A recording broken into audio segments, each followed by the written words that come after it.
accelerate slowly like council vessels.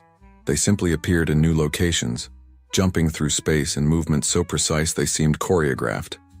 A human battleship would fire its weapons, disappear, and reappear 10,000 kilometers away, already firing again. How are they moving like that? The Calvex sensor officer gasped. Those are full-scale FTL jumps, but there is no charge time, no cooldown period. Because they are not using hyperspace, Voss breathed, finally understanding. They are using those singularities. They are creating controlled black holes and using them to bend space. By the ancestors, they are manipulating gravity itself. The battle, if it could even be called that, lasted 17 minutes. The first wave of human attacks destroyed 4,000 Devourer ships in the opening minute. The machines tried to adapt, adjusting their shields and armor to compensate for the strange weapons. But human technology did not just damage ships. It erased them from existence. Causality mines created pockets of reverse time, causing Devourer vessels to unbuild themselves. Quantum disruptors split individual ships into multiple parallel realities, each one exploding simultaneously. The gravitational cannons created gravitational shear forces that no physical material could withstand. By minute 5, 8,000 Devourers were destroyed. The machines tried to scatter, but human ships pursued with impossible speed. Every time a Devourer vessel tried to jump away, human ships were already there waiting. By minute 12, the Devourer fleet was no longer a fleet. It was debris. At minute 17, the last Devourer ship tried to ram a human carrier in a final suicidal attack. A human frigate appeared directly in its path and fired a single weapon. The Devourer ship simply ceased to exist, its atoms scattered across 1,000,000 kilometers of space. Silence filled the Calvex command center. 3,000 council ships floated in space, their crews staring at their sensor displays in shock. 12,000 Devourer warships, the invasion force that had seemed unstoppable, were gone. Completely gone. And the human fleet had not lost a single ship. Casualty report from Earth forces, Voss's communications officer said in a stunned whisper. 0 casualties. No ships damaged beyond superficial shield depletion. Kovich's voice came through the communication channels, calm and professional. Devourer fleet neutralized. Council vessels, you may return to your positions. We will maintain patrol patterns until you are ready to resume normal operations. Voss found he could not speak. His 4 hands trembled as they gripped his command chair. 200 years of military experience, and nothing had prepared him for this. The human fleet began to organize itself into defensive formations around Calvex Prime. The massive Titan-class vessels, each one the size of a small moon, positioned themselves at strategic points. They were weapons platforms so large they could carry entire fleets inside their hangar bays. "Admiral Voss, are you receiving?" Kovich's voice asked. Voss cleared his throat. Yes. We are here, Admiral Kovich." "Good. We will coordinate with your forces to establish a secure perimeter. I am sending tactical specifications for our sensor networks. You should integrate them with your systems.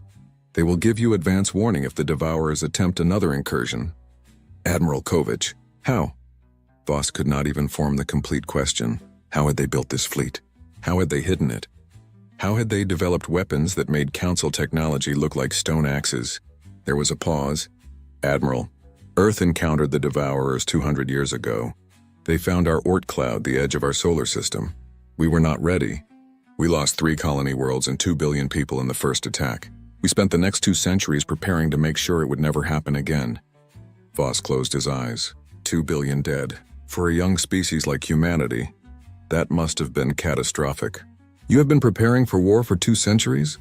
"Not for war, Admiral. For survival. The Devourers taught us a lesson. Hope is not a strategy. We built the fleet we needed to ensure that no enemy could ever threaten Earth again. We built weapons that could kill the unkillable. We pushed our technology beyond what should have been possible because the alternative was extinction." "And your report to the Council?" "The 3,000 ships?" Kovich's voice carried a note of grim humor. 27,000 capital ships is what we could get here in 3 days, Admiral. That is our rapid response force. Our full military operates on a somewhat larger scale." Voss felt cold. "How much larger?" "That is classified, Admiral. But I can tell you that the fleet you see here represents approximately 15% of Earth's total military capacity. We have defense networks around 2,000 star systems. We have weapons platforms that could crack planets. We have contingency plans for threats the Council has never imagined. And we have 40 million personnel who train every day for scenarios that most species would consider paranoid fantasies. The Calvex admiral looked out at the human fleet, at the ships that had torn through an unstoppable enemy like they were practice targets. Why did you hide this? Why did you let us mock you in the council chambers? Because, Admiral, we wanted to join the galactic community as friends, not as conquerors. We wanted to be accepted for who we are, not feared for what we can do. But when you laughed at our strength, when you sent 12 destroyers to protect us like we were children, Kovich's voice hardened. You showed us that the council could not be trusted with the truth. Voss had no response. He thought back to the council session 3 months ago, to his own laughter, to his dismissal of human claims as myths and exaggeration. The humans had not been exaggerating. They had been understating. What happens now? Voss asked quietly. Now, Kovich replied, we finish cleaning up this mess. Then we have a conversation with the Galactic Council about humanity's actual status. Because junior membership is no longer acceptable. On the bridge of the Indomitable, Admiral Kovich turned to her crew. Well done, everyone. Textbook operation. Mr. Chen, please transmit a full battle report to Earth Command. And someone get Ambassador Chen on the line. I suspect she has some diplomatic work to do. In the council chambers, Ambassador Chen received the notification that the battle was over. She read the casualty report, 0 human losses, total Devourer fleet destroyed, and allowed herself a small smile. The galaxy had laughed at human myths. Now they would learn to respect human reality. The emergency council session convened 48 hours after the Battle of Calvex Prime. The Great Chamber, which had once echoed with laughter at humanity's expense, was now filled with tension and fear. Every delegate had watched the battle recordings. Every species now understood that their assumptions about Earth had been dangerously wrong. High Counselor Threen called the session to order, his mandibles clicking nervously. This council recognizes Ambassador Chen of Earth and Admiral Sarah Kovich, who joins us remotely from the human flagship. Chen stood in the center of the chamber once more, but this time, no one was smiling. Admiral Kovich's image appeared on holographic displays, her face calm and professional. Ambassador Chen, Threen began, the Council requests a full explanation of Earth's military capabilities. We were clearly provided with inaccurate information during your admission proceedings. With respect, Counselor, Chen replied, every piece of data in our original report was accurate. Earth does possess over 27,000 capital ships. Our FTL systems do function without dark matter cores. Our weapons do manipulate gravitational fields. The Council chose not to believe us. A murmur ran through the chamber. Several delegates shifted uncomfortably. Admiral Voss stood, his forearms held in a gesture of respect that had been noticeably absent 3 months earlier. Ambassador, I must ask the question that every species here is thinking. If your rapid response force numbers 27,000 ships, what is the size of your total military? Kovich's image spoke. Our full defensive fleet consists of approximately 180,000 capital ships, 40 Titan-class mobile fortresses, and support craft numbering in the millions. We maintain active defense networks around 2,000 star systems, with automated platforms and early warning stations throughout human space. The chamber erupted in shocked voices. 180,000 ships. The number was incomprehensible. The entire Galactic Council, with all its member species combined, could not field even 10,000 capital ships. A Threen collective representative, her crystalline form glowing with agitation, chimed out a question. How is this possible? The resources alone? The industrial capacity? How can one species build such a fleet? Chen took over the explanation. Humanity allocates approximately 40% of our total economic output to military production and research. We have been doing this for 200 years, ever since our first encounter with the Devourers. 40%? The Sorn delegate hissed in disbelief. That is unsustainable. No civilization can maintain such military spending without collapsing. It is not just sustainable, it is necessary, Kovich interjected. 200 years ago, Devourer scouts entered our Oort cloud. We were not prepared. We had colonized several worlds, but we had no significant military. We believed, as many young species do, that the universe was largely peaceful. Her voice hardened. We lost 3 colonies in the first week. 2 billion people died. Our fleet was destroyed in hours. Earth itself was nearly invaded. Chen continued the history. We survived that attack by pure luck. The Devourers withdrew after encountering resistance they did not expect. But we learned a lesson. The universe is not safe. Threats exist that do not negotiate, that do not compromise, that only understand destruction. So you built a war machine, Counselor Threen observed. We built a defense force, Chen corrected. We studied the Devourer technology we recovered. We pushed our science beyond what should have been possible. We developed weapons specifically designed to counter machine intelligence. And we made a promise. Never again would humanity be helpless. Admiral Voss spoke up. Your weapons, the gravitational cannons, the causality mines, these technologies are centuries beyond what the Council has achieved. How did you develop them so quickly? Kovich smiled grimly. Admiral, when your species faces extinction, you find ways to innovate. We had some advantages. Human brains are wired for problem-solving under pressure. We evolved as persistence hunters on Earth, chasing prey for days until it collapsed from exhaustion. That same stubbornness, that same refusal to give up, applies to our scientific research. We also, Chen added, had motivation that the Council species have never experienced in recent memory. The Devourers killed our people. We saw worlds burned, cities destroyed, families torn apart. Every human who works in our military-industrial complex knows someone who died in that first attack. We do not build ships out of national pride or political ambition. We build them because we remember. A delegate from a small species called the Venth asked a question in a trembling voice. You said this is 15% of your fleet. Where are the rest of your ships? Deployed across human territory in defensive positions, Kovich replied. Some are actively patrolling our borders. Others are stationed at key strategic points. A significant number are in deep reserve, maintained in automated shipyards that can reactivate them within hours if needed. Automated shipyards? Voss's eyes widened. You have production facilities that operate without direct oversight? Yes. Our AI systems are sophisticated enough to manage construction, maintenance, and basic tactical decisions. With proper safeguards, of course. We learned from the Devourers that artificial intelligence can be incredibly dangerous, but also incredibly useful if properly controlled.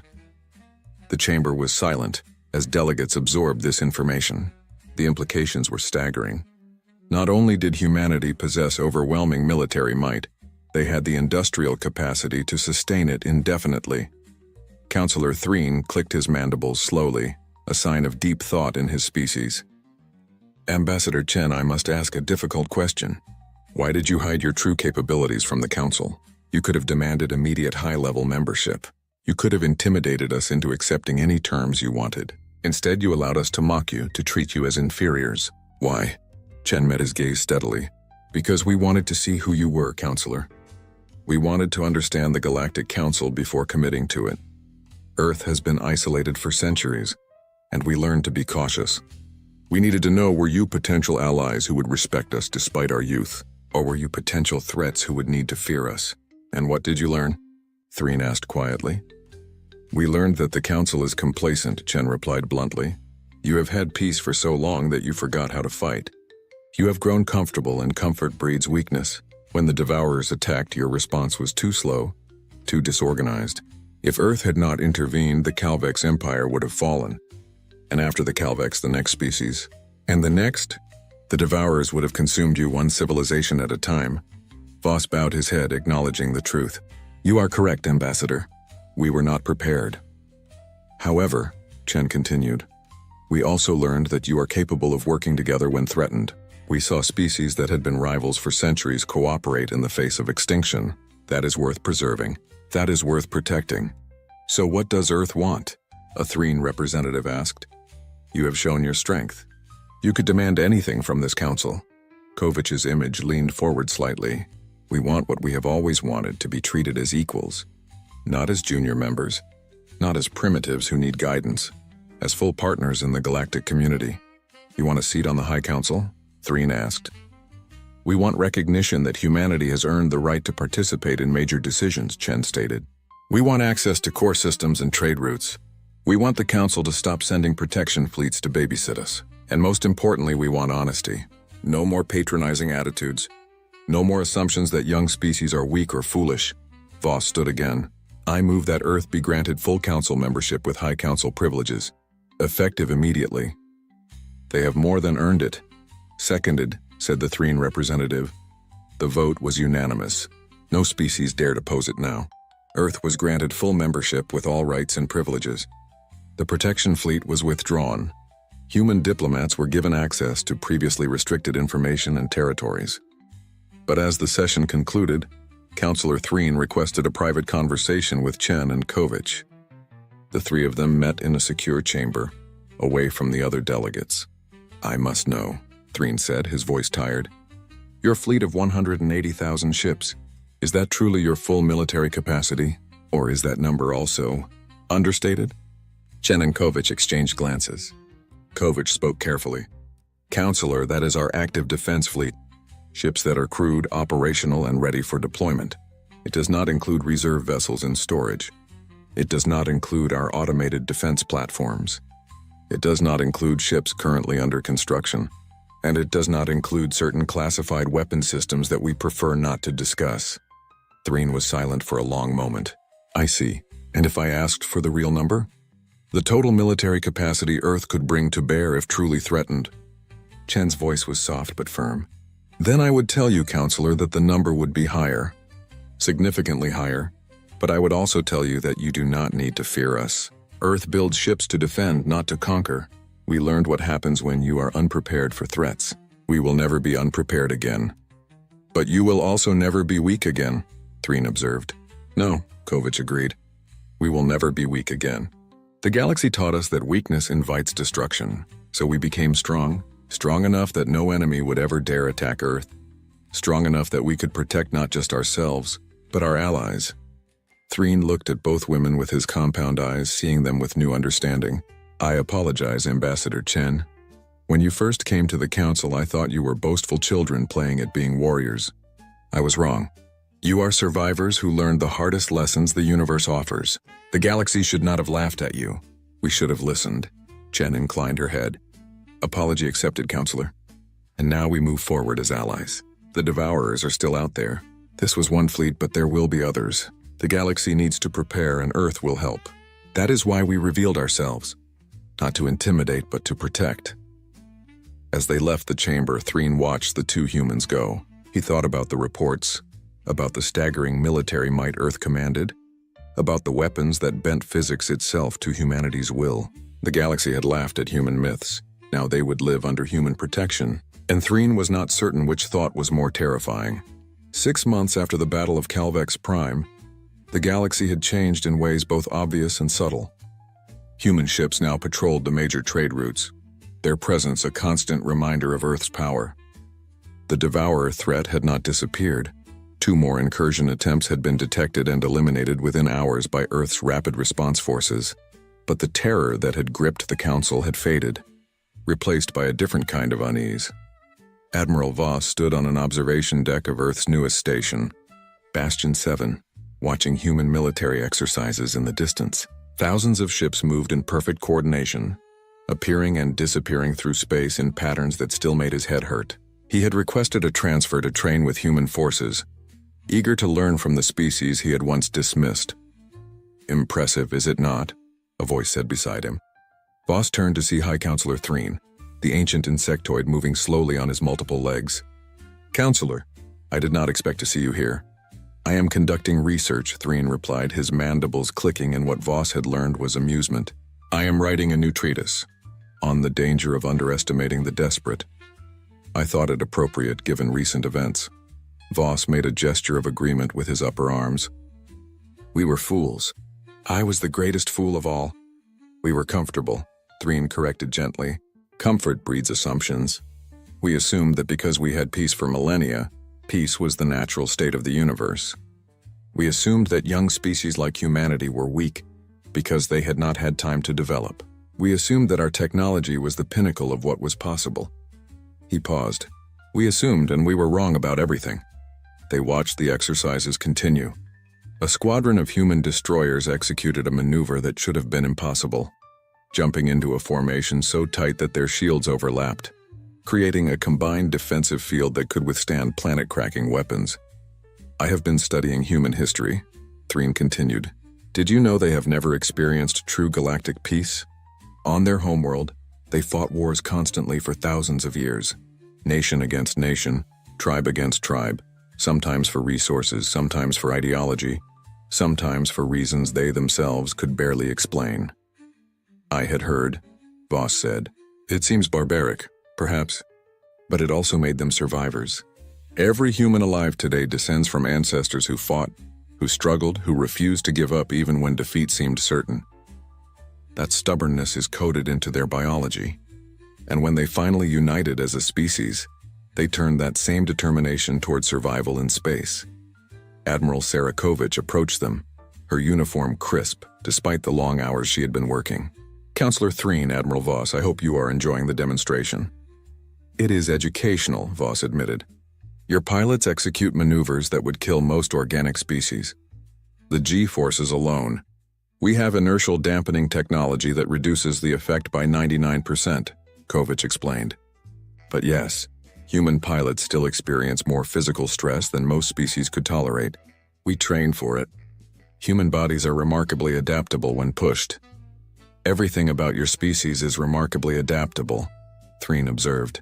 "Your technology, your tactics, your entire civilization. You have been in space for 300 years and already surpassed species that have explored the stars for 10,000. How?" Kovich considered the question. "I think it is because we never forgot that we are vulnerable. Most Council species achieved space travel, found it relatively easy, and grew comfortable. Earth achieved space travel, immediately encountered deadly threats, and learned that comfort is a luxury we cannot afford." She gestured to the exercises. "Every ship you see out there has a crew that trains 16 hours a day. Every officer has memorized thousands of tactical scenarios. Every weapon system is tested and retested constantly. We do not assume that our technology will work. We verify it. We do not assume that our strategies are sound. We challenge them. We do not assume that we are safe. We prepare for every possible threat." "It sounds exhausting," Voss said. "It is," Kovich agreed with a slight smile. "But it keeps us alive." Across the galaxy, other changes were taking place. Council species had begun adopting human military doctrines, trying to learn the lessons that Earth had paid for in blood. The Calvex Empire had completely reorganized its fleet structure, implementing rapid response protocols and joint training exercises with human forces. The Threen Collective had established research partnerships with Earth's military academies, hoping to understand the theoretical physics behind human weapons. But not all changes were purely military. Cultural exchange programs had begun, and Council species were discovering that humans were not the brutish warriors they had appeared to be. They had art, philosophy, music, and literature as rich and complex as any galactic civilization. They valued peace and cooperation even as they prepared for war. In the council chambers, Ambassador Chen addressed the assembly on the topic of galactic defense reform. She had become one of the most influential voices in galactic politics, not through intimidation, but through the simple fact that everyone now listened when she spoke. "The Devourer threat is contained but not eliminated," Chen explained. "Our intelligence suggests there are multiple machine collectives beyond the galactic barrier. The force we defeated was only one of many. Earth can defend against these threats, but we should not have to do it alone." "What do you propose?" a delegate asked. "A unified defense network. Every council species contributes ships and resources according to their capacity. Human technology and training methods are shared freely with all members. Early warning stations are established at every vulnerable point along the galactic barrier. And most importantly, we create a rapid response force that can reach any threatened system within hours, not days." "Under human command?" the delegate asked suspiciously. "Under joint command," Chen corrected. "Earth provides the majority of ships and technology, yes, but operational decisions should be made collectively. We are partners, not overlords." The proposal passed after weeks of debate. The Galactic Defense Initiative, as it was called, represented a fundamental shift in how the Council operated. For the first time in millennia, the galaxy was preparing for war, not just maintaining peace. Admiral Voss completed his training rotation with human forces and returned to Calvex territory to implement what he had learned. On his last day at Bastion 7, he met with Kovic one final time. "I learned something during my time here," Voss said. "I learned what real warfare looks like. What the Council called military power was barely adequate for policing and border disputes. You showed me what preparation for survival actually requires. And what will you do with that knowledge?" Kovic asked. "I will try to prepare my people. I will teach them that peace is not guaranteed, that threats exist beyond our imagining, and that the only way to protect what we love is to be strong enough that no one dares threaten it." Kovic nodded approvingly. "Then you learned the right lesson, Admiral." "I learned one other thing," Voss added. "I learned respect. Not fear, though there is some of that too, but genuine respect for what humanity has accomplished. You could have conquered the Council. You had the strength, but you chose partnership instead. We chose survival," Kovic corrected. "Conquering the Council would have made us enemies of 47 species. Protecting the Council makes us allies of 47 species. It is simple mathematics." "Perhaps," Voss said, "but I think it is more than that. I think humans genuinely wanted friends, not subjects. That is rare in the galaxy." After Voss departed, Kovic stood alone in her office looking at a photo of Earth from space. The blue and white marble that had given birth to humanity, that had survived the Devourer attack 2 centuries ago, that had built the most powerful military force in galactic history out of desperation and determination. Her communication device chimed. "Admiral, we have detected another spatial anomaly at grid reference 773, possibly Devourer scouts. Dispatch Battle Group 12, Kovic ordered. Standard containment and elimination protocols." "Yes, Admiral." "Battle Group jumping in 3 minutes." Kovic watched the tactical display as human ships prepared to intercept the new threat. Somewhere beyond the galactic barrier, the Devourers waited. Other threats waited too.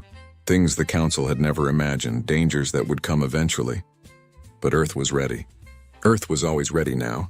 Ambassador Chen stood before the Council 6 months after Earth had saved the galaxy, and she felt the weight of history on her shoulders. Her father commanded fleets. Her mother had died in the Devourer attack 200 years ago, while her great-great-grandmother. But in Earth's collective memory, they were all mothers, all fathers, all family. "The galaxy laughed at us once," Chen said to the assembled delegates. "You thought our claims were myths, our strength was fantasy, our warnings were the boasts of an arrogant young species. You were wrong, but we do not hold that against you. Every species makes mistakes. The question is, do you learn from them?" She looked around the chamber, meeting the eyes of delegates from dozens of worlds. "Earth learned from our mistakes. We learned that hope is not a strategy. We learned that preparation is not paranoia. We learned that the universe is dangerous, and the only way to survive is to be dangerous in return. But we also learned that strength without purpose is meaningless. We do not build ships to conquer. We build them to protect. Not just Earth, all of us." The chamber was silent. Then slowly, High Counselor Threen began to tap his legs against the floor, creating a rhythmic clicking sound. One by one, other delegates joined in, each species adding their own gesture of respect and acknowledgement. The galaxy no longer laughed at human myths. They had learned painfully that human legends were understatements. The ships were real. The weapons were real. The determination was real. And behind it all was a simple truth that the galaxy had forgotten but humanity never would. Survival is not given. It is earned. Chen left the chambers and looked up at the stars, at the darkness between them where threats lurked and dangers waited. But she also saw human ships on patrol, saw the lights of council stations protected by Earth's defense networks, saw a galaxy that had learned to stand together. They had laughed at humanity. Now they stood with humanity. And together, they would face whatever came next. Because that was the other lesson Earth had taught them. Alone, they were vulnerable. Together, they were unstoppable. The galaxy had changed. The myths had become reality. And humanity, the young species that everyone had underestimated, had become the shield that protected them all. In space, the exercises continued. The fleets trained. The weapons waited in silent readiness, and on Earth, in a command center deep underground, Admiral Marcus Chen looked at tactical displays showing deployment patterns across 2,000 star systems. "Status report," he requested. "All defense networks operational, Admiral. All fleets at ready status. No immediate threats detected." "Good," Marcus said. "Maintain alert status. The galaxy is counting on us. The galaxy had laughed at human myths. They would never make that mistake again. And as long as Earth stood watch, they would never need to. They dragged the old soldier into the chamber as if presenting a joke to an audience that didn't know how to laugh politely. Shackled, escorted by guards who strutted like parade stallions, Sergeant Major Daniel Briggs allowed himself to be pushed into the blue-lit center of the Vyrak warship's interrogation hall. His boots made a soft scuff on the polished obsidian floor, and the sound echoed far louder than his captors intended. Everything about the place, from the vaulted ribs of metal overhead to the humming screens that pulsed with alien script, seemed designed to intimidate. Nothing on this ship intimidated him. Not after the things he'd already lived through. Daniel stood still, hands relaxed despite the cuffs, wearing that faint, almost apologetic smile that made aliens underestimate him faster than teenagers underestimated the dangers of a hot stove. 68 years old, hair silvered and cropped close, posture only slightly softened by time. He radiated the easy calm of a man who had already survived far more than he ever planned to. To the Vyrak, with their chitin armor and crown like horns, he must have looked like an antique, a relic past usefulness. That was good. People who thought you were harmless tended to make mistakes in front of you. The Vyrak commander strutted into view with a flourish of his crimson cloak, mandibles clicking with theatrical disdain. "Human," he declared, amplifiers turning his voice into a rolling snarl. "Earth sends us its strongest champion, and this," he gestured as though presenting a broken tool, "is what stands before us? This wrinkled creature." Daniel tilted his head politely. "Well now, in fairness, I didn't exactly volunteer. You'll kind of dragged me out of my lunch. But I appreciate the warm welcome. You fellas have a real flair for hospitality. Just like a DMV office back home." The aliens hissed. They disliked not understanding human idioms, but they pretended not to care. Pretending was practically a universal language. Carduin, the commander, leaned closer, studying Daniel the way a child might study a curious bug. "Your species has spirit, I admit. But power? Strength? You are mammals. Warm-blooded sacks of liquids and fragility. You do not belong on a galactic stage." Daniel gave a soft chuckle, scratching an eyebrow with his cuffed hands. "Funny thing about stages. Sometimes the quiet folks watching from the wings know the script better than the actors shouting their lines." The floor vibrated with murmurs. The guards shifted uncomfortably, their confidence dented by something subtle, something they couldn't name. Carduin dismissed the moment with a scoff and signaled the technician to continue preparations. Panels glowed, drones unfurled like steel petals. Daniel looked around as if admiring someone's kitchen remodel. "Fancy setup. Guessing this is where you give the scary speech and fire up the glowing torture gizmo." "Observation module," Carduin corrected sharply. "We wish to understand the human mind before we break it." Daniel hummed. "Good luck. Took my ex-wife 23 years and she still gave up." One alien muttered, confused, "What is an ex-wife?" Another shrugged, tapping commands while pretending not to be bothered by the man's composure. Carduin waved a claw dismissively. "We intercepted your diplomatic envoy because we wished to sample Earth's finest. Yet your leaders sent us this elderly civilian. It is insulting." Daniel raised his brows. "Civilian? Oh, sweetheart, I haven't been a civilian since Disco died. And for the record, y'all intercepted me because you wanted an easy victory photo. Nothing says unstoppable empire like bullying a grandpa on interstellar TV." The commander stalked in a slow circle around him. "You speak boldly for someone in chains." Daniel smiled at him, almost kindly. "Chains don't bother me much. It's what people think they can do with them that usually gets messy." The drones descended. Refractored light shimmered across their needles and coils. Alien officers leaned forward eagerly, anticipating Daniel's first flicker of fear. Instead, he simply widened his stance to ease the pressure on his knee. One guard whispered, "Why is he calm?" Another whispered back, "Maybe his species enters a freezing trance before panic." None looked at his eyes. If they had, They might have recognized the stillness there, not numbness, not fear, but the quiet, calculating focus of a predator assessing terrain. Daniel wasn't watching the machines. He was watching their rhythms, their blind angles, the pace of the guards' breaths, the distance to the nearest console. The air tasted faintly metallic. The ventilation was weaker on the left side. The pressure hum in the walls meant the ship had recently rerouted power. Everything here was information. Everything here was a tool. Carduin activated the first projector. We will begin with sensory disruption. You will experience. Let me guess, Daniel interrupted gently. Bright lights, strange noises, and a voice telling me to comply? Sir, that's just air travel in the Midwest. A ripple of confusion passed through the aliens again. Sarcasm, as always, hit their brains like static. Carduin's crest hardened with irritation. Enough. Begin. A shimmering field enveloped Daniel's skull. Images flickered, fractured illusions meant to destabilize his senses. He blinked once and sighed. Ha! I think a raccoon breaking into my kitchen was scarier than this. Then, with a smirk, y'all need better horror consultants. But beneath the humor, he felt the clock ticking. Not the alien's clock, his. The one synced to the tiny transmitter embedded discreetly in a chipped molar. Every minute he stalled was a minute closer to the moment the Virak would realize just how catastrophically they had misread humanity. The technician frowned at his readings. Commander, the human's neural activity is not responding correctly. Define not. He appears bored. Daniel gave them a sympathetic shrug. Sorry, can't help it. Military training.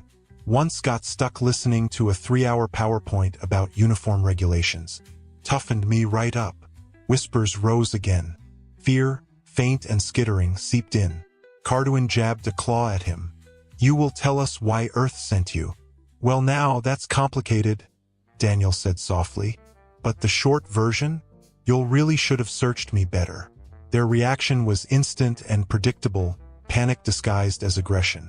The guards leveled weapons. The technicians scrambled through diagnostics. Carduin snarled, Explain at once what you carry. Just a smile, Daniel replied. And trust me, that's the dangerous part. Before the aliens could respond, the chamber lights flickered. A deep tremor rolled through the ship. Not violent, but unmistakable. Consoles beeped warnings. The central display flickered with new energy signatures. Carduin snapped toward his officers. Report. Unidentified mass exiting FTL directly ahead of us. Daniel's smile widened, slow as sunrise.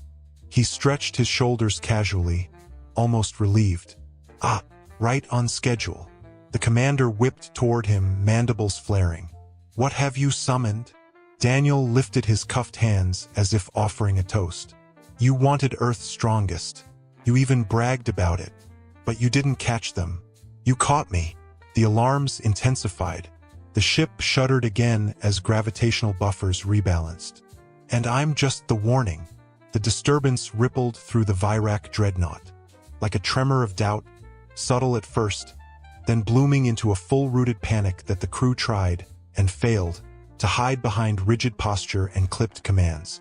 While alarms blinked silently along the walls, while technicians scrambled with growing desperation, Sergeant Major Daniel Briggs stood calmly in the center of the chamber, still shackled, still smiling with that quiet Midwest courtesy that always worked better than any blade. The aliens thought they had captured an old man whose stories walked slower than his knees. Instead, they had arrested the one creature in the galaxy who could make even silence feel like a threat. Across the hall, a hologram flickered to life as various alien representatives appeared. Their translucent forms shimmered with static interference caused by whatever had just arrived outside the ship. Daniel glanced at them, offering a polite nod. Some stared back with bewilderment. Others recoiled, unsure whether to treat him like a test subject or an omen. A scholar from the Rithari Consortium leaned forward first, an insectoid creature with delicate antennae and anxious wings. Commander Carduin, is it confirmed? The Terrans have arrived. Its voice buzzed with fear disguised as academic curiosity. Carduin's mandibles twitched. A human vessel of unknown classification has materialized. It appears heavily armed. Daniel chuckled softly. Heavily armed is one way to put it. I suppose that's the polite phrasing. An older representative from the Lumisari Dominion, glowing faintly like bioluminescent coral, narrowed her luminous eyes. Human, your species was documented as mid-tier at best. Emotion-driven, unpredictable, illogical, and yet your ship disables half this vessel merely by appearing? Explain. Daniel scratched his cheek with the side of a cuff. Ma'am, you're giving us too much credit.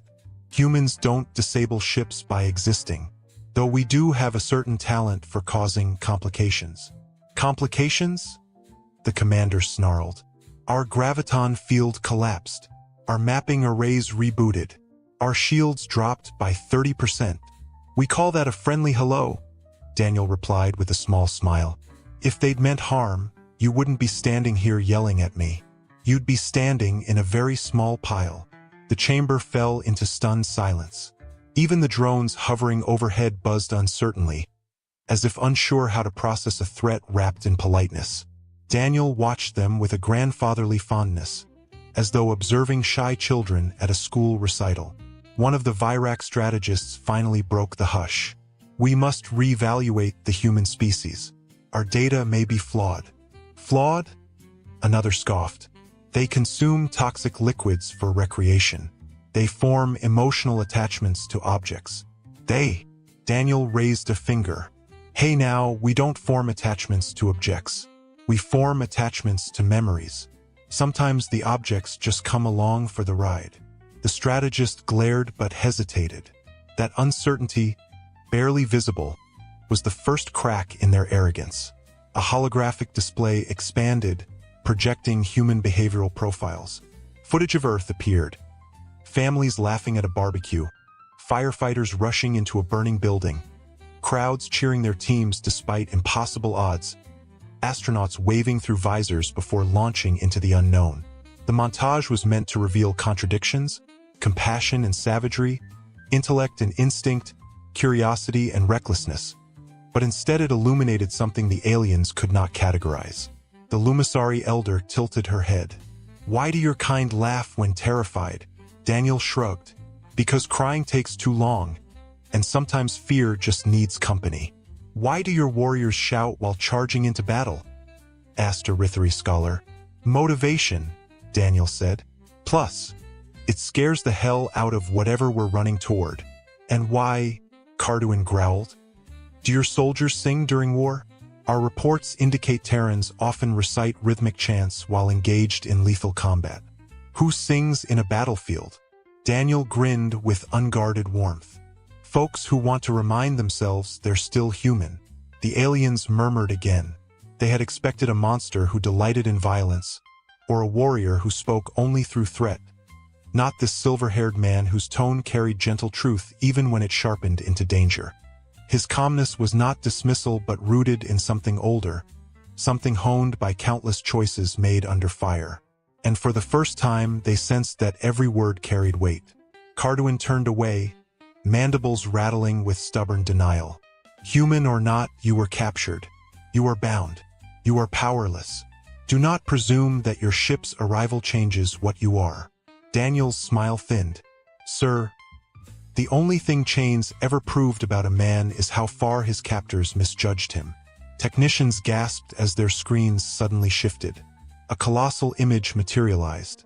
A Terran starship poised outside the Virac dreadnought like a silent mountain. Matte black armor absorbed light rather than reflected it, and geometric scars along its hull hinted at both age and refinement. No weapons glowed. No fighter wings launched. Yet the gravitational readings were enough to rattle the bones of every alien on board. One Virac officer swallowed audibly. That cannot be a Terran vessel. Our intelligence shows humans lack this level of engineering. Daniel smirked. Intelligence is only as good as the questions you bother to ask. Comms crackled, and the Terran ship broadcast a message. The voice was young, confident, not at all worried. Good afternoon, Virac command ship.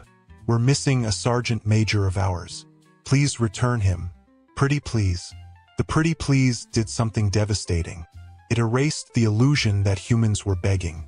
It reframed their entire approach as restraint. Carduin barked, "Open a channel." He stared at Daniel with venom. "Your species thinks diplomacy is a game." "Oh, it absolutely is," Daniel said. "But in fairness, we're very good at games." The holographic council began debating furiously. The Lumisari representative whispered, "Terrans display contradictory attributes. Cooperation and defiance, empathy and retaliation, humor and violence. Their behavioral complexity suggests a predatory species that masks intent." The Rithari scholar shuddered. "A predator that isn't hunting for survival, but for strategy. That is far more dangerous." A deep unease settled over the chamber. Daniel could feel it like a shift in gravity. They were studying him now, not as a prisoner, not as a specimen, but as a new category in their mental taxonomy. Unpredictable apex intelligence. He cleared his throat. "Listen, you'll kidnapped me to ask your questions. Fair enough. But here's the thing about humans, you don't get us by studying us from afar. You only understand us when we show you what we can do." "And what can you do?" Carduin hissed. Daniel's eyes softened. But the softness was the kind you saw before a storm. "Something y'all don't expect. Something you can't prepare for." The technicians at the consoles paled. One whispered, "Commander, our systems are acting strange. It appears the Terran ship is scanning our ship's architecture." "That's impossible," Carduin roared. "Our defenses are impenetrable." "Sir," the technician said, trembling, "they are not penetrating. They are predicting. The system shows repeating patterns. They know our counters before we activate them." Daniel tilted his head. "Think of it like chess or football. Folks from back home love strategy games. They're part of the culture. You don't win by being stronger. You win by thinking 3 moves further." The Lumisari elders glow-dimmed. "This is not a species to provoke. They do not escalate casually. Their escalation is intentional." One representative muttered, "We should have never mocked them." Daniel chuckled. "Oh, mocking's fine. Every Thanksgiving back home is just friendly mockery mixed with mashed potatoes. But threatening us? Capturing us? That's where things get sideways." The dreadnought shook again, but not from attack. It trembled from systems shutting down, one by one, like lights dimming along a long corridor. Shields collapsed entirely, engines powered down, navigation froze. The ship became a metal island stranded in space. Carduin spun toward his officers. "What have they done?" Daniel exhaled through his nose. "Just asking you to sit still for a moment." "You lie," the commander spat. "No human has this capability." Daniel gave him a slow, almost sad smile. "Sir, you keep thinking of humans as what we used to be. You're not seeing what we are now." He stepped forward, cuffs rattling lightly. The guards aimed weapons. He didn't flinch. His voice softened into something dangerously gentle. "You wanted to learn about humans? Fine. Here's your first lesson." Everyone in the chamber leaned in, instinctively bracing. "We don't pick fights." He paused. "We finish them." The last console crackled violently. A final alert bloomed across the screens as the Terran ship extended a silent, ominous tether of energy toward the dreadnought. Daniel watched their faces shift from arrogance to comprehension, and then to fear. He lowered his voice to a whisper that carried like thunder.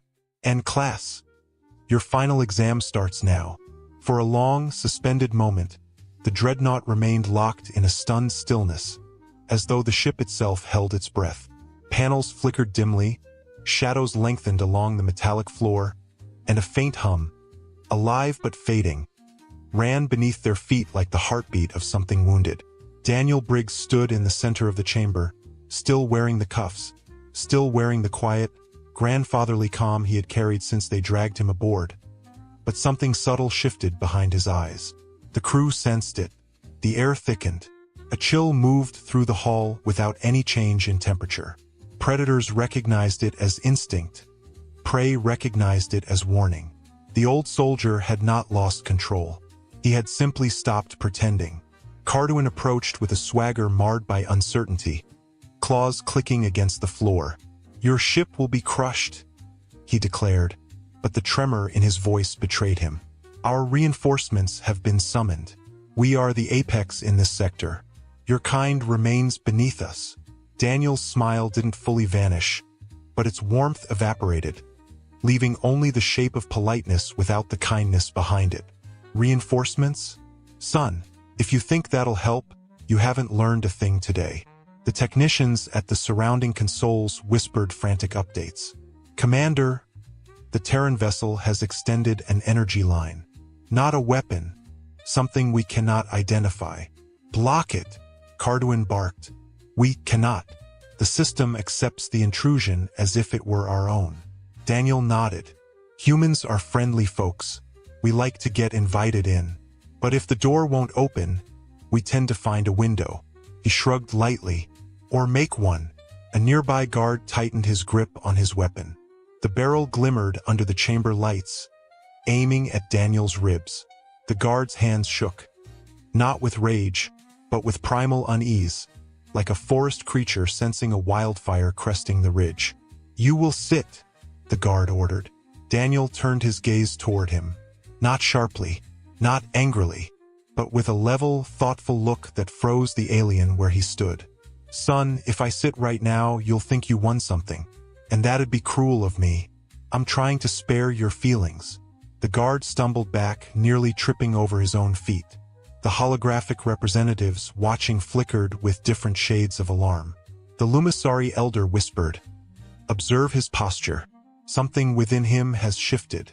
His emotional rhythm has changed from humor to focus." "Focus?" the Rithari scholar echoed. "It feels like standing in the shadow of something vast, something older than war." Daniel exhaled and rolled his shoulders, easing stiffness that had less to do with age and more to do with restraint. "I tried to keep this light," he murmured. "Did my best. But y'all insisted on escalating." His expression hardened. Not cruel, not vengeful, simply resolute. A man lowering his mask because the conversation had reached the moment where truth mattered more than courtesy. Carduin's mandibles clicked in agitation. "You are a prisoner." Daniel looked down at his cuffs as though seeing them for the first time. "Am I?" he asked softly. The commander snarled. "You are bound." Daniel raised his hands. "Well then, let's fix that." With a soft metallic sigh, the cuffs unlocked and fell to the floor. The sound echoed longer than physics allowed, stretching across the room like a struck bell. Every alien froze, not because unlocking restraints was inherently terrifying, but because Daniel hadn't moved. He hadn't forced anything. The cuffs simply opened, responding to a signal no Virak had authorized. "What? How did?" a technician sputtered. Daniel offered an apologetic half-grin. "Oh, I gave your security system a gentle nudge earlier. Y'all were very distracted showing me the fancy interrogation toys. Didn't take much." The Lumisari elder trembled visibly.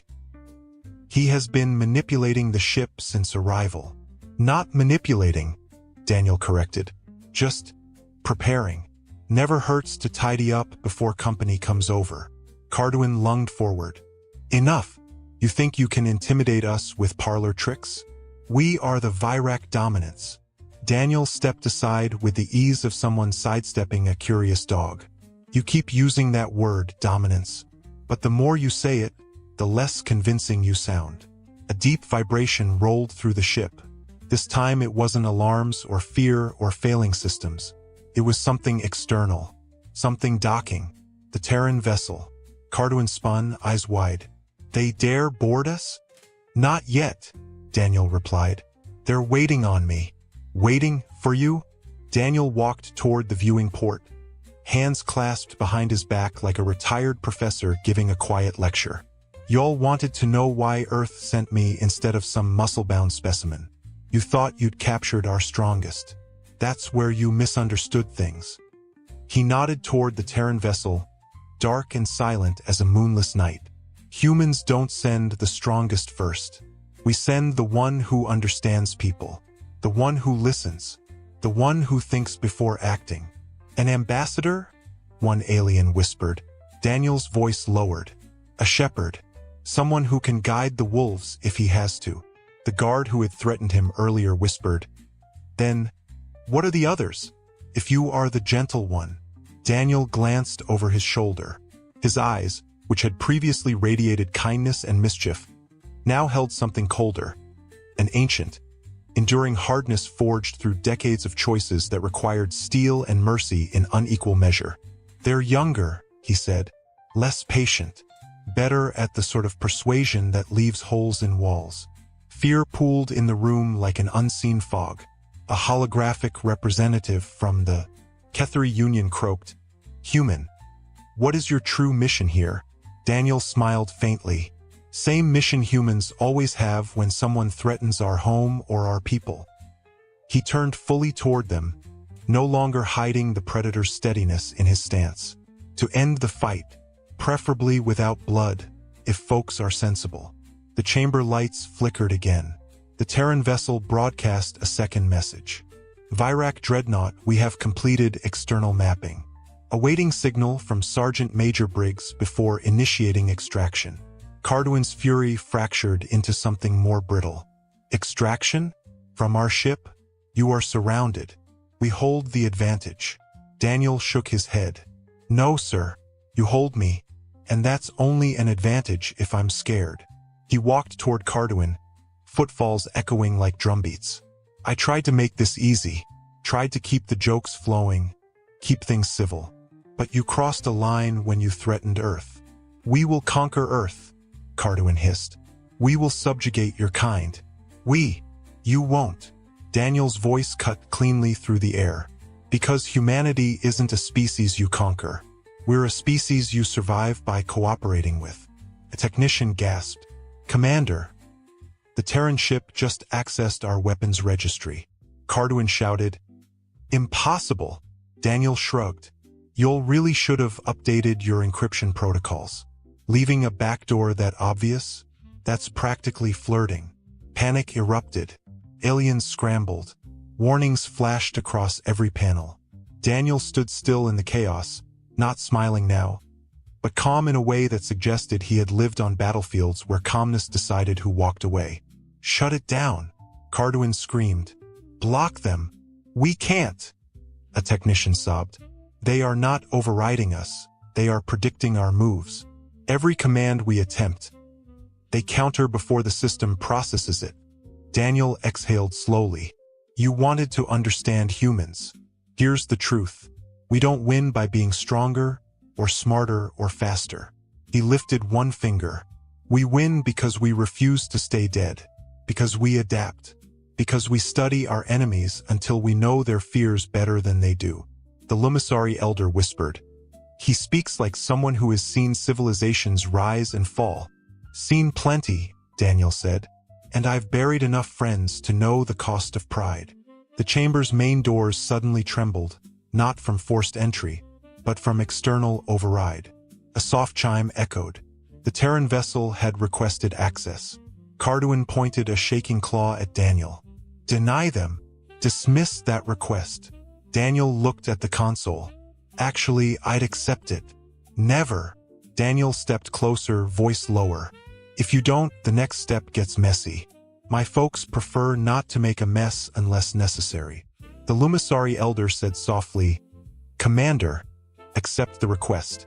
It is the only path. But Carduin was trembling with arrogance and fear locked in battle.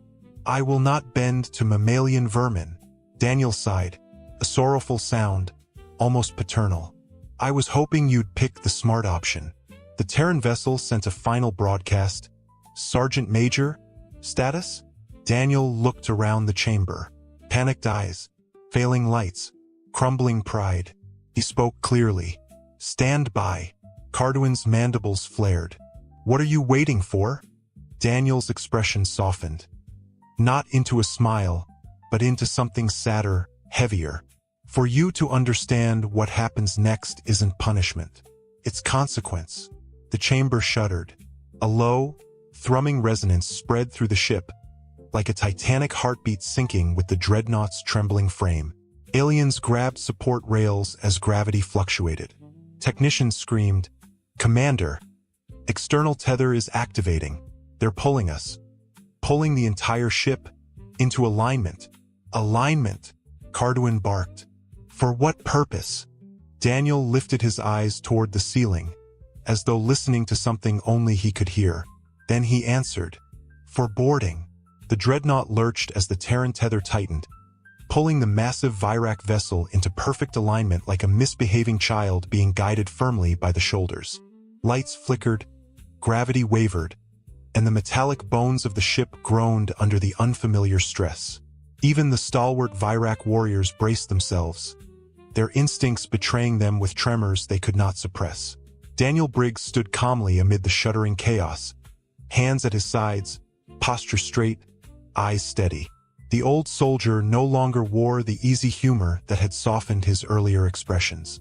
Now his face held the clarity of purpose found only in people who had survived too many battlefields to count.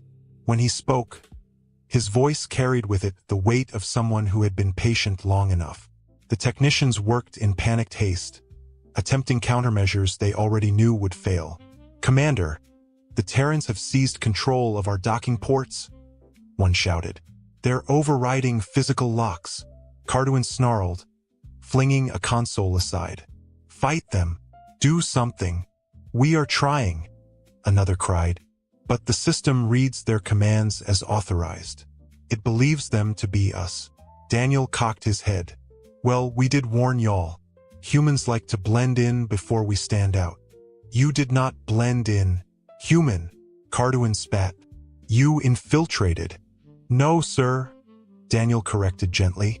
"A spy hides, a guest observes, a warning waits." The commander froze, realization colder than the void sliding behind his eyes.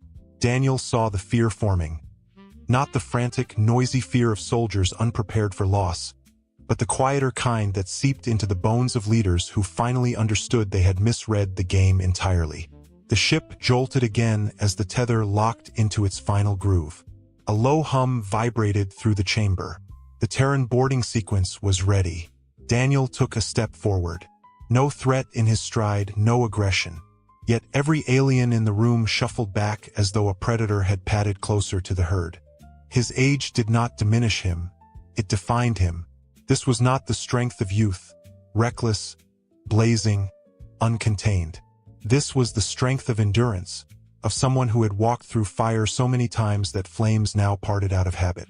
One of the Virak guards whispered hoarsely, "What happens now?" Daniel considered him with a softened gaze.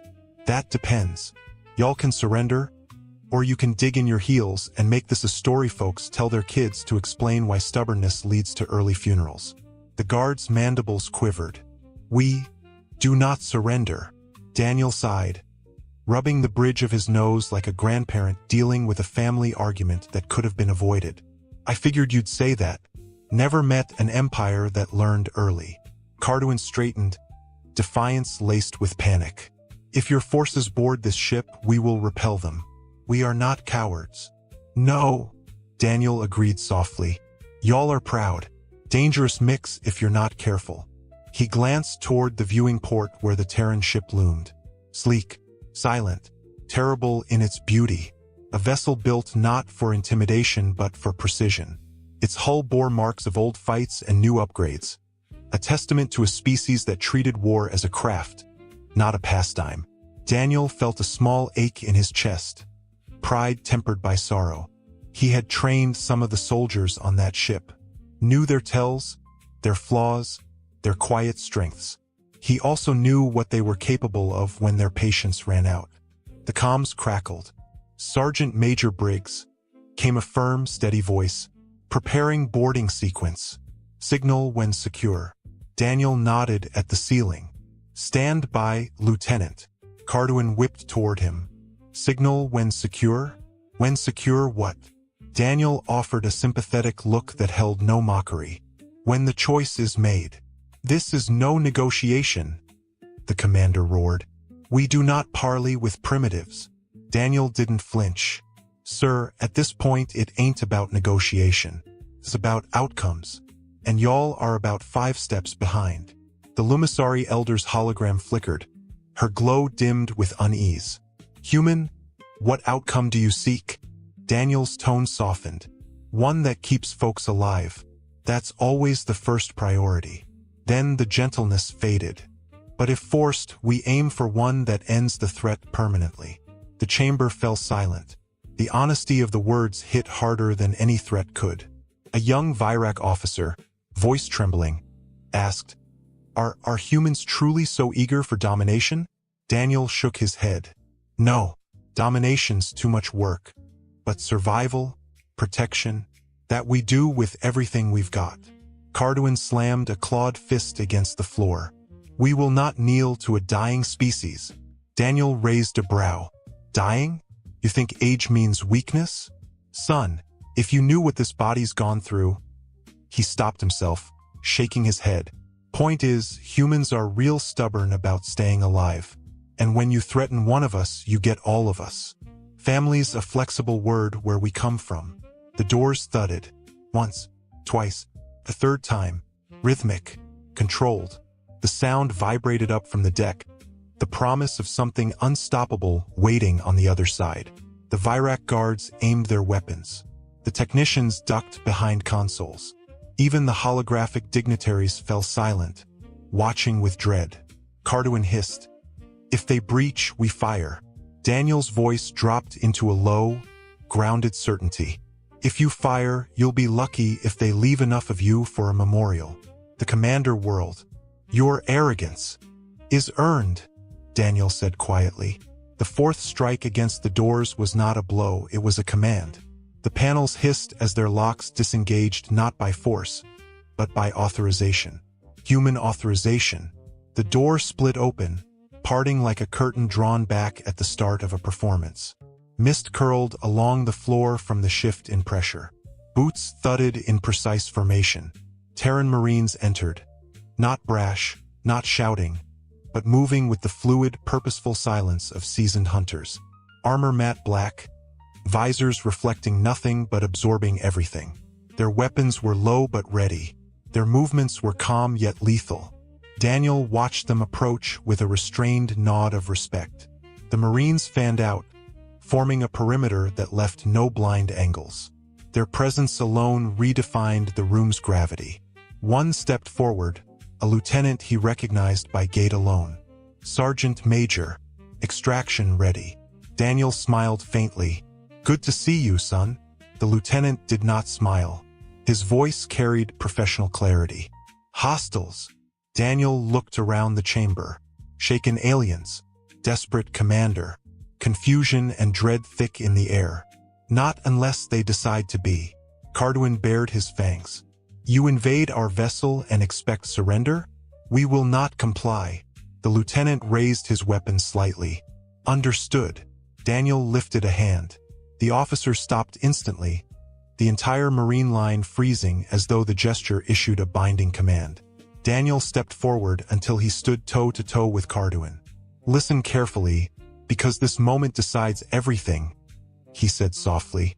Earth doesn't want your worlds, doesn't want your slaves or your territory or your ships. We're not hunters looking for trophies, but we defend our own. Carduin spat. We defend our own as well. Then you should have left me alone, Daniel replied.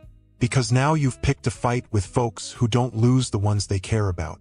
The commander trembled, not with fear, but with a desperate refusal to accept the truth unraveling around him. You cannot expect us to surrender to one old human. Daniel's expression softened. I don't. He gestured lightly toward the Marines. I expect you to surrender to them. The Virak looked at the soldiers behind Daniel. Their stillness, their readiness, their restraint. Not predators seeking carnage, but guardians shaped by centuries of hardship and discipline.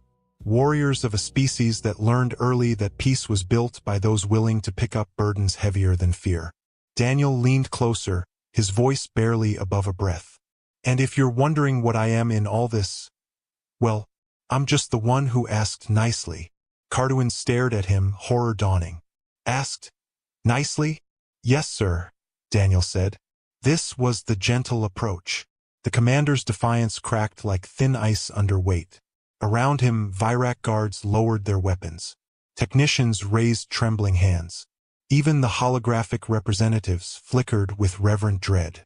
The lieutenant pressed his calm, hostiles lowering arms. Sector secure. Daniel inhaled slowly, letting the tension settle. Good. Then let's make sure everyone walks out of here with all the parts they came in with. But as he turned away, a sudden alarm blared. Sharp, unexpected, urgent. A technician shrieked, "Commander! Another Virak vessel just arrived. They're launching weapons on us." Daniel froze for half a heartbeat. The old soldier did not smile. Not even a little. "Well," he murmured. "Looks like the polite phase just ended." The Galactic Federation maintained a list. Not just any list, mind you, but the list. The one that every civilized species pretended didn't exist during diplomatic functions. The one that made junior administrators develop stress-induced molting patterns. The 143 occupations that had, over the course of 42,000 standard years, achieved a mortality rate of exactly 100%. Not 99.9%. Not technically survivable if you squint at the statistics. 100%. Every single being who'd ever accepted employment in these positions had died, usually spectacularly, sometimes in ways that required entirely new branches of physics to explain what had happened to their constituent atoms. The Department of Operational Staffing Sustainability, located on the bureaucratic nightmare that was Station Quintara 9, had long ago given up trying to fill these positions. Instead, they did what any reasonable administrative body would do when faced with an impossible problem. They filed the paperwork as pending review and hoped nobody would notice. For 38,000 years, this strategy worked perfectly. Then came the incident that would later be known among galactic bureaucrats as the Great Human Catastrophe, though historians would argue for centuries about whether catastrophe was quite the right word. Turtix Valmoon, a mid-level filing specialist of the Quellan species, had been having a particularly terrible rotation. His nestmate had left him for a mineral trader, his efficiency rating had dropped to merely acceptable, and worst of all, someone had drunk his lunch from the communal cold storage unit. Again, in his distraction, Turtix committed the single greatest administrative error in recorded galactic history. He clicked "Send to all available labor markets." The job postings for all 143 unsurvivable occupations transmitted simultaneously to every registered employment network in the known galaxy, including, and this is where things got properly interesting, the newly registered network from a little backwater planet called Earth. Turtix didn't notice his mistake for approximately 6 hours. By then, the applications had already started flooding in. From Earth. Only from Earth. The first application that crossed his desk made Turtix's 3 eye stalks quiver in confusion. A human named Daphne Kowalski had applied for the position of Hyperspace Waste Reclamation Specialist Level 5. The job description clearly stated in 17 different languages that the position required entering raw hyperspace without protective shielding to retrieve debris. The last 3 individuals who'd attempted this job had been turned inside out in 4 dimensions simultaneously. Daphne's cover letter began, "I've worked in New Jersey waste management for 20 years. How bad could it be?" Turtix felt something he'd never experienced before, a kind of existential dread mixed with morbid fascination. He opened the next application. Gregor Halverson, applying for Volcanic Mining Expedition Leader, Antimatter Extraction Division. Previous experience, Ice Road Trucker, Alaska. 15 years. Never lost a load. The job had killed 16 different expedition leaders. The planet's core was made of unstable antimatter. Touching literally anything with normal matter would result in an explosion visible from 3 systems away. Turtix's hand appendages trembled as he continued scrolling. Priya Chandrasekaran, Deep Void Communications Monitor. The position required sitting alone in a station at the edge of a black hole's event horizon, where time dilation meant every shift lasted subjectively 3 weeks, but objectively 600 years. Previous monitors had either gone completely insane or been torn apart by tidal forces. Priya's qualifications: customer service representative, telecommunications company, 8 years. I've heard worse than screaming void entities. By the time Tertix had scrolled through the first 1,000 applications, all from humans, all enthusiastically accepting positions that were specifically designed to be unsurvivable, he'd developed a nervous tic that made his sensory fronds flutter uncontrollably. He did what any reasonable bureaucrat would do when faced with an unprecedented crisis. He scheduled a meeting. The Emergency Occupational Safety Committee convened in Conference Room 7B, which smelled faintly of recycled atmosphere and desperation. 16 species were represented. All of them looked at Tertix with expressions ranging from confusion to barely suppressed panic. Yalthir Kos, the Vrin committee chair, clicked her mandibles together in the pattern that indicated severe stress. Let me understand this correctly. You accidentally posted the unsurvivable occupations list to a primitive planet's job market, and they've submitted how many applications? 843 million, Tertix whispered, his voice sac deflating with each word. The room fell silent except for the gentle humming of the ventilation system and someone's slowly breaking will to live. That's more than the total population of some member species, Yalthir said slowly, as if speaking to a very small or very stupid child. Surely there's been some mistake in the numbers. No mistake, Tertix pulled up the holographic display. Applications continued streaming in real time, the counter climbing steadily. They're still applying. Many of them are submitting multiple applications. One individual named Travis Patterson has applied for 32 different positions. 32! He included a note saying he's flexible about working conditions and just really needs to get out of his current job. A Peluvian representative, whose name translated roughly to "speaks with frequency," raised a tentacle. Perhaps they don't understand the mortality rate. These are death sentences, not employment opportunities. Oh, they understand. Tertix brought up another document. This human, Vladislav Korovin, specifically mentioned in his application that he'd read the part about previous employees being vaporized and thought it sounded metal. I have no idea what that means, but he seemed enthusiastic about it.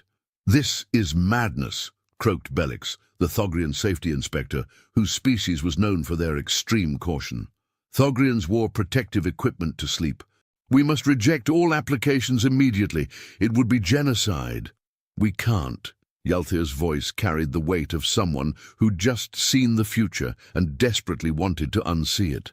The applications were processed automatically through the Galactic Employment Standardization Act. The moment they applied and met the basic species classification requirements, they were legally placed into the hiring pool. To reject them now would require proof of species-specific inability to perform the tasks. They're humans, Bellix's gills flared in agitation. A species that only achieved faster-than-light travel 6 months ago. They're barely qualified to operate a toaster without setting something on fire, let alone survive in raw hyperspace. Actually, a quiet voice spoke up from the corner.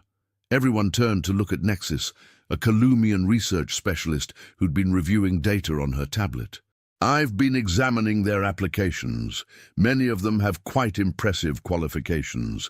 This one, Antonio Vasquez, has 30 years of experience as an oil rig worker in something called the Gulf of Mexico. He routinely worked in conditions that would be classified as moderately unsurvivable by our standards. Moderately unsurvivable isn't the same as completely unsurvivable. Yalthir slammed her appendage on the table. We're talking about jobs that have never had a survivor, not one, not in 42,000 years. With respect, Nexus continued, still scrolling through applications. Perhaps that's because we've been recruiting from species that evolved sensibly. Look at this human's resume. Katrina Oakes. Previous occupation, storm chaser. She deliberately drove towards hurricanes. For fun. She describes it as a bit of a rush. The committee stared at Nexus in collective horror. What kind of species, Yalthir said slowly, develops recreational activities that involve running toward natural disasters? The kind that submits 843 million applications to unsurvivable jobs, apparently, Nexus replied. And that number just went up. We're now at 844 million. A low groan echoed around the conference room. There's another problem, Turtix added, because apparently the situation needed to get worse. Under the Galactic Employment Standardization Act, we're required to begin onboarding qualified applicants within 30 standard days. If we don't, we face sanctions from the Labor Rights Commission. Sanctions? Bellix looked like he might molt from sheer stress. We're going to face sanctions for not sending primitives to their certain deaths. The law is very clear, Yalthir said grimly, pulling up the relevant statute. Any member species that denies employment based solely on predicted mortality rates is guilty of discriminatory hiring practices. We'd need actual evidence that humans are physically incapable of performing these jobs. They are physically incapable, Bellix insisted. They're fragile. They need oxygen. They can't survive in hard vacuum. They certainly can't survive having their atoms scattered across 3 dimensions. Actually, Nexus interrupted again, and everyone groaned because her interruptions had not been helpful so far. Humans are surprisingly resilient for a carbon-based species. They have redundant organ systems, extreme temperature tolerance, and something called an adrenaline response that temporarily enhances their physical capabilities during stress. It's quite fascinating, really. Fascinating, Yalthir repeated flatly. Yes, that's exactly the word I'd use for the bureaucratic nightmare currently unfolding before us. Turtix raised a trembling appendage. So what do we do? The committee looked at each other, then at Turtix, then at the ever-climbing number of applications on the display, 845 million now. We do, Yalthir said with the tone of someone announcing their own funeral arrangements, what the law requires. We accept the applications, we conduct interviews, we make offers to qualified candidates, and we pray to whatever deities we individually believe in that humans have the good sense to decline when they realize what they're actually getting into. This turned out to be a profound miscalculation of human psychology. 3 weeks later, the first batch of human employees arrived at their respective assignments. Galactic observers had been stationed at each location, equipped with recording equipment and emergency medical teams. The general consensus among the Galactic Federation was that they were about to witness the largest mass casualty event since the supernova incident of Sector 88. Instead, they witnessed something far more disturbing. Nothing happened. Well, not nothing. Work got done, but nobody died. At the Hyperspace Waste Reclamation Station, Daphne Kowalski suited up in the minimal protective gear provided, which was basically a helmet with a breathing apparatus and a prayer, and stepped into raw hyperspace for her first shift. Observers watched through shielded monitors, wincing in anticipation of the inevitable dimensional inversion that would reduce her to a theoretical concept rather than a physical being. Daphne grabbed a piece of debris, stuffed it into her collection bag, and muttered, "This is exactly like cleaning the interstate after a holiday weekend." She survived her entire shift, 8 hours. The previous record had been 4 minutes. When she emerged, the station supervisor, a Vryn named Tixik, approached her with all 4 eyes wide with shock. How did you survive that? The dimensional stress alone should have torn your molecular bonds apart. Daphne removed her helmet and shrugged. I've worked sanitation during a garbage strike in August. You learn to tune stuff out. Tune it out? Tixic's antennae vibrated with distress. You can't just tune out the fundamental forces of reality attempting to disassemble your existence. Can't you? Daphne pulled out a thermos. You want some coffee? It's still hot. She'd brought coffee into hyperspace. She'd been drinking coffee while the universe tried to murder her in mathematically impossible ways. Tixic developed a stress condition that would require counseling for the next 6 months. Meanwhile, at the volcanic antimatter mining facility on Therax 6, Gregor Halvorson was having what he later described as a pretty standard Tuesday. He'd taken one look at the unstable, reality-threatening hellscape of antimatter deposits and said, reminds me of North Slope during breakup season. The facility's safety AI, which had been programmed to expect immediate catastrophic failure, kept running diagnostics on itself because surely its sensors were malfunctioning. Gregor was walking on terrain that should have annihilated him at the molecular level. He was using equipment that previous operators had merely looked at before being vaporized. He'd even found a more efficient extraction method. See your problem, Gregor explained to the AI, apparently unaware that conversing with safety systems was not standard protocol. Is you're thinking too hard about it. Back on the ice roads, we had a saying, sometimes you just gotta point the truck and go. That is not applicable to antimatter physics, the AI shrieked, or would have shrieked if AIs could shriek, which this one was coming dangerously close to learning how to do. Sure it is. Gregor positioned the extraction array with the casual confidence of someone who'd never read the manual. You're overcomplicating it. Watch. He activated the array. Instead of the predicted explosion that would have been visible from 3 star systems, the antimatter flowed smoothly into containment vessels. Well, I'll be damned, Gregor said cheerfully. Works better when you don't overthink it. The AI filed an emergency report to its manufacturers questioning the fundamental nature of reality. At the Deep Void Communication Station, Priya Chandrasekaran had settled into her 600 subjective year shift with the kind of zen acceptance that came from dealing with customers who screamed about their cable bills for 4 hours straight.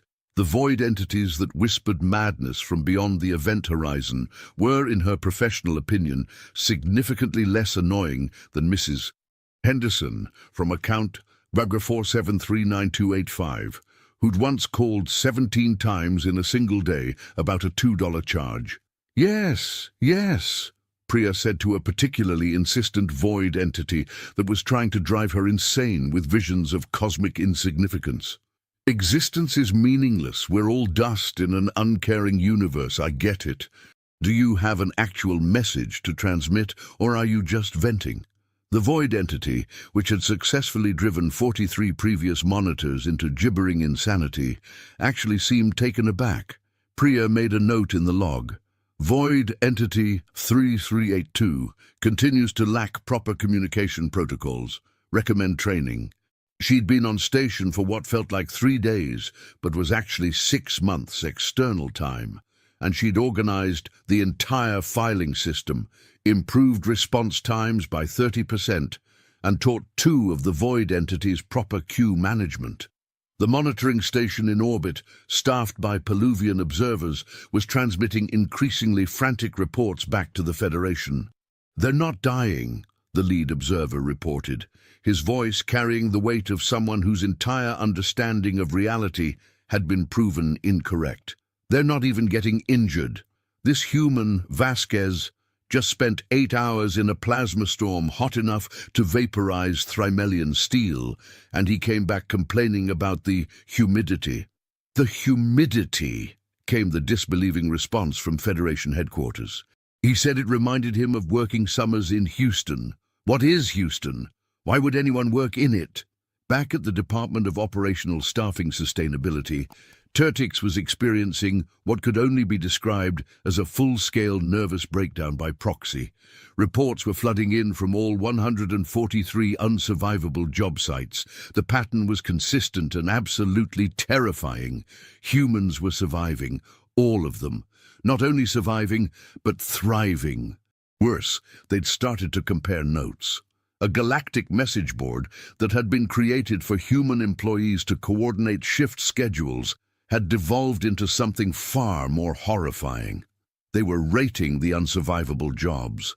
Katrina Oakes had posted, "Thermonuclear atmospheric surveyor is pretty decent, 7 out of 10.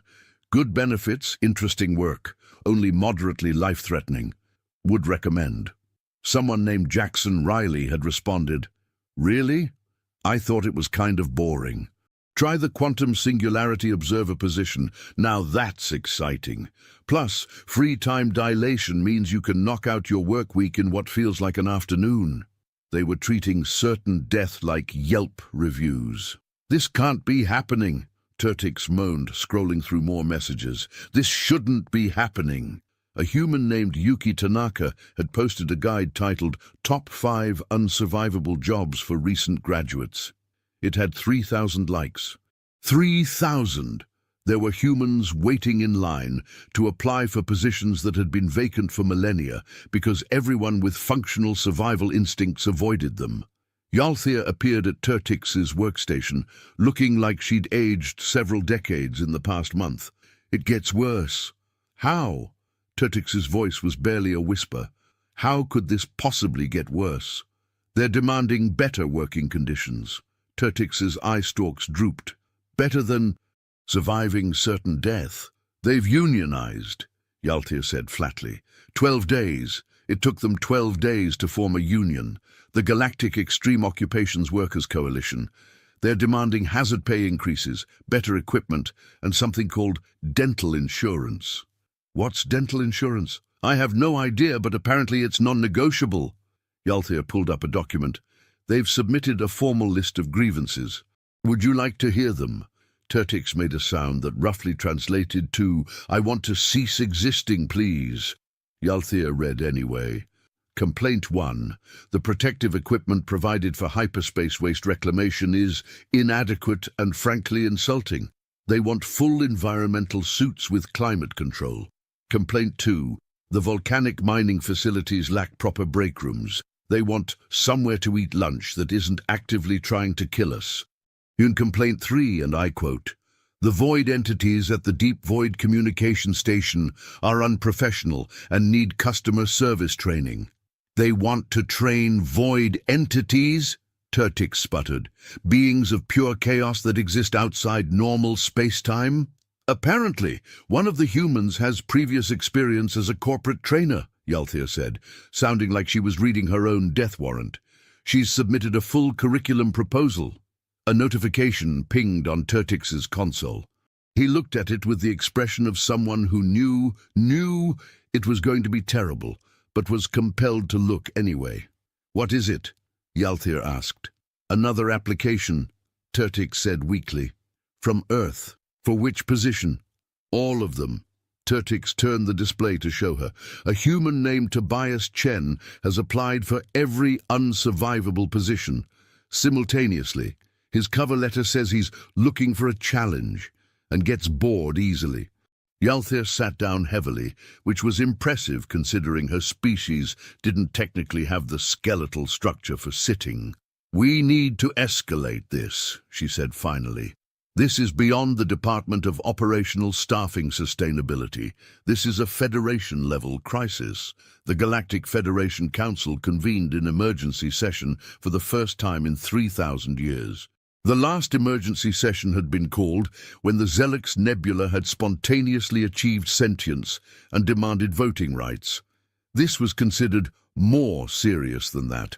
High Chancellor Vorgrim, a Kaluvian whose species was known for their calm rationality, opened the session with a statement that would later be studied by political scientists as an example of leadership under extreme stress.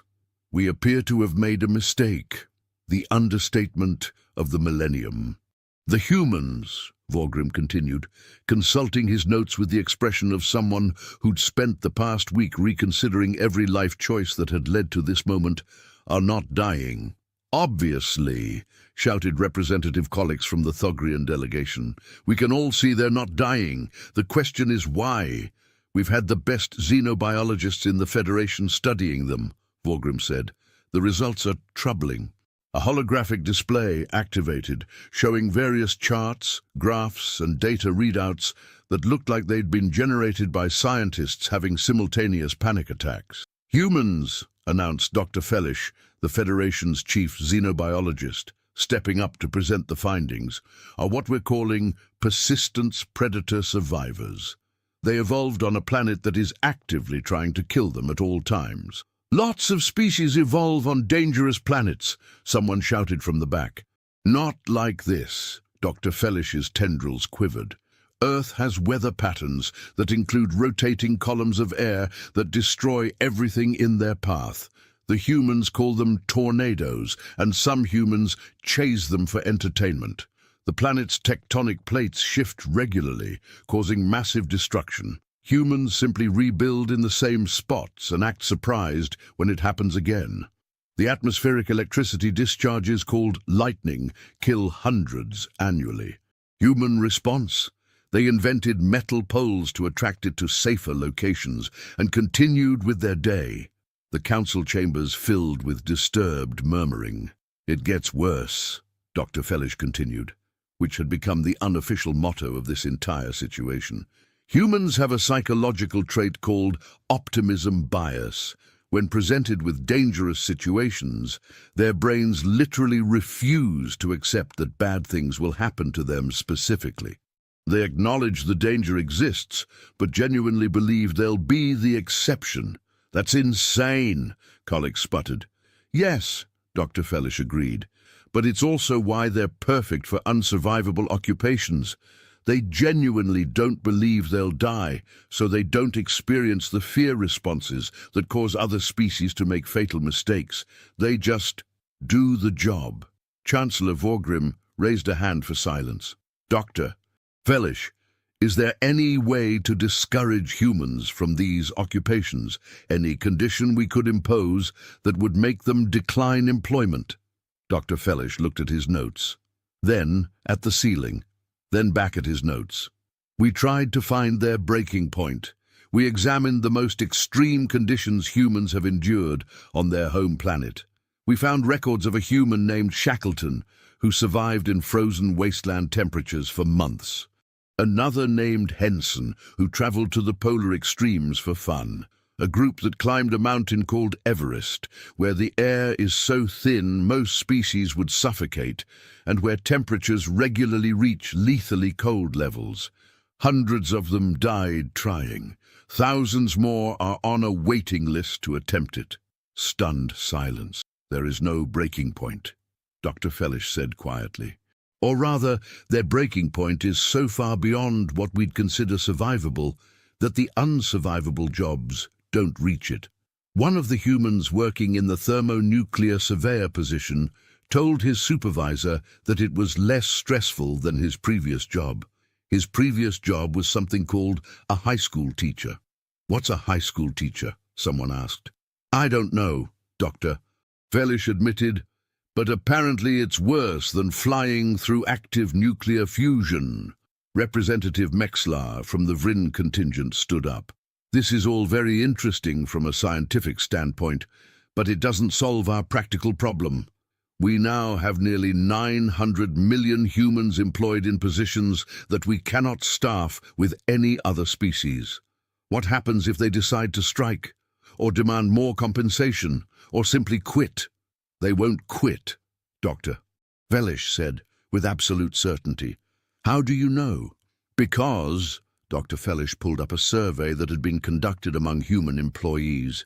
When asked if they would consider leaving their positions for safer work, 93% said no. The reasons varied from "the commute is shorter than my old job" to "my boss doesn't micromanage me" to "and this one concerns me deeply.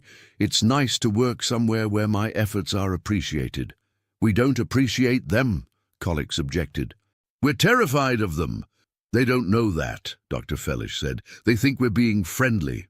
Chancellor Vorgrim slumped in his seat, which was the first time anyone had seen him display such informal body language during an official session. "So what you're telling me is that we've accidentally recruited an unkillable workforce from a death world. They're happy with their jobs, they've unionized, and they're never leaving. That's an accurate summary, yes. And there's nothing we can do about it?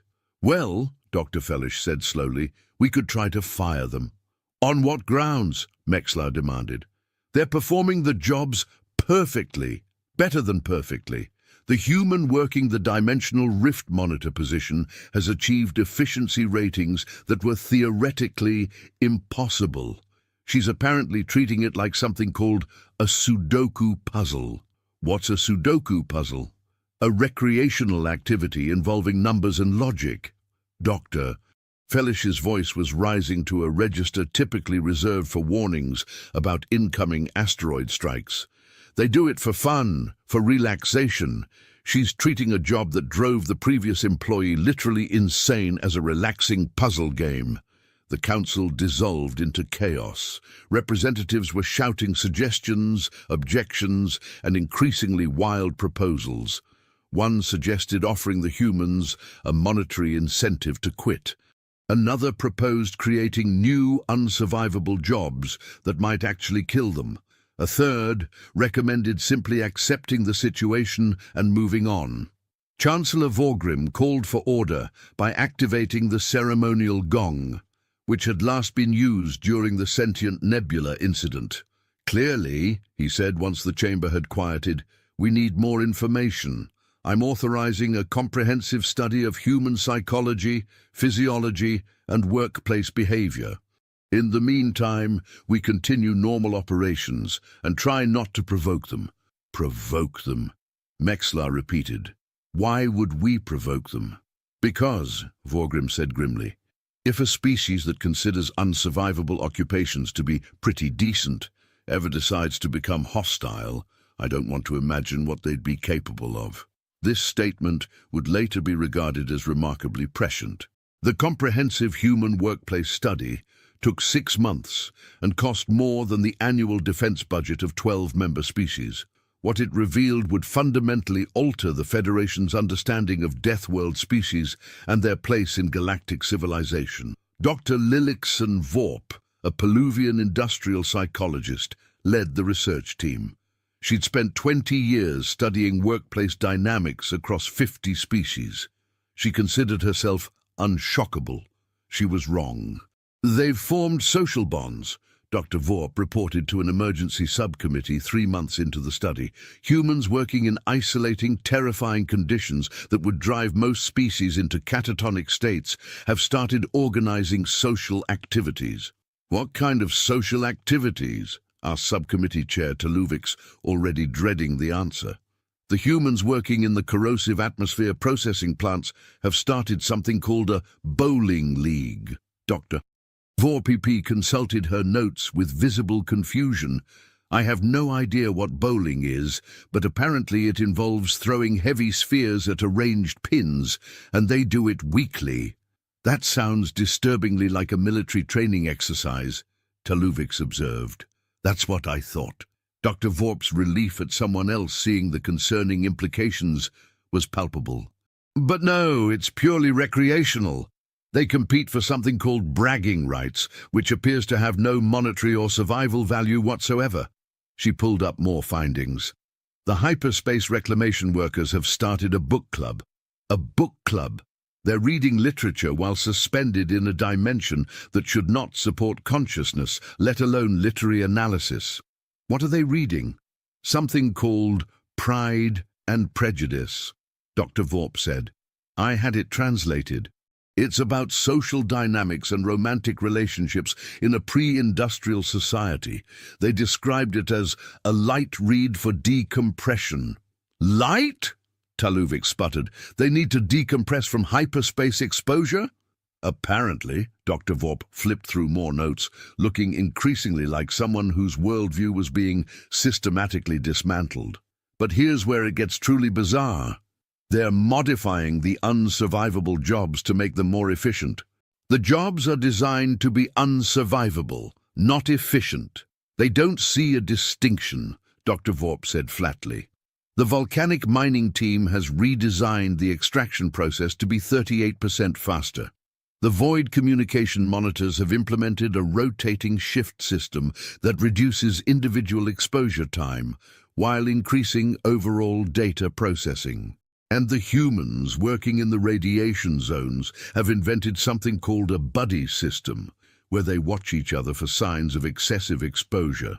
Excessive exposure, Taluvix repeated weakly. They're all excessively exposed. That's the point. Not according to human safety standards. Dr. Vorp activated another display. I had my team research Earth's occupational safety guidelines. Did you know that on Earth there are legal limits to how much radiation workers can be exposed to? That's reasonable. The limits are 50 times higher than what the Federation considers safe. Dr. Vorp's voice cracked slightly. They've normalized radiation exposure that we classify as immediately lethal, and that's their safety standard. The amount they consider unsafe is beyond our measurement capabilities. Taluvix felt several of his internal organs attempting to migrate to safer locations within his body. Please tell me there's some good news in this report, some weakness we can exploit if necessary, some limitation to their capabilities. Dr. Vorp was quiet for a long moment. There is one thing. Yes? They need coffee. Coffee. A caffeinated beverage made from processed plant seeds, Dr. Vorp explained. It's apparently essential to human functioning. Several of the job sites reported that humans became notably less cheerful and cooperative when their coffee supplies were delayed. So they do have a weakness. Taluvix leaned forward eagerly. If we control the coffee supply, we control the humans. I wouldn't recommend that, Dr. Vorp said quickly. When the Deep Void Station experienced a coffee shortage, the human employees collectively decided to fix the problem themselves. They requisitioned a cargo ship, learned basic interstellar navigation over a weekend, and flew to the nearest coffee-producing planet. They returned 3 days later with enough coffee to last 5 years. They also somehow negotiated a standing trade agreement with the Feluvian Agricultural Collective and set up an automated delivery system. They hijacked a cargo ship? They prefer the term borrowed, Dr. Vorp said. They returned it with a full tank of fuel and a thank you note. Taluvix put his head in his hands, which was remarkable given that his species didn't technically have hands. Is there anything in your report that suggests we have any control over this situation? Dr. Vorp hesitated. There's one more thing. It's not exactly a weakness, but it might be relevant. I'm almost afraid to ask. They're getting bored. Those 3 words hung in the air like a death sentence. Bored, Taluvix repeated slowly. The humans working in conditions that should liquefy their organs are getting bored. Several have submitted requests for additional challenges. Dr. Vorp pulled up the documentation. This one, Daphne Kowalski from the Hyperspace Reclamation Team, has asked if there are any jobs that are, actually dangerous. And I want to emphasize that she asked this while her current job has a historical mortality rate of 100%. What did you tell her? Nothing yet, Dr. Vorp admitted. I'm genuinely not sure how to respond. Do we have jobs more dangerous than unsurvivable occupations? Is there a classification beyond unsurvivable, extremely unsurvivable, aggressively unsurvivable, absurdly unsurvivable? Taluvix suggested weakly. A notification chimed on Dr. Vorp's tablet. She looked at it and made a sound like air slowly escaping from a punctured habitat module. What now? Taluvix asked, though he was certain he didn't want to know. The humans have formed a committee, Dr. Vorp said distantly. They're calling it the Workplace Improvement Initiative. They want to meet with Federation leadership to discuss optimization opportunities across all unsurvivable occupations. Optimization opportunities, Taluvix echoed. They want to make the unsurvivable jobs more unsurvivable. I think they want to make them more survivable, actually, Dr. Vorp said. Which, given that they're the only species that can survive them, essentially means redesigning them to human specifications. And if we refuse, they've threatened to file a formal grievance with the Galactic Labor Relations Board. Taluvix laughed. It was not a happy sound. It was the laugh of someone who'd just realized they'd been outmaneuvered by a species that had only discovered faster-than-light travel 6 months ago. "Set up the meeting," he said finally, "and someone get me a human-compatible sedative. I have a feeling I'm going to need it." The Workplace Improvement Initiative meeting took place in the Grand Assembly Hall, which had previously been used for treaty signings and war crime tribunals. The Federation representatives felt both applications were equally appropriate for the current situation. 15 humans arrived, representing different unsurvivable occupation sectors. They wore their work uniforms, which ranged from minimal protection against reality-warping forces to somehow survived atmospheric re-entry while wearing this. Leading the delegation was Priya Chandrasekaran, who'd apparently been elected spokesperson through a process the Federation observers described as terrifyingly efficient democratic organization. "Thank you for meeting with us," Priya said pleasantly, as if this were a normal business meeting and not a confrontation between an ancient galactic civilization and a species that had weaponized optimism. "We've prepared a presentation." A presentation. They'd prepared a presentation. Taluvix, who'd been appointed as the Federation's negotiator primarily because everyone else had suddenly remembered urgent appointments elsewhere, gestured weakly for them to proceed. The first slide appeared. It was titled Unsurvivable Occupations, a Human Resources Perspective. "We want to start by saying we appreciate the employment opportunities," Priya began, and Taluvix felt a small glimmer of hope that this might be reasonable after all. "However, after 6 months of operations, we've identified several areas where current practices don't align with industry best standards." The hope died. "Issue 1, Priya clicked to the next slide, which showed a graph that Taluvix's brain refused to process.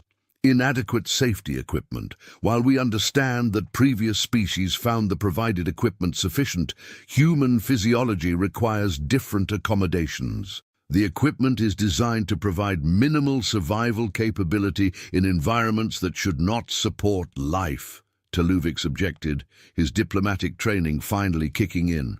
"It's meant to buy you a few minutes to evacuate, not to work full shifts in." "Exactly our point," said Gregor Halverson, the volcanic mining specialist. "We need equipment designed for actual work, not just emergency evacuation. My team has drafted specifications for improved thermal suits that would increase productivity by 20% while reducing equipment failure rates." "Equipment failure?" Taluvix latched onto this. "The suits are failing. Only about 30% of the time," Gregor said dismissively.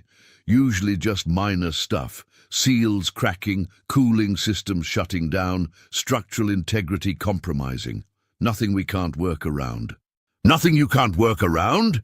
Taluvix's voice reached a pitch that caused several recording devices to malfunction. "Those failures should be fatal." "Should be, sure," Gregor shrugged. "But they're mostly just annoying.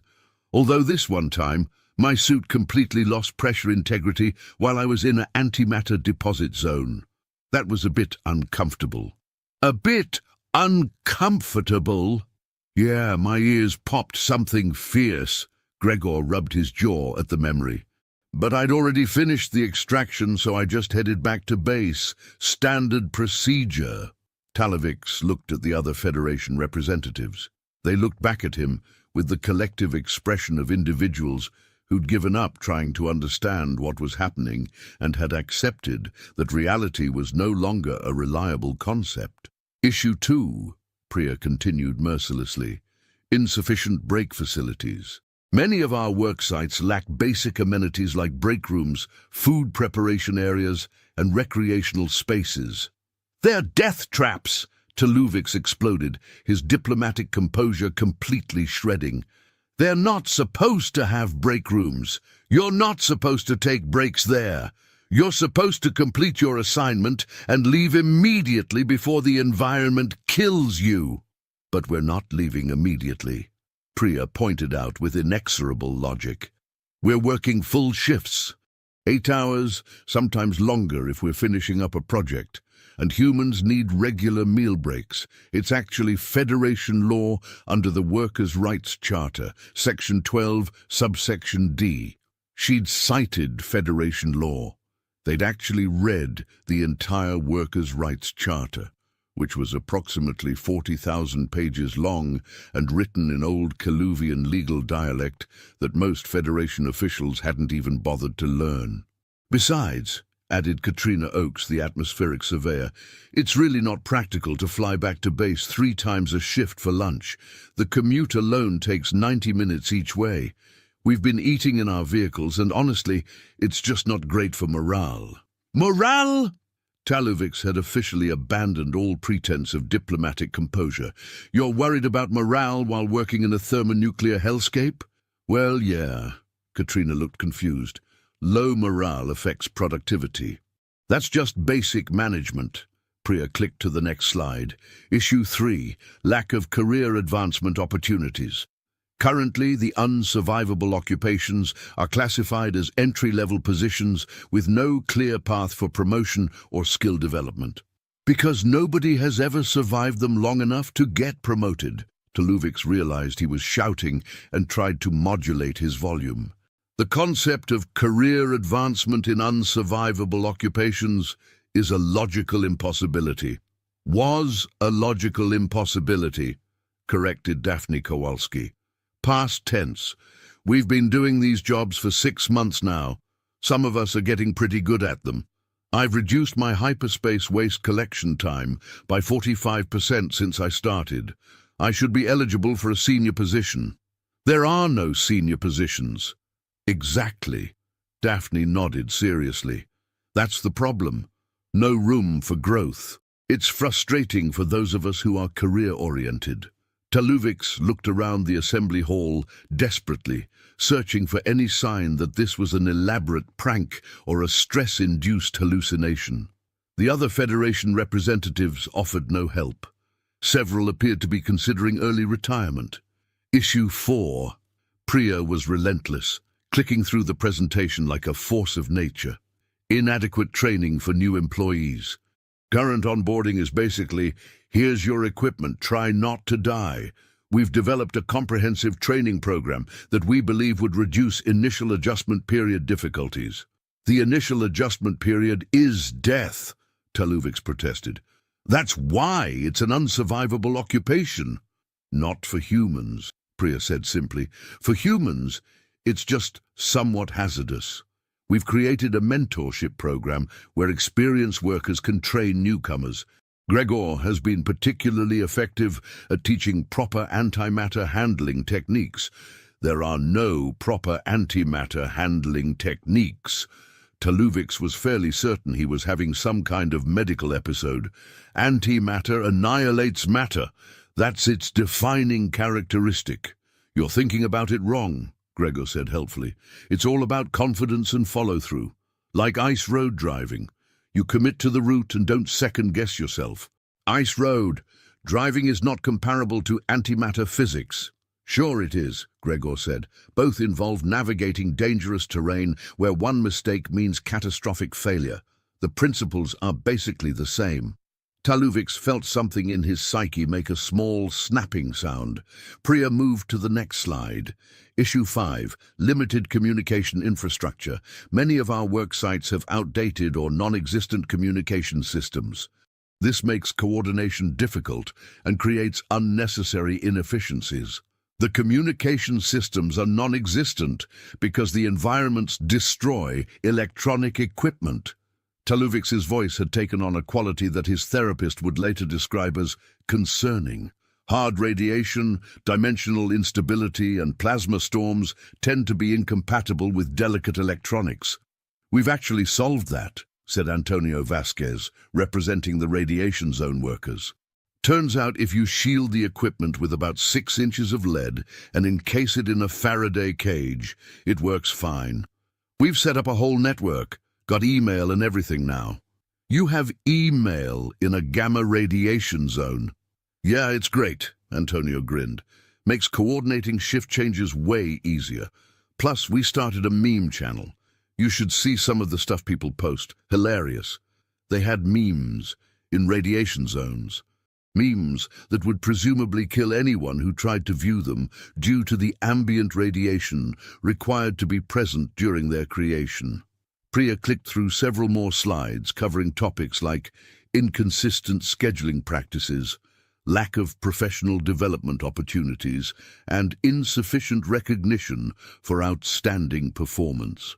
Each issue was presented with supporting data, proposed solutions, and cost-benefit analyses. They'd done a cost-benefit analysis of unsurvivable occupations. In conclusion, Priya said, reaching the final slide, we're not asking for anything unreasonable.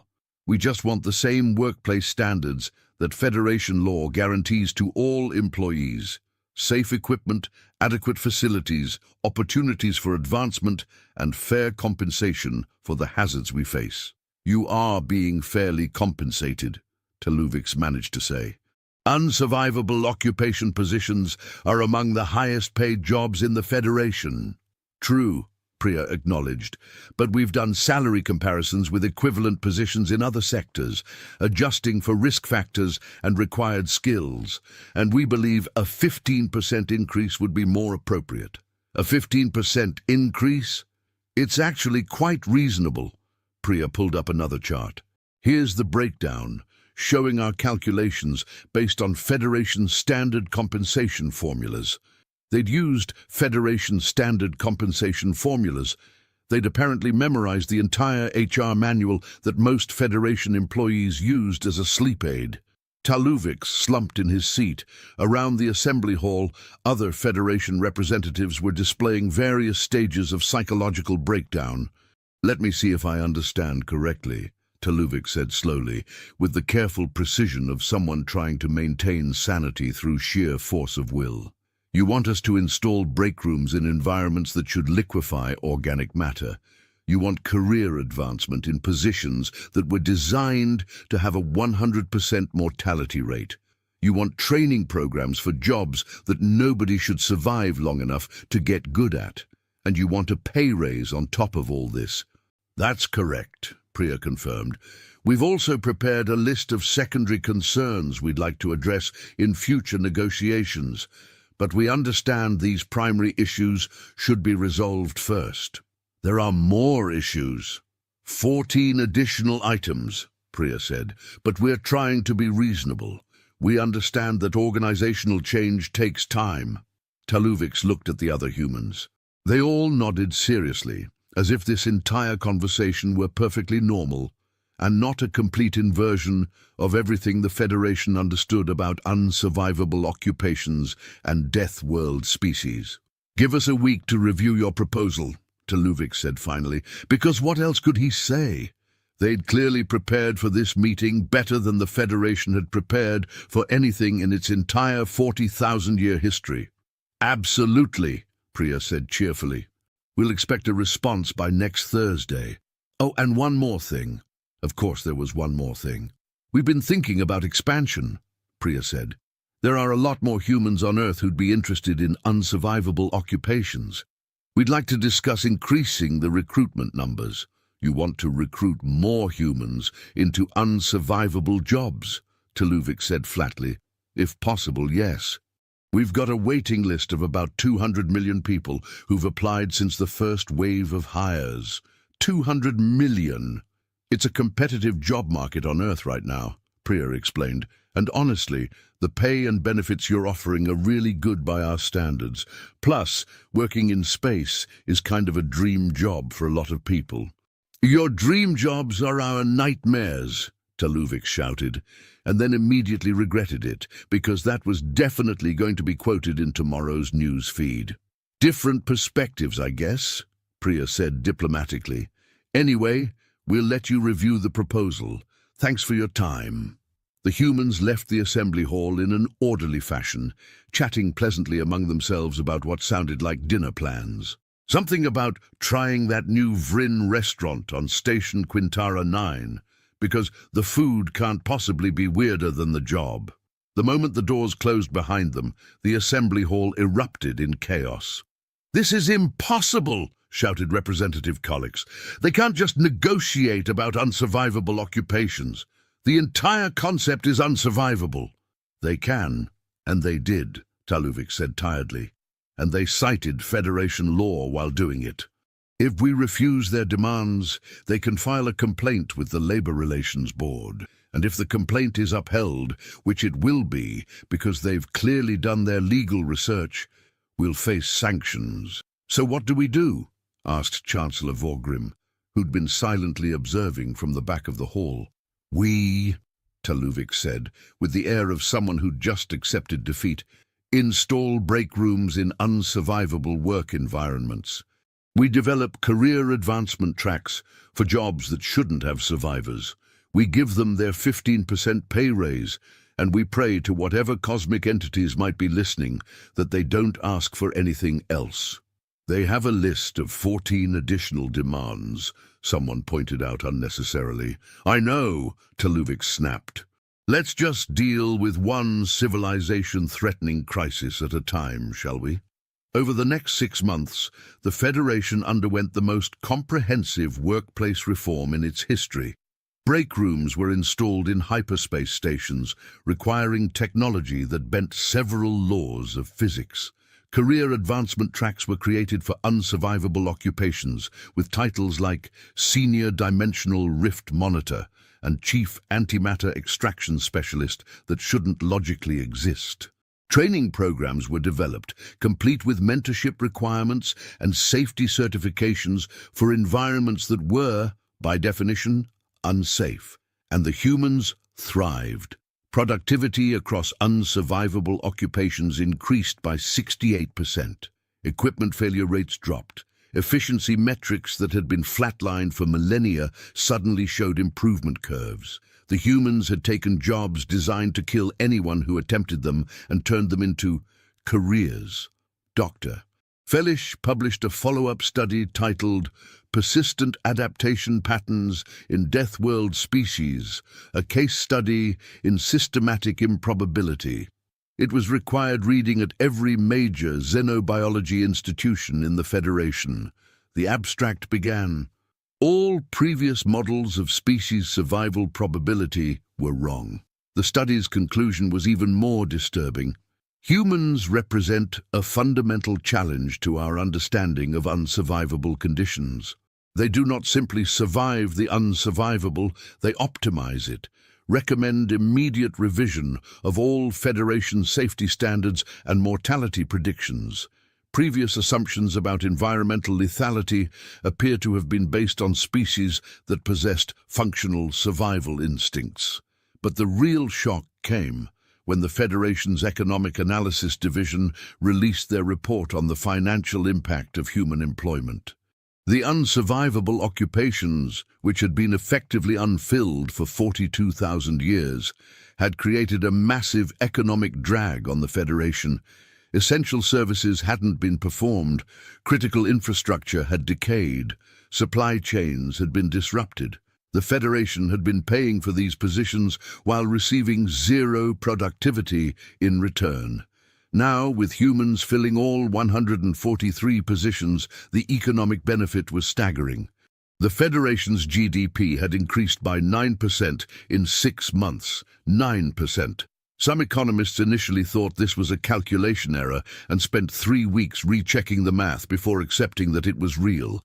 The humans weren't just surviving unsurvivable jobs, they were generating massive economic value while doing so. Chancellor Vorgrim called another emergency council session to discuss the findings. "We need to acknowledge," he began with the tone of someone making a confession, "that the humans' arrival has been unexpectedly beneficial to the Federation's economy and operational efficiency." The council chamber remained silent. Nobody wanted to be the first to say it out loud. "Furthermore," Vorgrim continued, "preliminary modeling suggests that if we were to expand human employment to other hazardous occupations, not just the unsurvivable ones, we could see additional significant gains in productivity and safety across multiple sectors." Still silence. "The Economic Analysis Division is recommending," Vorgrim took a deep breath, that we actively recruit additional humans for expanded roles throughout Federation operations. Now the silence broke. What? Colic surged to his feet, which was impressive given his species' gelatinous nature. You want to bring more of them here, deliberately? The data is compelling, Vorgrim said, projecting the economic models. Humans excel at dangerous, difficult work that other species avoid. They're reliable, they're organized, and they're apparently impossible to kill through normal occupational hazards. From a purely practical standpoint, they're ideal employees. They're terrifying, Colix objected. They treat unsurvivable occupations like normal jobs. They unionize in conditions that should prevent coherent thought. They want break rooms in hyperspace. And they've reduced accident rates in those environments by 73%, Vorgrim countered, because they implemented their buddy system and safety protocols. Unsurvivable occupations are now statistically safer than standard manufacturing positions. That's because the only people working them are humans. Exactly, Vorgrim said, which is why we should employ more of them. The argument raged for hours, but ultimately the numbers were impossible to ignore. The Federation had spent millennia trying to manage unsurvivable occupations through bureaucracy and hope. Humans had solved the problem in 6 months through sheer bloody-minded persistence and optimism. The vote to expand human recruitment passed by a narrow margin. Several representatives immediately filed for extended leave afterward. Back on Earth, the news that the Galactic Federation was offering expanded employment opportunities created what historians would later call the Great Application Surge. 19 billion humans applied for positions within the first week. 19 billion. That was approximately 2/3 of Earth's adult population. The Federation's HR systems crashed completely, not from technical errors, but from what one system administrator described as existential dread overload. The computers had simply refused to process that many applications from a single species to dangerous occupations. Turtix, who'd been promoted to Senior Coordinator of Human Resources Integration, a position that hadn't existed 6 months ago, stared at the application numbers with the 1,000-yard stare of someone who'd seen too much. 19 billion, he muttered to himself. We accidentally sent job postings to one planet and received 19 billion applications. Yalthir appeared at his desk. She'd aged considerably in the past year, despite her species' normally slow aging process. The Council has approved positions for an additional 5 million humans, she said. We're calling it the Hazardous Occupation Integration Initiative. 5 million, Turtix repeated, out of 19 billion applicants. It's a start, Yalthir said. We need to pace the integration, make sure the existing systems can handle the expansion before we commit to larger numbers. The existing systems couldn't handle the first wave of humans, Turtix pointed out. They just adapted around our inability to manage them properly. True, Yalthir conceded, but let's at least pretend we're in control of this situation. They both knew they weren't. The moment humans had arrived and refused to die on schedule, control had been an illusion. The second wave of human employees arrived over the next 3 months. They were assigned to positions classified as highly hazardous, but not technically unsurvivable. Jobs like asteroid mining in unstable fields, atmospheric harvesting from gas giants, and deep space salvage operations in regions with unpredictable gravitational anomalies. The pattern repeated itself with depressing predictability. Humans assessed the risks, shrugged, and got to work. Within weeks, they'd improved efficiency, reduced accident rates, and started forming social groups. A salvage team, working near a collapsing binary star system, organized a poker tournament. They called it Extreme Cards, and sold tickets to observers who wanted to watch humans gamble while reality bent around them. They were turning dangerous work into entertainment. Dr. VORPP published a third study, this one titled Occupational Normalization in High-Stress Environments: Why Humans Think everything is fine. The paper's thesis was that humans had evolved in such a consistently dangerous environment that their baseline for acceptable risk was completely miscalibrated compared to other spacefaring species. The paper included quotes from human workers that would become legendary in xenopsychology circles. When asked about working in an asteroid field where collision risk was calculated at 18% per shift, a human named Rita Kowalski said, "Sure, it's a bit dodgy, but I used to drive a taxi in Boston. This is much more predictable." A salvage operator working near a black hole's accretion disk, where radiation levels fluctuated wildly and time dilation made shift schedules a nightmare, commented, "The weird time stuff takes getting used to, but at least management doesn't call me on my days off." These statements were analyzed by the Federation's top psychologists. The consensus: humans genuinely perceived these conditions as normal, possibly even preferable to their previous employment. It was, everyone agreed, absolutely horrifying, but it was also undeniably effective. 1 year after the first humans had been hired into unsurvivable occupations, the Federation released a comprehensive impact assessment. The numbers told a story that made traditionalists uncomfortable and economists excited. Human workers had filled 143 previously unfillable positions. They'd expanded into 892 additional hazardous roles. Productivity in dangerous sectors had increased by 79%. Safety incidents had decreased by 62%, despite the fact that humans were working in objectively more dangerous conditions than previous workers. The economic impact was measured in the trillions. Supply chains that had been disrupted for millennia were flowing smoothly. Infrastructure that had been impossible to maintain was now maintained. Resources that had been inaccessible were now being extracted efficiently, and the humans were still not dying. Oh, there were injuries. Humans got hurt, but they recovered and went back to work with a casual attitude that baffled medical professionals across the Federation. One human, after surviving an incident where his spacecraft depressurized in deep space, requiring emergency evacuation to a medical facility, was back at work within 2 weeks. His comment to the worried medical staff, "I've had worse falls off a ladder." He'd compared explosive decompression in deep space to falling off a ladder.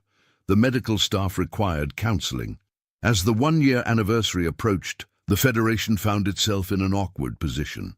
They'd spent millennia building a civilization based on certain assumptions about danger, survival, and risk management. Humans had invalidated most of those assumptions simply by showing up and refusing to die appropriately. Chancellor Vorgrim convened what he promised would be the final emergency council session on the human question. "We need to make a decision," he announced. "Do we continue expanding human employment, or do we try to limit their presence in Federation operations?" "We can't limit them," pointed out Representative Taluvix, who'd become something of an expert on human employment law through painful experience. "They have full Federation employment rights. Discrimination based on species origin is illegal. And before anyone suggests it, we can't classify them as too dangerous to employ when they have the best safety record of any workforce in Federation history. So we're committed to this," Collix said flatly. "We're permanently integrating a species that treats unsurvivable occupations as resume-building opportunities." "It appears so," Vorgrim agreed. "The question is, how do we manage this moving forward?" Dr. Fellish, who'd been invited to provide scientific context, raised a tentacle.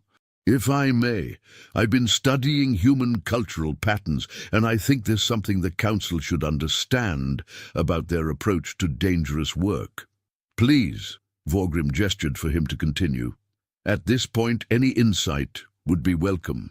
"Humans," Dr. Fellish began, "have a concept they call whistling past the graveyard. It means acting casual about something frightening to manage fear. But I don't think that's what's happening here. I think humans genuinely don't find these occupations as frightening as we do." "That's worse," Collix muttered. Perhaps, Dr. Fellish continued, but consider what it means for the Federation. We've spent millennia developing elaborate safety protocols and risk mitigation strategies because we approach danger from a position of fear. Humans approach it from a position of problem solving. They don't ask, how do we avoid this danger? They ask, how do we work with this danger efficiently? You're saying they're better at dangerous work because they're too stupid to be afraid? Collix asked. No, Dr. Fellish said firmly.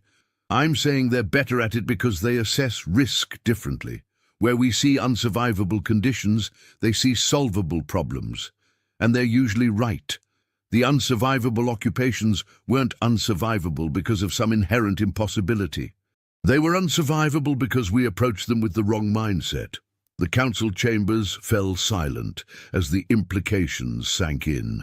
You're saying, Vorgrim said slowly, that we've been limiting ourselves, that there are possibly thousands of other unsurvivable conditions that are actually just difficult.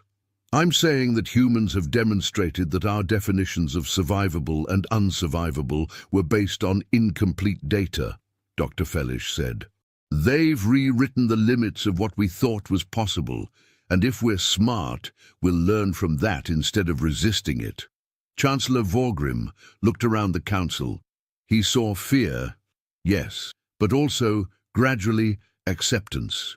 The Federation had survived 42,000 years by being adaptable.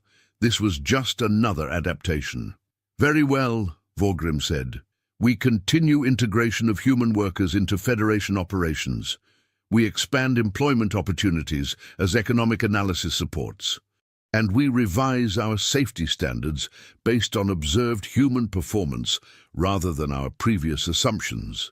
And if they keep demanding more, Collix asked, better conditions, higher pay, additional benefits? Then we negotiate, Vorgrim said simply. Just like we would with any other workforce, they've earned that right by doing the impossible. The vote to fully integrate humans into Federation employment passed unanimously. Everyone had finally accepted the new reality. The formal announcement was made via standard Federation channels. Humans were officially recognized as a fully employed member species with all associated rights and responsibilities. The unsurvivable occupations list was formally redesignated as specialized extreme environment positions, and humans were acknowledged as the primary workforce for these roles. Earth's response to this announcement was characteristic. Applications immediately surged to 43 billion. Turtix didn't even blink. He'd achieved a zen state of acceptance regarding human behavior. Nothing they did could surprise him anymore. Almost nothing. The surprise came 3 months later when Priya Chandrasekaran requested a meeting with Federation leadership. Not as a union representative this time, but as what she called a concerned employee with a proposal. Chancellor Vorgrim agreed to meet with her, curious what new impossibility she was about to suggest. Thank you for seeing me, Priya began, settling into the chair that had been specially designed for human physiology. The Federation had started manufacturing human-compatible furniture in bulk. The chair industry had never been so profitable. Of course, Vorgrim said cautiously. What did you want to discuss? I've been thinking about the Federation's approach to dangerous work, Priya said, and I have a suggestion. Vorgrim braced himself. Human suggestions tended to reorganize reality. You have a lot of species in the Federation who are brilliant at science, diplomacy, and art, Priya continued, but you don't have many species who are good at the dirty, dangerous work that keeps civilization running. That's why those jobs went unfilled for so long. That's an accurate assessment, Vorgrim agreed warily. So here's my thought, Priya leaned forward. What if humans specialize? We're good at the dangerous stuff. We don't mind it. We actually kind of enjoy it. So let us handle that sector while other species focus on what they're good at. Division of labor on a galactic scale. Vorgrim considered this. You're proposing that humans become the Federation's hazardous environment specialists. Exactly, Priya nodded. But more than that, we teach other species our techniques, share our safety protocols, help redesign dangerous systems to be more manageable. We've learned a lot in the past year about what makes these jobs dangerous versus what makes them unnecessarily dangerous. A lot of the unsurvivable occupations were badly designed. We can fix that.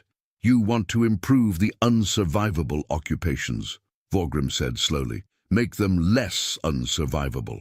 We want to make them safer, Priya corrected. There's a difference between necessary risk and stupid risk.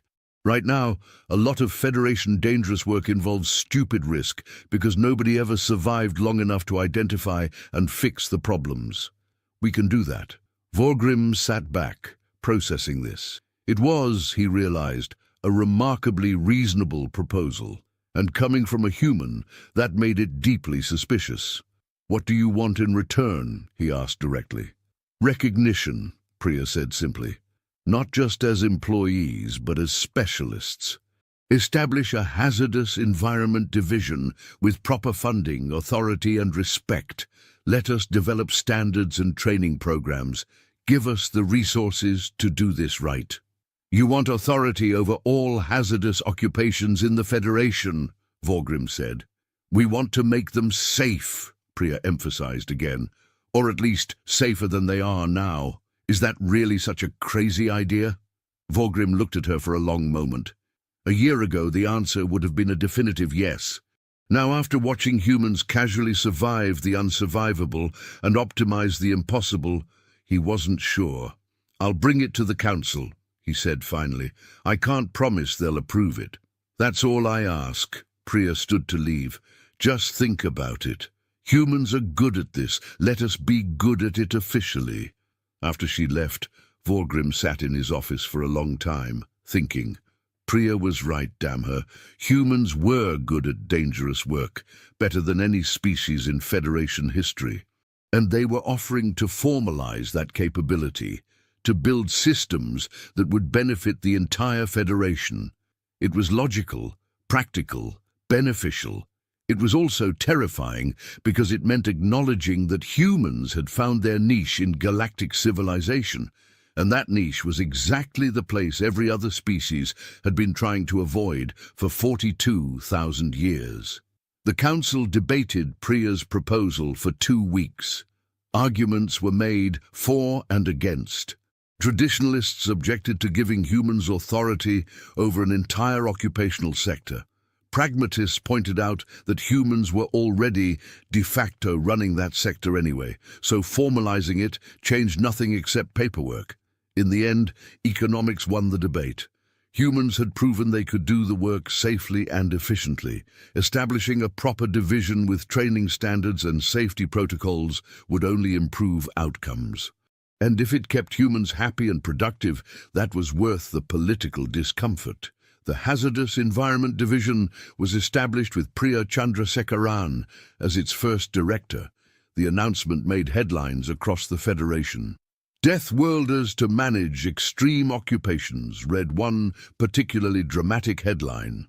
Federation formalizes human expertise in unsurvivable conditions was more accurate but less catchy. The comment sections, newly created by humans who'd insisted the Federation needed better communication platforms, were predictably chaotic. Some species expressed relief that humans were handling the dangerous work. Others worried about what it meant when the newest member species immediately took over the sector that had baffled the Federation for millennia. And humans, they celebrated by doing what they always did. They went back to work and made everything more efficient. Within 6 months of the Hazardous Environment Division's establishment, unsurvivable occupation mortality rates, still technically 100% for non-humans but 0% for humans, were officially reclassified. New safety standards were implemented. Equipment was redesigned. Training programs were developed that actually worked. For the first time in 42,000 years, the Federation's most dangerous jobs had proper safety protocols, career advancement paths, and qualified experts managing them. Dr. Fellish published his final study on the subject, titled simply, We were wrong about everything. It became the most cited paper in modern xenobiology. The abstract read, "This paper examines the fundamental assumptions underlying Federation risk assessment and occupational safety. Previous models operated on the premise that unsurvivable conditions were objectively unsurvivable. The introduction of humanity to Federation space has demonstrated that survival probability is species-dependent and mindset-dependent. What appears unsurvivable to a cautious species may be merely inconvenient to a recklessly optimistic one. Recommend complete revision of all safety standards, risk assessment protocols, and definitions of unsurvivable. Humans have proven that impossible simply means nobody appropriately crazy has tried yet." The paper won every major scientific award that year. Dr. Felish spent his acceptance speech at the Galactic Science Council looking like a man who'd seen too much and couldn't unsee it. "We thought we understood danger," he said in his keynote address. "We thought we'd reached the limits of survivable occupations. Then humans showed up, ignored our limits, and made them look ridiculous. We learned that the real limitation wasn't environmental, it was psychological. We were afraid, so we assumed everyone should be afraid. Humans aren't afraid, or at least they're not afraid of the right things. And somehow, that makes all the difference." He paused, looking out at the assembled scientists from 30 different species. "The galaxy is less dangerous than we thought," he said finally. "Not because the dangers have changed, but because we finally found someone crazy enough to punch danger in the face and ask what's next. I don't know if we should be grateful or terrified. Probably both. But I know one thing for certain. Unsurvivable occupations were only unsurvivable because we were hiring the wrong species." The audience sat in stunned silence. Then someone started clapping, slowly at first, then building. Within moments, the entire auditorium was applauding. Not just for Dr. Felish's research, but for the sheer audacity of what they'd all witnessed over the past 2 years. Humanity had arrived in galactic civilization and immediately broken every rule about survival, danger, and occupational safety. They'd done it without malice or intent. They'd simply shown up, assessed the jobs everyone considered impossible, and said, "Looks fine." 5 years after Tertix's fateful mistake, the unsurvivable occupations list had been completely transformed. What had once been a bureaucratic nightmare of unfillable positions was now a thriving sector of the Federation economy. Humans filled 97% of hazardous environment positions. The remaining 3% consisted of bold individuals from other species who'd been inspired by human example to try dangerous work themselves. Most of them quit after their first shift, gained a healthy respect for human psychology, and returned to safer occupations. But a few stuck with it, proving that while humans were naturally suited for dangerous work, it wasn't exclusively their domain. Earth had become a major recruiting center for hazardous occupation specialists. Training facilities were established in particularly inhospitable locations: deserts, Arctic zones, deep ocean platforms, active volcanic regions. If you could survive the training on Earth, the reasoning went, you could handle anything the galaxy threw at you. The logic was sound. Earth was, after all, the planet that had produced a species that considered unsurvivable occupations to be pretty good career moves. Tertix, now senior administrator of the Hazardous Environment Division, occasionally reflected on how a single clicked button had reshaped galactic civilization. He'd gone from a mid-level bureaucrat having a bad day to the individual who'd accidentally solved the Federation's 42,000-year staffing crisis. He'd been given awards, commendations, recognition from the Council itself. He still had nightmares about that day. "You changed the galaxy," Yalthir told him once, during a rare moment of downtime between the constant stream of human-related administrative challenges. "I made a mistake," Tertix corrected. "A catastrophic, civilization-altering mistake.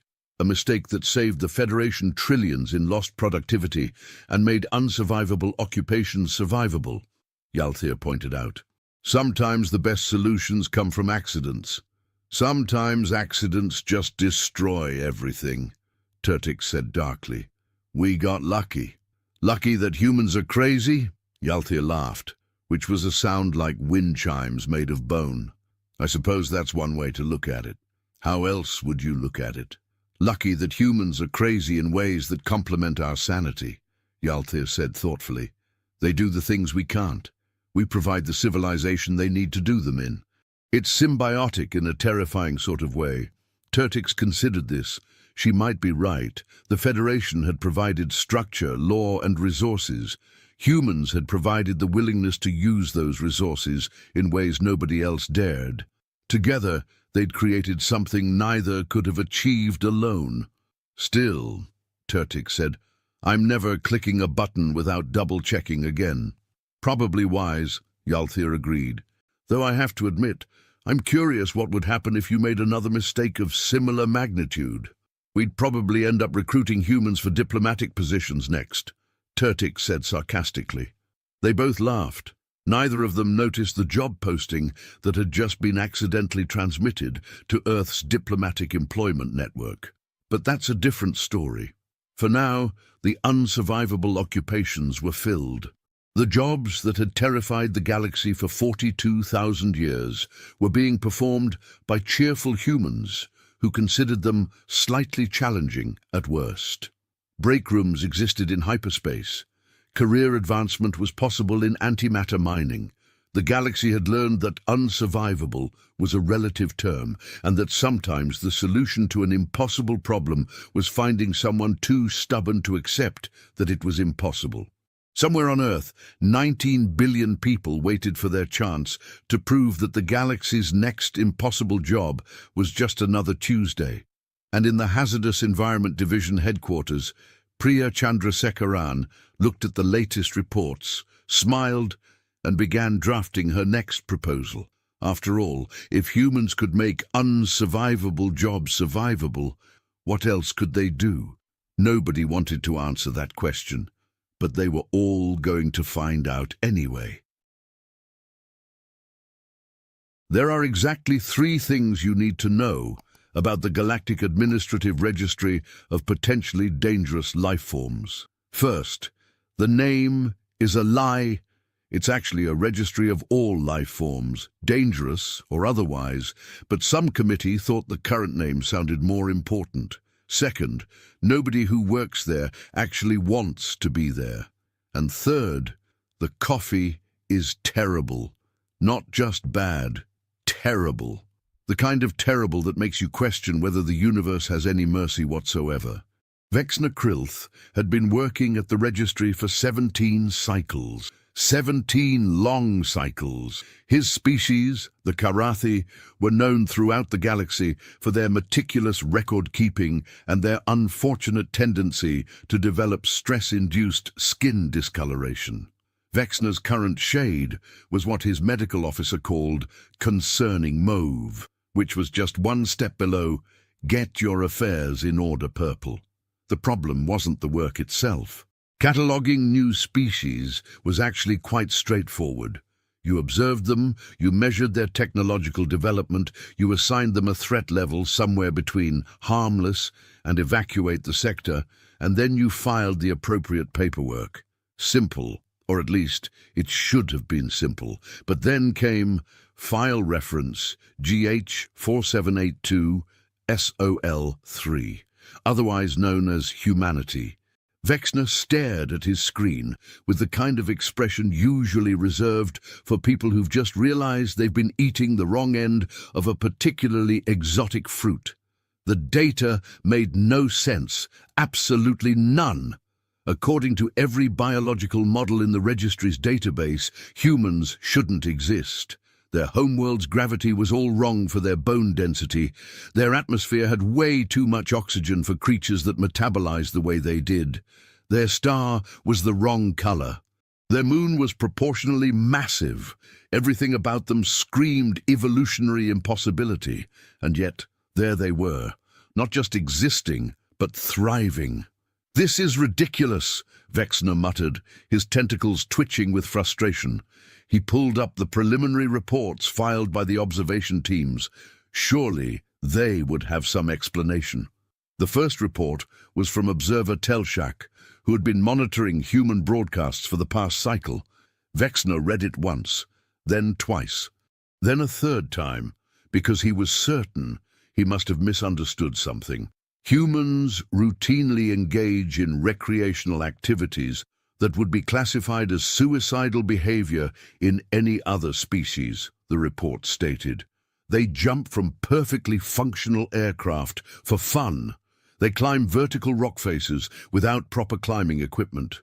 They surf on frozen water, sliding down mountains at speeds that would kill most species on impact. When asked why, the most common response is, because it's there, or seemed like a good idea at the time.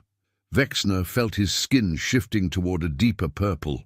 The second report was worse, much worse. Observer Kindala had actually visited Earth, disguised as one of their domestic animals, a golden retriever, apparently.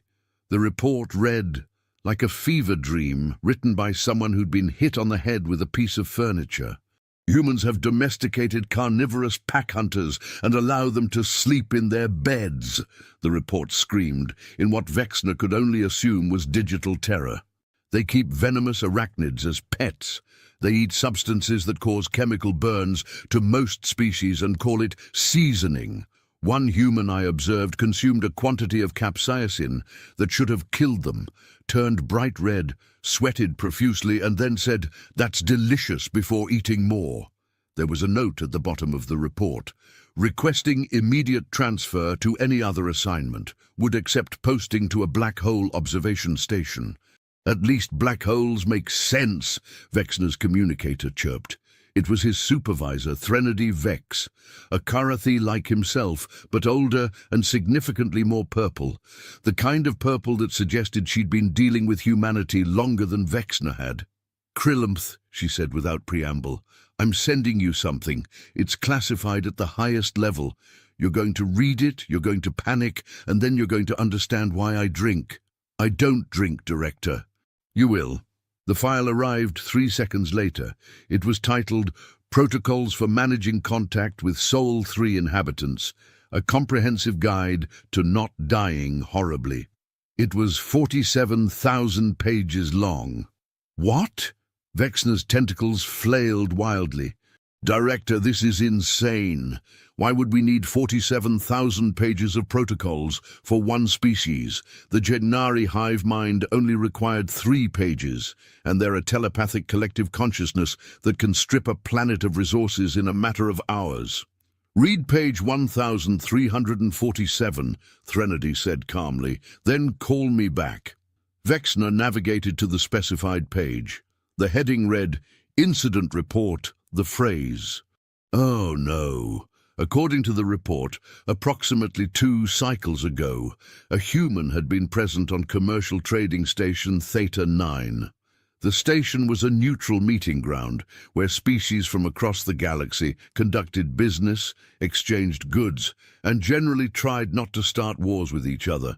It was considered one of the safest places in known space. Armed conflicts were forbidden.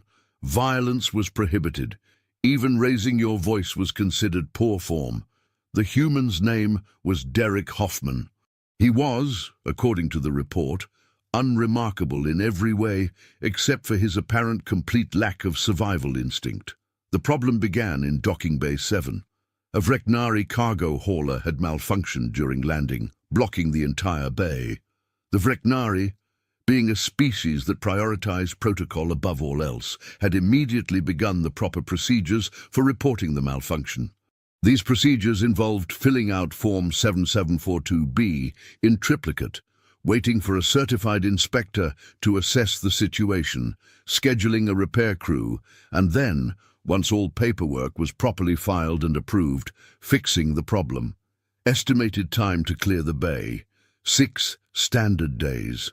This was unacceptable to approximately 40 ships waiting to dock, but everyone understood that these were the rules. You couldn't just bypass proper procedures. That would be chaos. Everyone understood this, except Derek Hoffman.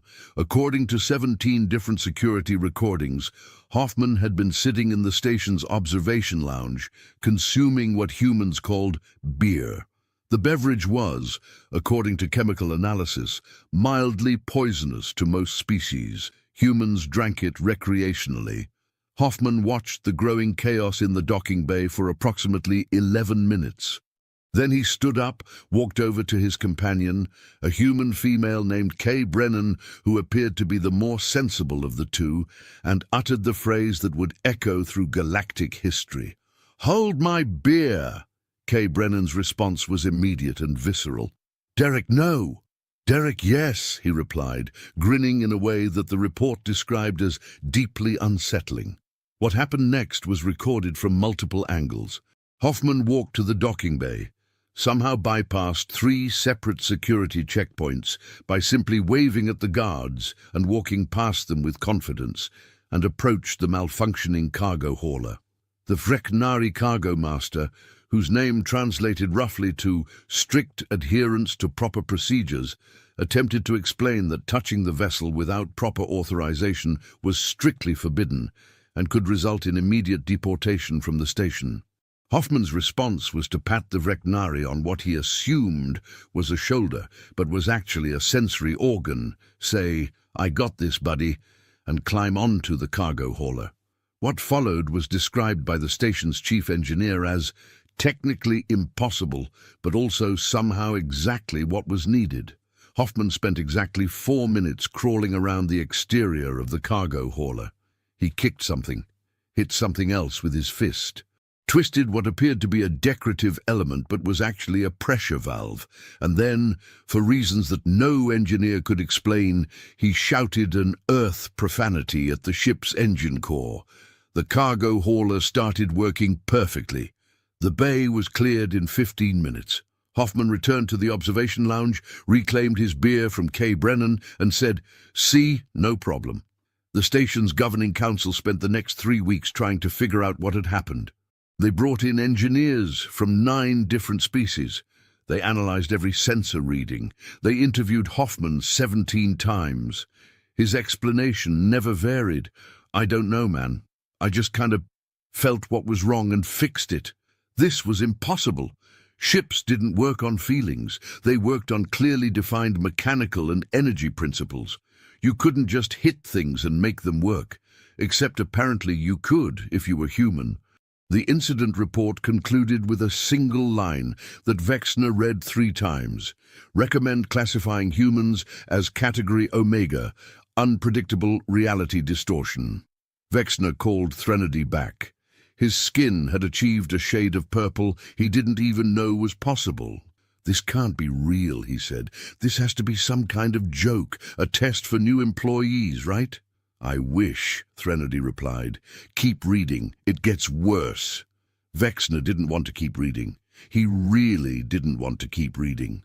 But he was a Karathi, and Karathi always followed procedures. So he kept reading. Page 3209. The Manila Envelope Incident. Page 7412. Why you should never challenge a human to a contest of any kind.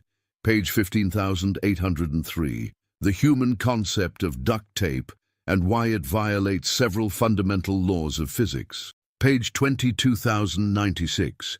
Case study. How humanity solved an interstellar navigation problem using what they call eyeballing it.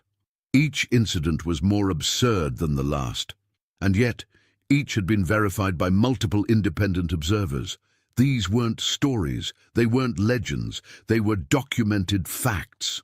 Vexner felt something he hadn't felt since his first day at the registry. Genuine, existential terror. He was about to close the file when he noticed something strange. There was an appendix at the very end of the document. It was titled simply, "The List." The list was exactly what it sounded like.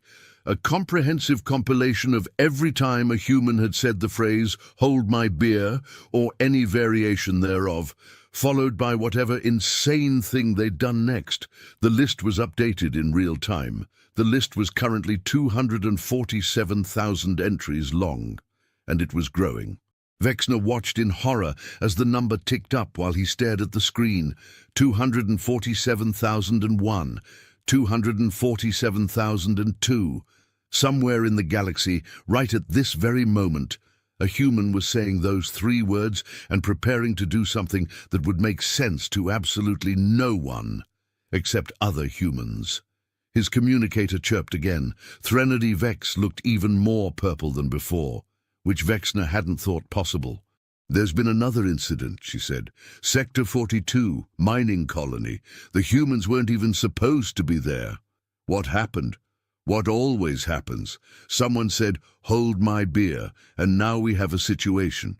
Vexner felt his career flashing before his eyes. He joined the registry because he wanted a quiet life, a safe, predictable, bureaucratic life filled with forms and procedures and absolutely no excitement whatsoever. "Director," he said carefully, "perhaps we should just classify humanity as a Category 5 threat and recommend minimal contact. Already tried that 6 cycles ago. It didn't work." "Why not?" "Because humans don't care about threat classifications. They saw the warning beacons we placed around their system and thought they were invitations. They're like moths drawn to a flame, except the flame is danger, and they're flying toward it while laughing." Vexner's tentacles drooped in defeat. "So what do? We do what we've been doing for the past 2 cycles, Threnody said. "We watch, we document, we try to predict where they'll cause chaos next. And we hope that when the inevitable disaster happens, they'll fix it the same way they cause it.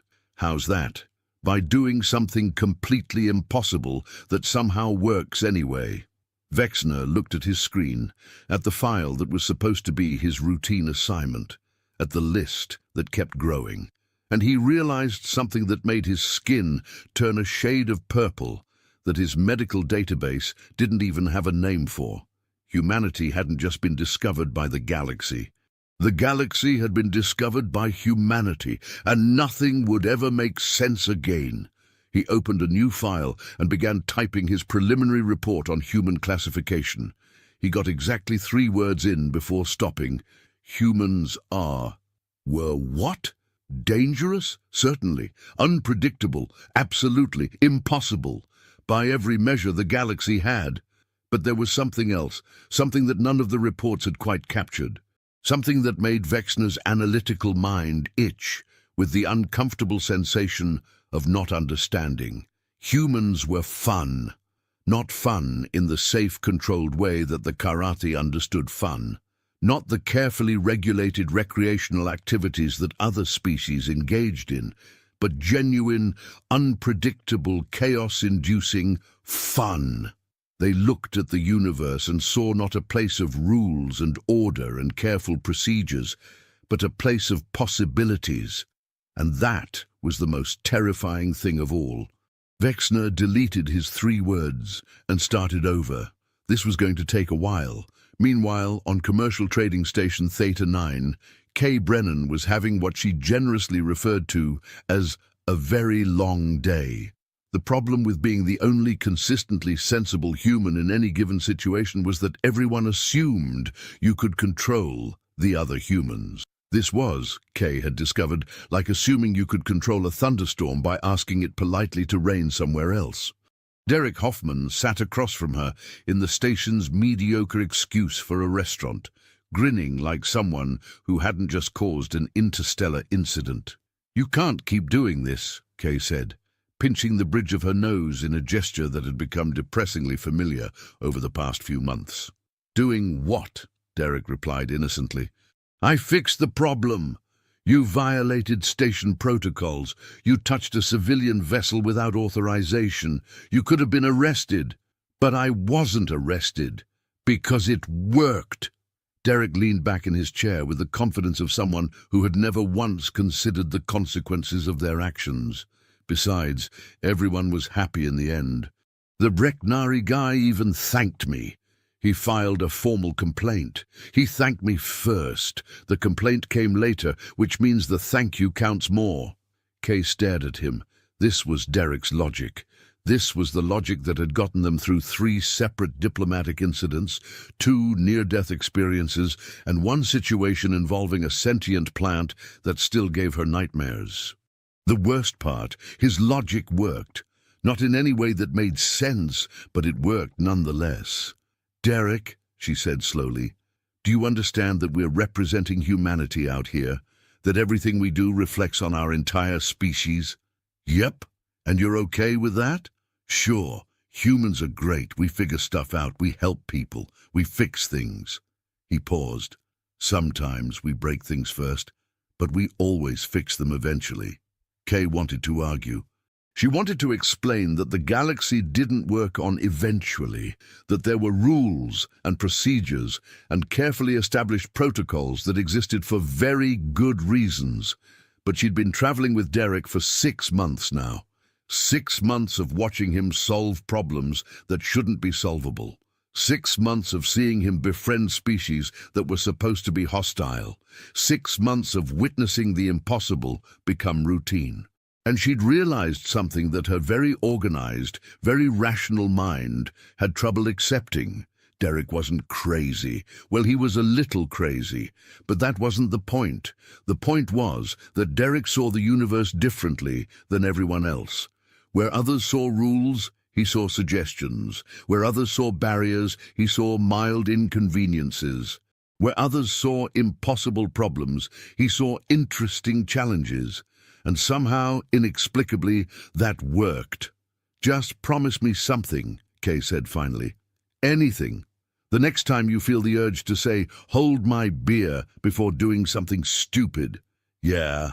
At least try to think it through first." Derek considered this for a moment. "I can do that. How long should I think? More than 3 seconds would be a good start." "Deal!" Derek grinned. "See, I can be responsible." Kay had her doubts, serious doubts, but she'd learned that arguing with Derek was like arguing with a force of nature.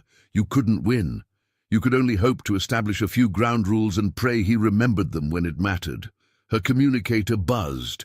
It was a message from the station administrator. Apparently, the governing council wanted to speak with both of them, immediately. This was either very good or very bad. Knowing Derek, it was probably bad. They made their way to the council chambers, which were designed to be impressive. High ceilings, elegant architecture, subtle lighting that suggested both authority and wisdom. It was the kind of room that made you want to behave yourself. Derek looked around and said, "Nice place. Do you think they'd let me hang a hammock in here?" Kay closed her eyes and counted to 10, in 3 different languages. The council consisted of 7 members, each representing different species and interests. They all looked tired, the kind of tired that suggested they'd been dealing with something exhausting for far too long. The council leader, a distinguished Karathi named Venshara, cleared his throat. "Derek Hoffman, Kay Brennan, thank you for joining us." "No problem," Derek said cheerfully. "Love what you've done with the place." Venshara's skin shifted toward purple. Kay recognized it as a bad sign. "We've been reviewing the incident in Docking Bay 7, Venshara continued. "While we acknowledge that your intervention did resolve the immediate problem, it has created certain complications." "Complications?" Kay asked carefully. 23 ships have filed requests for Derek Hoffman to examine their vessels," another council member explained. "Apparently, word has spread that he can fix things by feeling them. This is not a recognized repair methodology." "I mean, it works, though," Derek pointed out. "That's not the point." Venshara's purple deepened. "The point is that we have procedures, standards, certifications. You can't just declare yourself a mechanic because you successfully kicked a cargo hauler." "Technically, I kicked it and hit it, and shouted at it," Derek corrected. "It was a comprehensive approach." Kay wanted to die, just cease existing right there in the council chambers. It would be easier than dealing with this. But Venshara surprised her. Instead of exploding with rage or calling security, he simply deflated. The purple faded to a resigned mauve. "We've been receiving reports about humans for the past 2 cycles," he said quietly. "At first, we thought they were exaggerations. Surely no species could be that awesome," Derek suggested. "Chaotic," Venshara corrected, "but the reports keep coming, and they're all verified. All true. Humans don't follow patterns. You don't behave the way biological entities are supposed to behave. You break rules we didn't even know could be broken." "Is that a bad thing?" Derek asked, genuinely curious. The council members looked at each other. Several tentacles twitched. A few manipulator appendages flexed nervously. One member's bioluminescent patches flickered uncertainly. "We don't know," Venshara admitted. "That's the problem. We've established protocols for aggressive species, for expansionist species, for technologically superior species, but we have no protocols for species that are just weird," Derek offered helpfully. "Unpredictable." Kay decided it was time to intervene before Derek made things worse. "Council Leader Venshara, I apologize for my colleagues' unorthodox methods. We're still learning galactic customs. Perhaps if you could provide us with a copy of the relevant regulations, we could ensure better compliance in the future." It was a good, diplomatic answer. Professional, reasonable, exactly what the situation called for. Venshara laughed. It wasn't a happy laugh. It was the laugh of someone who'd been pushed past the point of rational thought. "Regulations? You want regulations?" He activated his console, and a holographic document appeared. It was enormous. "This is the protocol manual for managing human interactions. 47,000 pages. We've been working on it for 2 cycles, and do you know how many humans have actually read it?" "None," Kay guessed. "None," Venshara confirmed. "Not a single human. We've sent copies to your government, to your various space agencies, to individual humans we've encountered. And every single time, they either ignore it completely or use it as kindling," Derek suggested. "One human used it to level a table." Venshara looked like he might cry. 47,000 pages of carefully researched protocols, and it became furniture stabilization. Kay felt a laugh building in her chest. She fought it down. This was not the time, but Derek had no such restraint. He burst out laughing. "That's brilliant! Which human was it? I want to buy them a drink." "This isn't funny," Venshara snapped. "It kind of is, though," Derek replied, still chuckling. "I mean, come on.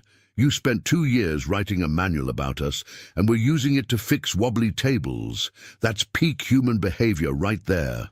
And then, something unexpected happened. Venshara started laughing too. It started as a small chuckle, then grew into full-blown laughter. Soon, the entire council was laughing. The kind of laughter that comes from accumulated stress and absurdity, and the sudden realization that maybe, just maybe, you've been taking things too seriously. When the laughter finally subsided, Venshara wiped his eyes and looked at Derek with something that might have been respect. "You're absolutely right," he said. "It is peak human behavior. And that's exactly the problem. We can't regulate you because you don't want to be regulated. You see rules as suggestions, protocols as starting points, safety measures as interesting challenges to overcome." "Guilty," Derek admitted cheerfully. "So we're faced with a choice," Venshara continued. "We can either ban humans from the station, which would solve nothing because you'd probably just ignore the ban." "Probably," Derek confirmed.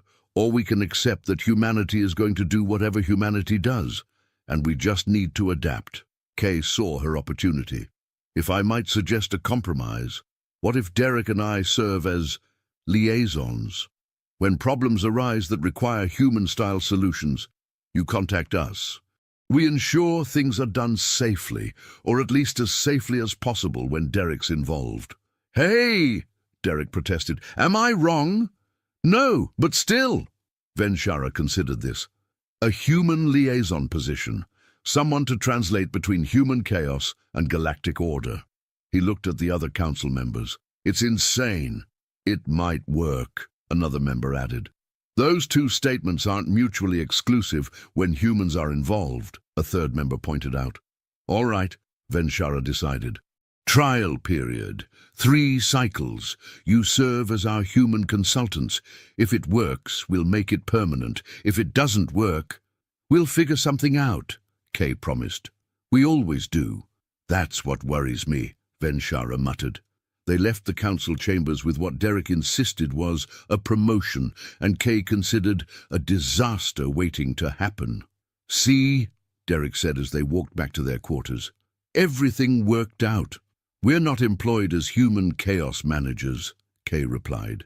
That's not a normal job description. It is now. We're pioneers, trailblazers, the first humans to officially represent our species in a galactic capacity. We're the first humans they've met who haven't been immediately deported. Exactly. Success.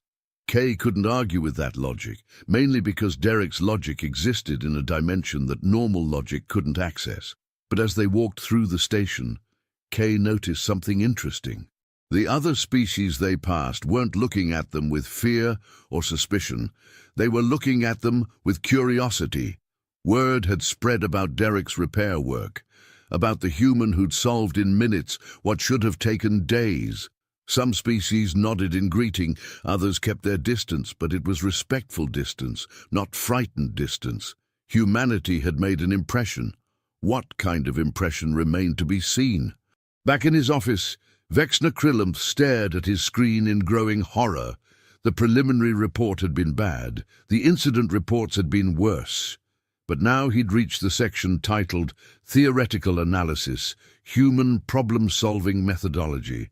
The report had been compiled by the galaxy's leading xenopsychologists. These were individuals who'd spent their entire careers studying how different species think, how they process information, how they make decisions. Their conclusion about humanity was simple. We have no idea. It is our professional assessment, the report stated, that human cognition does not follow any recognized pattern. They appear to make decisions based on factors that include but are not limited to intuition, boredom, curiosity, the phrase "why not," perceived entertainment value, and something they call "because it would be funny." The report continued. Traditional threat assessment models are inadequate for evaluating human behavior. Standard prediction algorithms fail with 97% consistency. The remaining 3% appear to be statistical anomalies rather than successful predictions. Vexner felt his skin approaching colors that shouldn't exist in nature. There was a case study attached. It described a human named Patricia Valdez, who'd been working on an asteroid mining operation. The operation had encountered a problem. A piece of equipment had become lodged in a narrow tunnel. Standard procedure was to carefully extract it using precision tools and careful maneuvering. Patricia's solution: I'm going to ride it like a surfboard, and gravity will pull us both out. This should not have worked. It violated basic physics. But according to 17 different sensor logs, Patricia had indeed ridden the equipment out of the tunnel, landed safely, and then asked if anyone wanted to go again. The report noted, when asked to explain her reasoning, Valdez stated, "I don't know, seemed fun." This appears to be a common human justification for behavior that borders on suicidal. Vexner was beginning to understand why Threnody drank. His communicator buzzed. It was an urgent message from the Galactic Science Council. They'd been conducting long-range observations of Earth and had some findings. Vexner opened the file with trembling tentacles. The findings were impossible. According to the observations, Earth should not be able to support complex life. The planet's magnetic field was too weak, the atmosphere was too volatile, the tectonic activity was too aggressive. Every model suggested that life on Earth should have been wiped out dozens of times by natural disasters. And it had been. The report documented at least 5 major extinction events in Earth's history. But life kept coming back. And not just coming back, but evolving into increasingly complex forms, until finally producing humans, who appeared to be the concentrated essence of refusing to die, despite overwhelming odds. Humanity's existence, the report concluded, appears to be less a product of favorable evolutionary conditions and more an act of sheer stubbornness. They evolved on a planet that actively tried to kill them, and they responded by thriving. This may explain their behavioral patterns. They approached the universe the same way they approached their hostile homeworld, with determination, creativity, and an apparent inability to recognize when they should give up. There was a footnote at the bottom of the page. Further research is required to determine if this stubbornness is a survival trait or a species-wide death wish, possibly both. Vexner closed the file, then opened it again, then closed it, then stared at his ceiling for several minutes while contemplating a career change. The problem was that he was good at his job. He understood xenobiology. He understood threat assessment. He understood how to classify species based on observable criteria. But humans didn't fit. They were biological impossibilities with a penchant for chaos and an apparent immunity to common sense. His communicator buzzed again. Another message from Threnody. "Stop trying to make sense of it," she wrote. "You'll just hurt yourself. Accept that humans are weird and move on." "But that's not scientific," Vexner typed back. "Neither are humans. Get used to it." Vexner sighed. His skin was now a color he was fairly certain indicated existential crisis. He opened a new document and began writing his official classification recommendation for humanity. He typed 7 different versions, deleted all of them, started over, deleted that too. Finally, in frustration, he typed, "Humans are what happens when evolution gets drunk and makes bad decisions. Recommend cautious observation and maintain safe distance. Also recommend updating insurance policies." It wasn't professional. It wasn't scientific. It wasn't even particularly helpful. But it was accurate. He sent it to Threnody and waited for her response. It came 3 seconds later. "Approved. Welcome to the reality of dealing with humanity. Your skin will be permanently purple from now on." Vexner looked at himself in the reflective surface of his desk. She was right. He was very purple. He opened his drawer and pulled out a small container.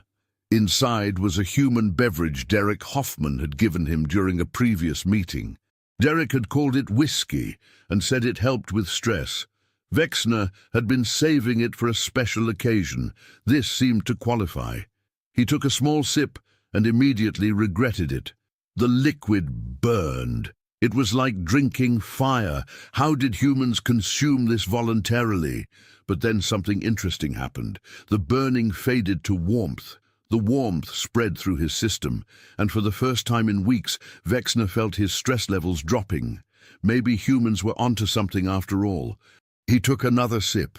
His skin remained purple, but somehow he minded less. 3 sectors away, on mining colony designation 42, something was about to happen that would prove every warning about humanity correct. The colony was staffed by Karathi miners who'd been extracting valuable minerals from an asteroid belt for the past 8 cycles.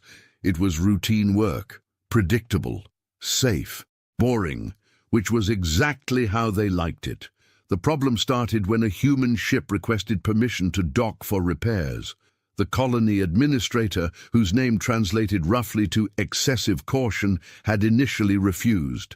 The regulations were clear. No unauthorized vessels were permitted, but the human ship's captain, a woman named Rivera, had been very polite, very professional, very convincing in her explanation that they only needed minor repairs and would be gone within 2 standard days.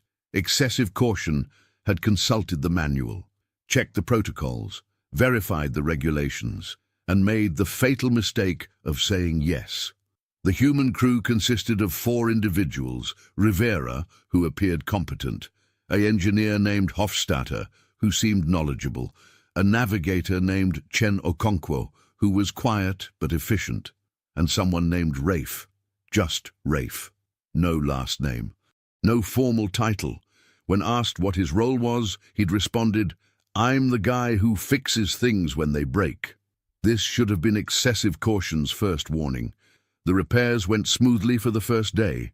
The human crew kept to themselves, worked efficiently, and caused no problems whatsoever. Excessive caution began to relax. Perhaps the warnings about humans were exaggerated. Perhaps they were perfectly reasonable beings who simply had unfortunate reputations. Then came day 2. Excessive caution was reviewing the mining schedules when his assistant, whose name meant mild anxiety, rushed into his office. "Sir, we have a situation." Those 3 words sent excessive caution's skin into emergency purple. What kind of situation? It's the humans. Specifically, it's Rafe. What has he done? He's in the main excavation shaft. That's restricted. How did he get access? He walked past the security checkpoint, said don't worry about it, and kept walking. The guards were so confused they just let him through. This was a very human thing to do. Act with such confidence that people assume you must have authorization. Excessive caution activated the shaft monitoring systems. Sure enough, there was Rafe standing in front of the primary drilling mechanism. The drill had been malfunctioning for the past 3 days. Not seriously, but enough to reduce efficiency by 12%. A replacement part was scheduled to arrive in 2 weeks. The regulations were clear. Until the replacement arrived, the drill would operate at reduced capacity. Attempting repairs without proper parts and authorization was forbidden. Excessive caution watched in growing horror as Rafe examined the drill, walked around it, kicked it once, nodded to himself, and then Rafe did something that made excessive caution's blood run cold. He looked directly at the security camera and grinned. "Hey!" Rafe shouted, apparently knowing someone was watching. "You might want to clear everyone out of this section. This is gonna get loud." "What?" Excessive caution screamed at the monitor. "What is he doing?" He activated the communication system. "Human Rafe, step away from the drilling mechanism immediately. You are in violation of 17 safety regulations." Rafe's response came through crystal clear. "Yeah, but here's the thing. Your drill's not actually broken. The calibration's just off because of microfractures in the asteroid's composition. I can fix it. You don't have authorization." "True, but I have this." Rafe held up what appeared to be a human tool, something called a wrench. Excessive caution had a very bad feeling about this. "Do not touch that drill," he commanded. "Too late," Rafe replied cheerfully, and then he said the words that would haunt excessive caution's nightmares for cycles to come.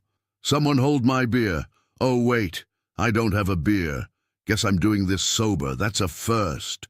"No," excessive caution wailed. What happened next was later described by the colony's chief engineer as physically impossible, but also somehow exactly the right thing to do. Rafe climbed onto the drilling mechanism while it was running, at reduced capacity, but still running. He balanced on a support strut, reached into the drill's calibration housing, and started adjusting things with his bare hands. "He's going to die!" Excessive caution screamed. "Someone stop him!" But the security team was frozen in place, watching in horror as Rafe worked. He twisted something, pulled something else, hit a component with his wrench, adjusted a setting that should have required computer-assisted precision. And then he jumped off the drill as it suddenly roared to full power. The drill was working perfectly, better than it had in months. Rafe landed, dusted himself off, and gave the security camera a thumbs up. "There you go, good as new. Actually better than new. I optimized the torque ratio while I was in there." Excessive caution stared at his monitors, in shock. The drill's efficiency had increased to 108%.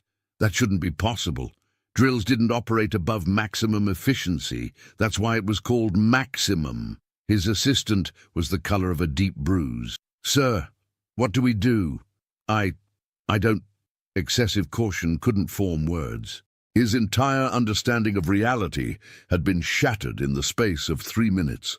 Rafe made his way back to the surface, where Captain Rivera was waiting with her arms crossed.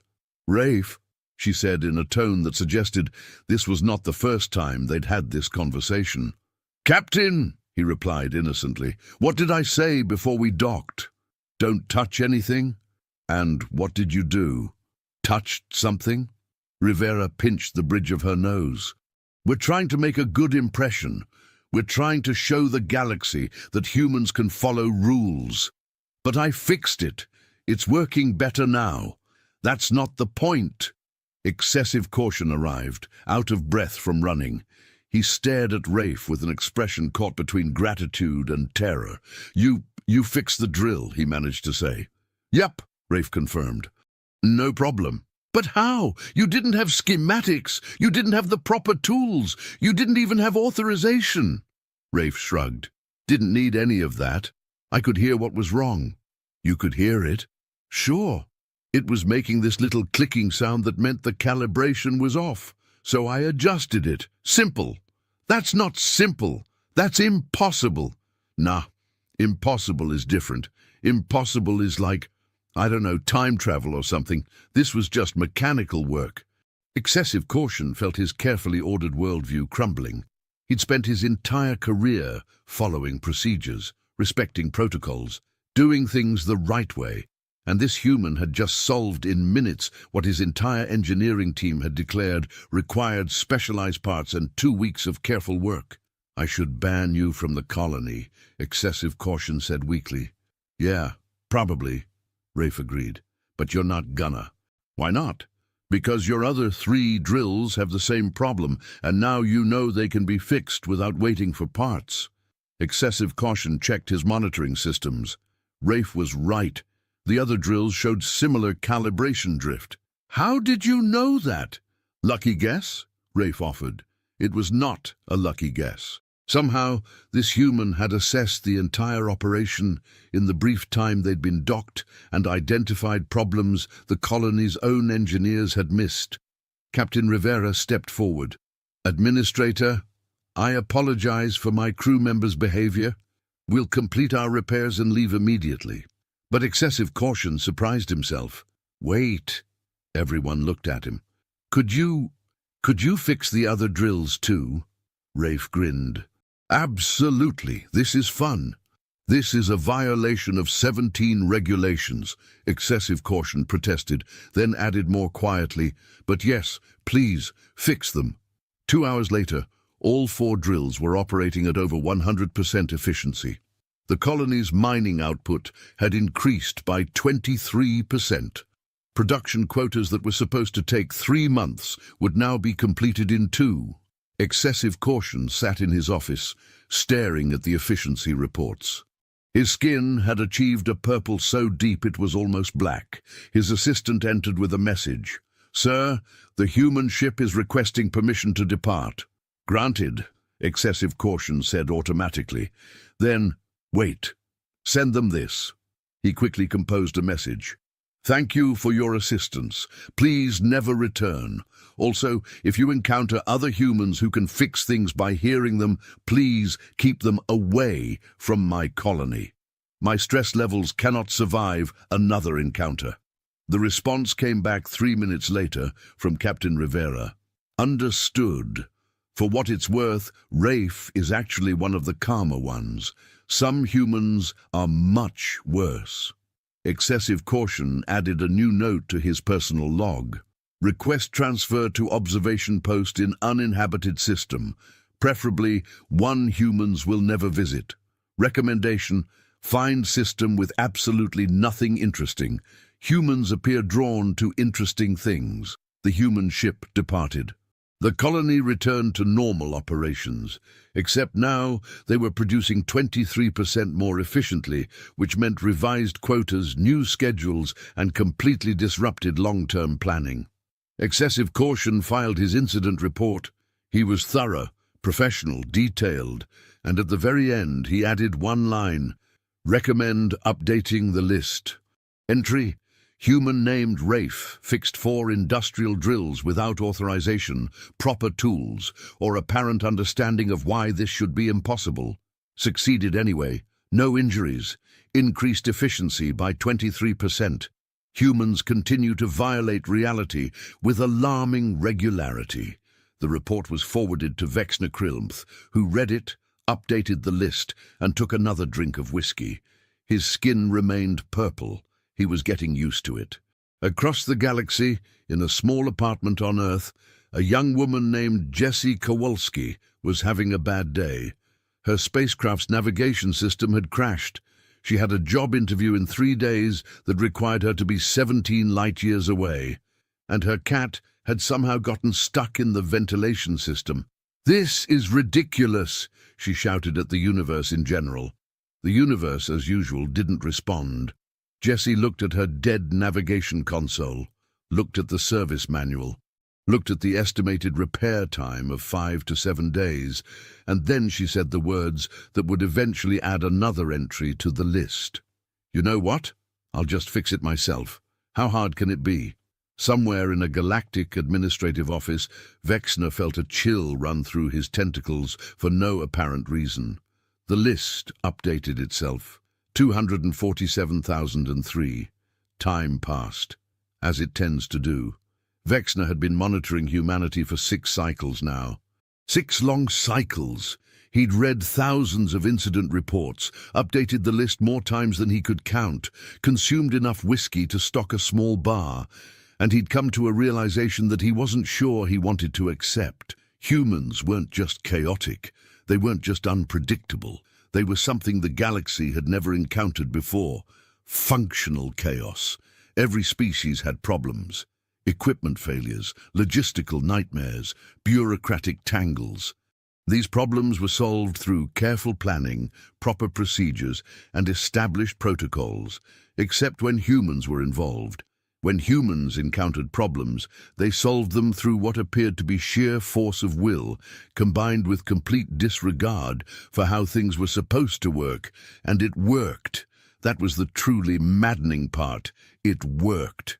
Vexner's office had become something of a gallery of human incidents. He'd printed out the most absurd reports and pinned them to his walls. His colleagues thought he was obsessed. They were probably right. But Vexner had realized something important. Humans weren't just chaos. They were creative chaos. They looked at problems from angles that other species didn't even know existed. His communicator buzzed. It was Threnody Vex, and she sounded different, less stressed, almost amused. "Krilmth," she said, "we have a situation." What kind of situation?" Vexner asked wearily. He'd learned that situation in the context of humans could mean anything from minor inconvenience to fundamental reshaping of physical laws. "The good kind, I think. Maybe. We're calling an emergency session of the Galactic Council. Topic: humanity. Specifically, what to do about humanity. I thought we'd decided on watchful observation and strategic avoidance. That was before the Graviton 9 incident." Vexner felt his skin paling. What happened at Graviton 9? Nothing bad. That's the surprising part. Graviton 9 had a complete power system failure. Total blackout. Life support critical.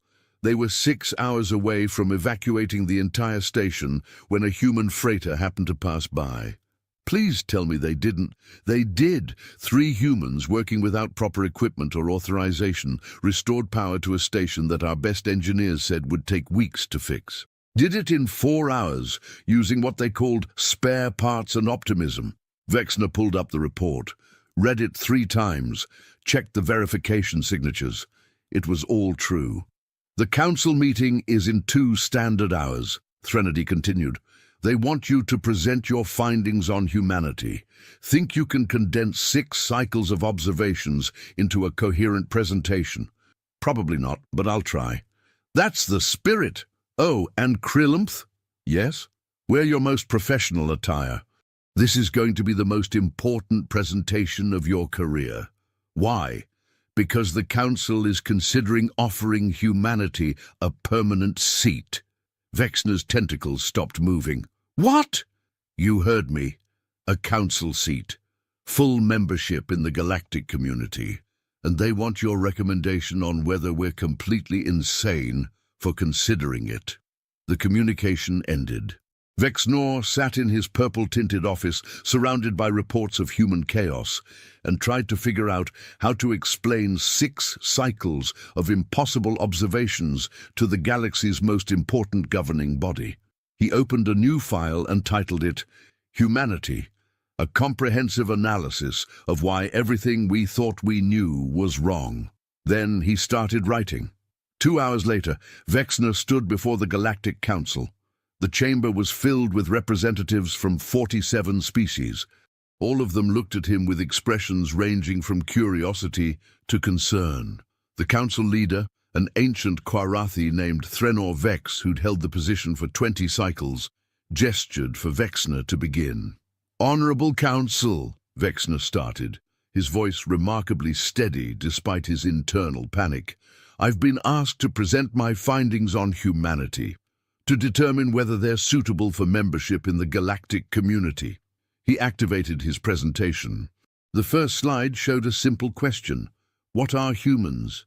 6 cycles ago, I would have said humans are a biological impossibility, a species that shouldn't exist but does anyway. I would have recommended minimal contact and cautious observation. Vexnor changed slides. This one showed the list. This is a compilation of every time a human has uttered the phrase, "hold my beer," or any variation thereof, followed by whatever action they took next. When I started tracking this 6 cycles ago, the list had 247,000 entries. He paused for effect. It now has over 800,000 entries. Gasps rippled through the chamber. In the past 6 cycles, humans have repaired 43 ships using methods that violate known engineering principles, solved 18 supposedly unsolvable diplomatic disputes by simply ignoring protocols and talking to people, saved 7 space stations from various disasters using what they call creative problem-solving, and somehow befriended species that were classified as impossible to communicate with. Another slide. This one showed efficiency reports from Mining Colony 42. When humans interact with our technology, efficiency increases by an average of 19%. When asked how they achieve this, the most common response is, "I don't know, it just seemed right." Vexnor looked around the chamber. Every eye was on him. Humans don't follow our rules because they can't. Not because they're malicious or deliberately contrary, but because they literally process reality differently than every other known species. They see problems as puzzles to be solved rather than obstacles to be avoided. He changed slides again. This one showed a quote from Derek Hoffman. "We figure stuff out. That's what humans do. And that, Honorable Council, is what makes humanity both terrifying and valuable. They figure stuff out. When faced with impossible problems, they don't give up. They don't follow procedures. They just figure it out." The council leader leaned forward. "So what is your recommendation, Analyst Krillamph? Should we grant humanity membership?" Vexnor took a deep breath. His entire career had led to this moment. "Yes," he said. "Absolutely yes." More gasps. "But," Vexnor continued, "with conditions. We should grant humanity membership not despite their chaos, but because of it. Every species here represents order, structure, predictability. We've built a galaxy based on careful planning and established protocols." He gestured to his final slide, which showed a simple statement. Chaos is not the enemy.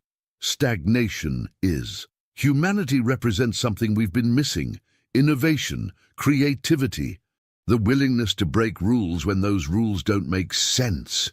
We've become so focused on maintaining order that we've forgotten how to adapt, how to grow.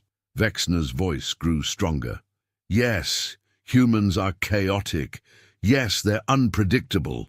Yes, they'll drive us all insane with their complete disregard for proper procedures, but they'll also save us when our careful plans fail. They'll solve problems we didn't even know we had. They'll remind us that the universe is not meant to be controlled, but explored. He paused, looking at each council member in turn. My recommendation is this: grant humanity full membership. Assign them to problem-solving positions where their creativity is an asset rather than a liability. And most importantly, learn from them. Because if 6 cycles of observation has taught me anything, it's that humans have something we desperately need. What's that? The council leader asked. The courage to say why not instead of why. The chamber fell silent. Then the council leader did something unprecedented. He started laughing, not the stressed laughter of Venshara, but genuine, delighted laughter.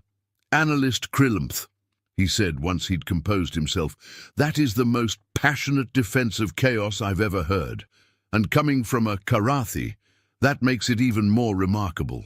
I've been driven temporarily insane by 6 cycles of observing humans, Vexner admitted. But it's the good kind of insane. The council deliberated for 3 standard hours.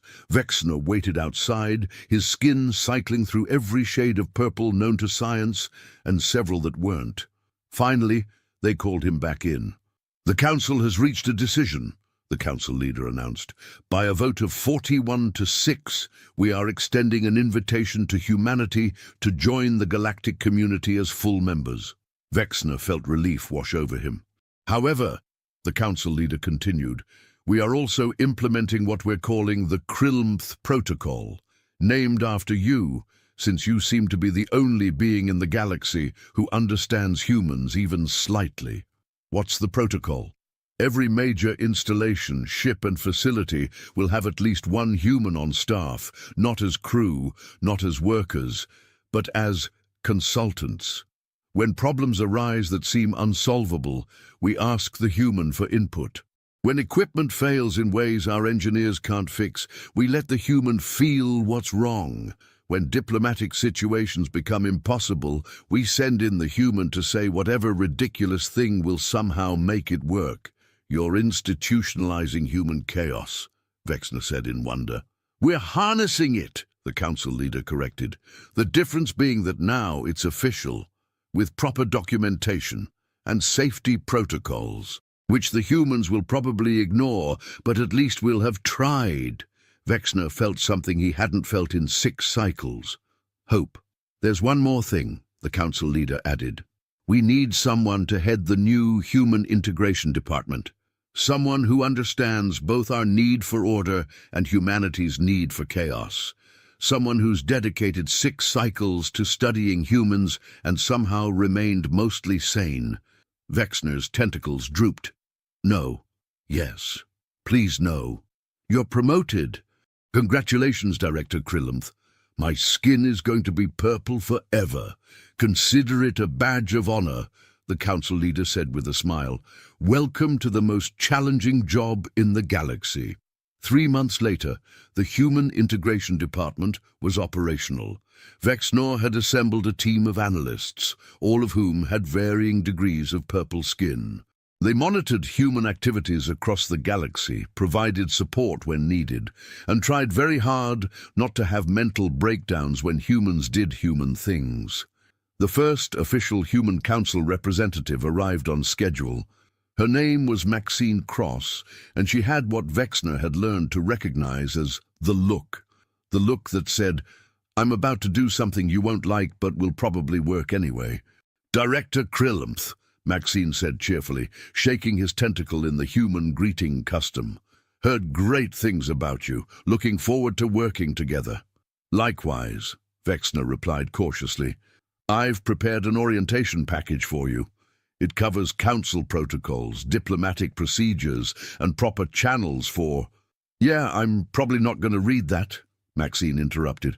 No offense, I'm sure it's very thorough, but I work better when I just kind of feel things out.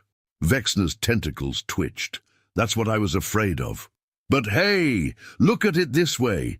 Between your obsessive planning and my chaotic improvisation, we'll probably balance each other out. That's not how balance works. Sure it is. You do the boring stuff, I do the fun stuff, and somehow we both end up looking good. Vexner realized that this was his life now, forever, until either he retired or evolved into a being of pure stress. "One rule," he said firmly. "One rule. Before you do anything that might cause an interstellar incident, you check with me first." "Deal," Maxine agreed. "How do you define interstellar incident, though?" "Anything that would make me more purple than I already am." "So, pretty much everything I do?" "Precisely!" Maxine grinned. "This is going to be fun." "That's what I'm afraid of," Vexner muttered. But as Maxine walked away to explore the council chambers, Vexner found himself smiling. Well, the Karathi equivalent of smiling. His tentacles unclenched slightly. Maybe this would work. Maybe humanity's chaos and the galaxy's order could coexist. Maybe they'd learn from each other, or maybe everything would explode spectacularly and Vexner would end up in the history books as the being who accidentally destroyed galactic civilization by letting humans have official authority. Either way, it would certainly be interesting. His communicator buzzed. It was a priority alert from Sector 97. "Director Krilumph," the message read, "Human consultant Jerry Nakamura has solved our plasma containment problem by hitting it with what he calls a hammer. The problem we've been working on for 3 months is fixed. Also, he's asking if we have any beer. Please advise." Vexner pulled up his files on Jerry Nakamura. The man's record included 14 separate entries on the list. His specialization was listed as fixing things that aren't supposed to be fixable. Vexner composed his response. "Send Jerry a case of beer. Add plasma containment to the list of things humans can fix by hitting them. Update the Krilumph protocol to include sometimes percussive maintenance is valid if a human is doing it." He sent the message and leaned back in his chair. 6 cycles ago, he'd been a simple analyst with dreams of a quiet, predictable career. Now he was the director of human integration, permanently purple, and spending his days documenting the impossible. His communicator buzzed again. This time, it was Threnody Vex. "How's your first day as director?" she asked. "Chaotic, exhausting, terrifying. So normal for anything involving humans?" "Exactly. Get used to it. Humanity's just getting started. The list is going to grow. The incidents are going to multiply. And you're going to be right there in the middle of it, trying to maintain some semblance of order while humans cheerfully destroy every assumption we've ever made about how reality works." "I know," Vexner said. And I think I'm actually looking forward to it." Threnody laughed. "Then you've officially gone insane. Welcome to the club. Your permanent purple skin is your membership card." The communication ended. Vexner looked at his reflection in his desk's surface. Purple. Completely, utterly, permanently purple. He opened his drawer and pulled out a new bottle of whiskey. This one was a gift from Derek Hoffman, who'd included a note, "For when humans make your life interesting, which is always." Vexner poured himself a drink. Somewhere in the galaxy, someone was probably saying, "Hold my beer," right at this very moment. The list would update, an incident would occur, reality would bend in ways it shouldn't. And Vexner would document it all, one impossible human achievement at a time. His communicator buzzed with 17 new alerts.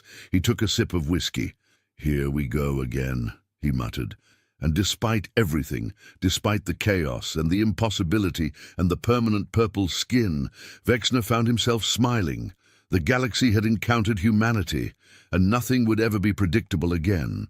But maybe, just maybe, that was exactly what the galaxy needed. 1 year later, Vexner stood at the grand opening of the first official Human Galactic Cooperation Center. It was a massive facility designed to bring together the galaxy's need for order with humanity's gift for creative chaos. The center had departments for everything: engineering, problem-solving, diplomatic innovation, emergency response, creative technology integration, and a division simply called "When All Else Fails, Ask a Human." Vexner gave a speech. He talked about challenges and opportunities, about growth and adaptation, about learning to embrace uncertainty, and at the very end he said something that he never thought he'd say. The first rule of galactic survival used to be, maintain order at all costs. But we've learned a new rule, a better rule. When a human says, hold my beer, don't run, watch. Because you're about to witness something impossible become routine. You're about to see the universe bend just slightly to accommodate human determination. And you might, if you're very lucky, learn something that will change your understanding of what's possible. The audience applauded, humans and aliens together. Maxine Cross approached him afterward. Great speech, director, very inspiring. Thank you. How are you settling into your role? Oh, fantastic. I've already identified 6 major inefficiencies in council procedures and have suggestions for fixing them. Vexner's tentacles twitched.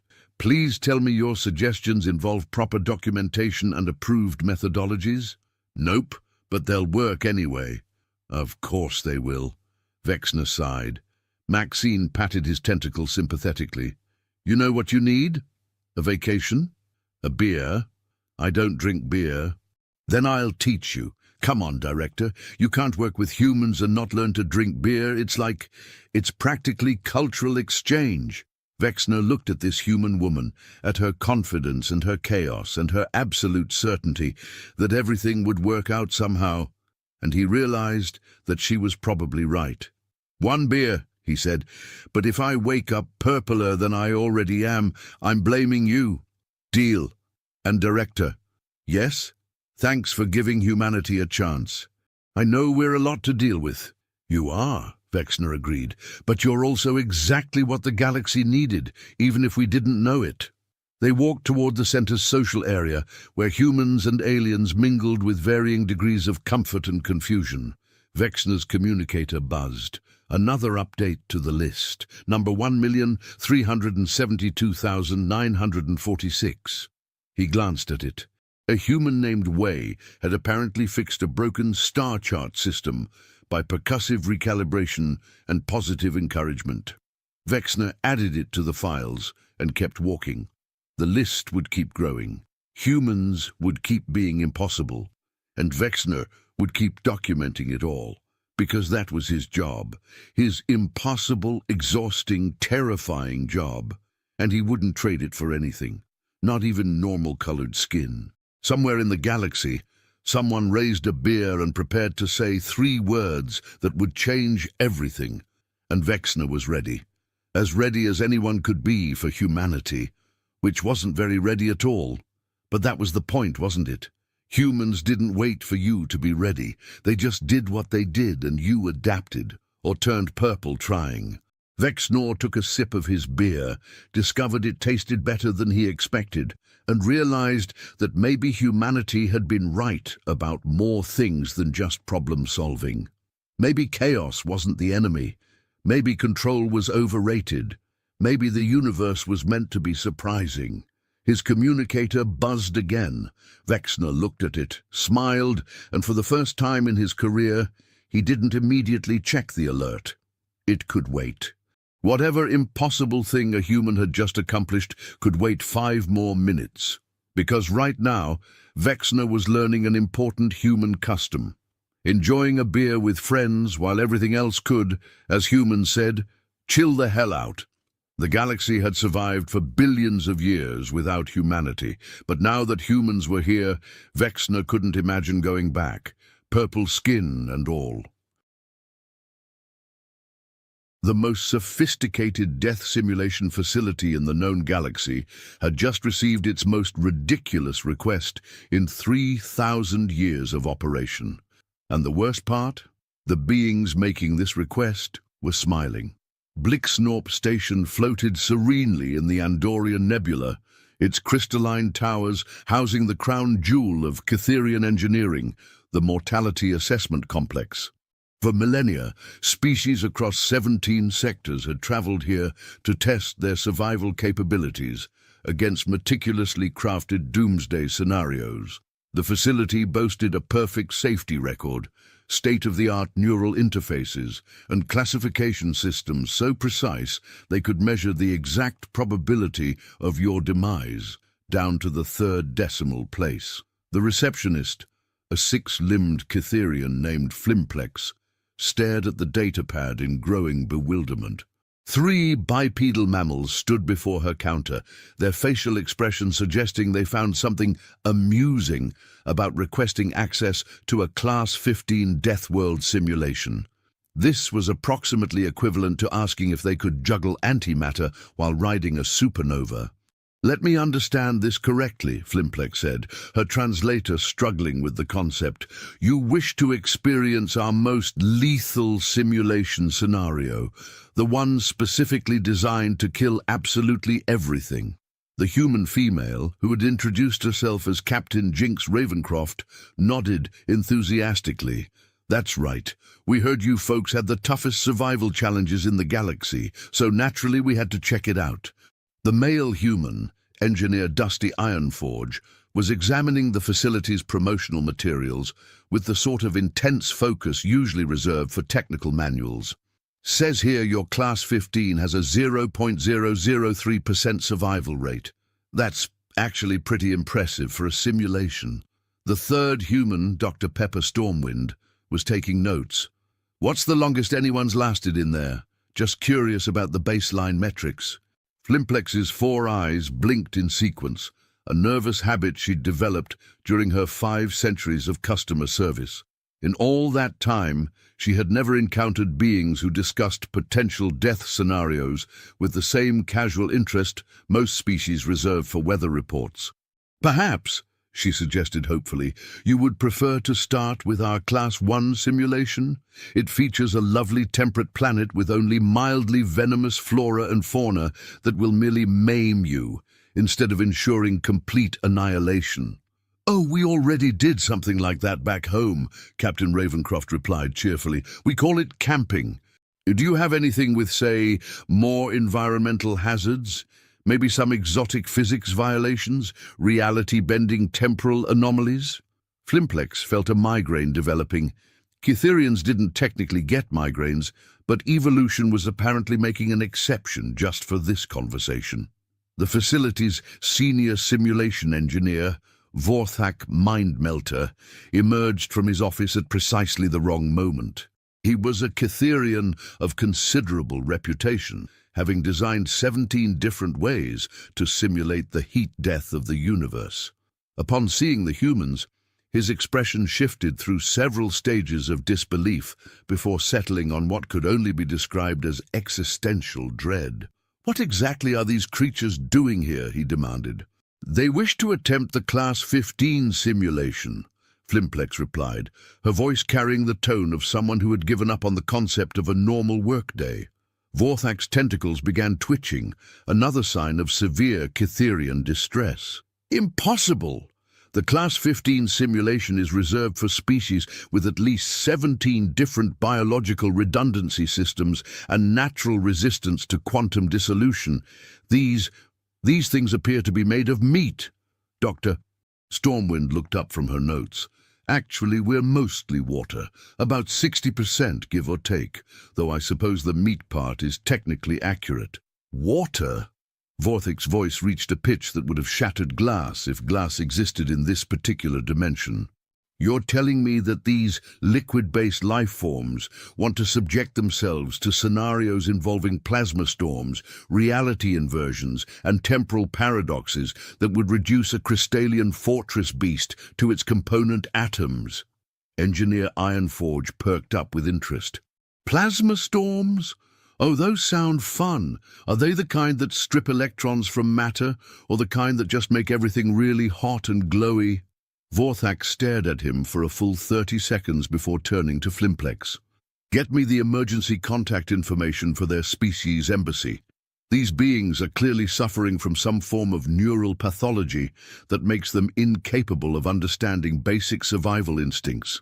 "Actually," Captain Ravencroft interjected, "we are the embassy, sort of.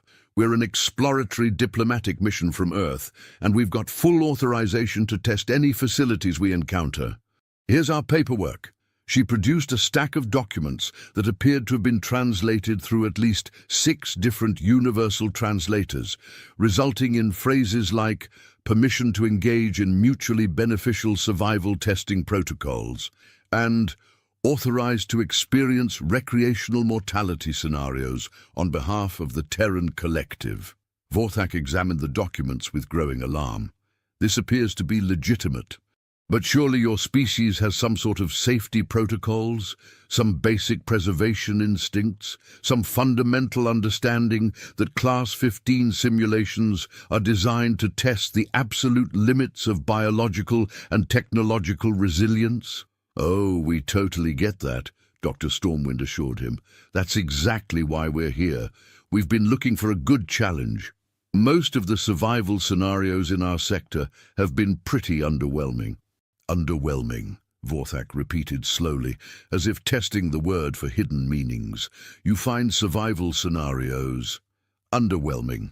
Well, yeah, Engineer Ironforge explained. I mean, we've got this one planet in our system called Venus, where the atmospheric pressure could crush most spacecraft, and the air is basically liquid poison. But people have been talking about setting up research stations there. And don't even get me started on our gas giants. Jupiter's got radiation that would fry most electronics, but we've been sending probes there since the 20th century. Flimplex and Vorthak exchanged a look that, in Cytherian culture, roughly translated to, are we having a collective hallucination, or are these beings actually insane? Perhaps you could explain your homeworld's classification level, Vorthak suggested, desperately hoping for some context that might make this conversation approach sanity. Oh, Earth? I think we're rated as a Class 12 death world, Captain Ravencroft said casually. Though honestly, the rating system seems a bit harsh.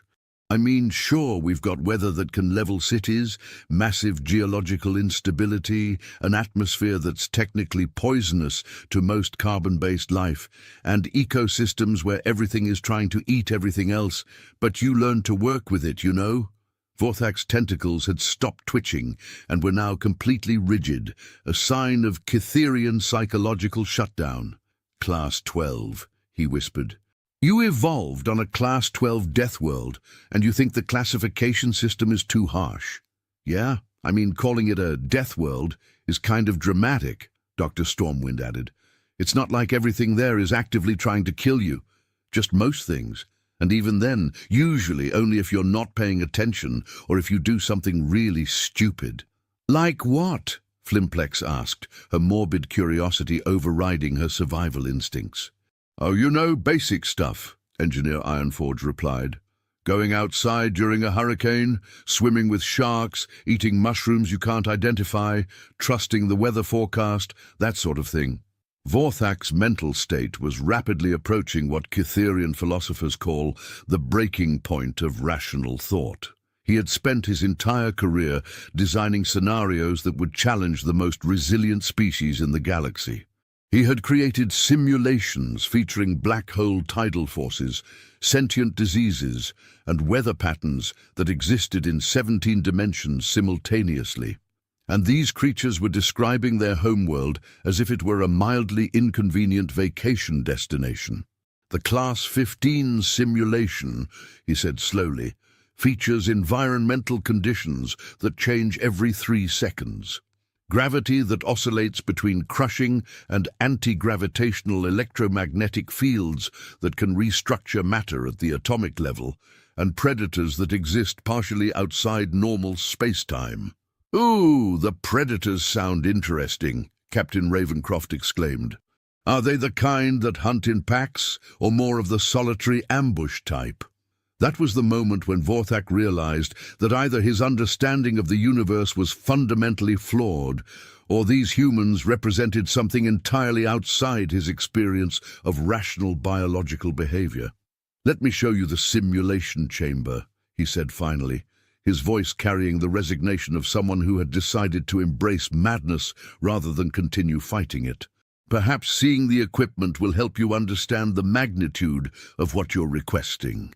The simulation chamber was a marvel of Cytherian engineering, roughly the size of a small moon and capable of generating pocket dimensions that could house entire star systems. Its walls were lined with neural interface pods that could create sensory experiences so realistic that participants often had to be reminded they hadn't actually died when the simulation ended. The control room overlooked this vast space through reinforced transparent aluminum, and the monitoring equipment filled 3 walls with displays showing everything from biometric data to quantum fluctuation patterns. It was the kind of setup that suggested its creators took the business of simulated death very seriously indeed. Dr. Stormwind examined the neural interface pods with professional interest. These are really well designed. The synaptic bridging looks much more elegant than our virtual reality systems. Do they account for species-specific neurological differences? Of course, Vorthak replied automatically. The interfaces adapt to the neural patterns of any registered species. We have profiles for over 14,000 different forms of sentient life.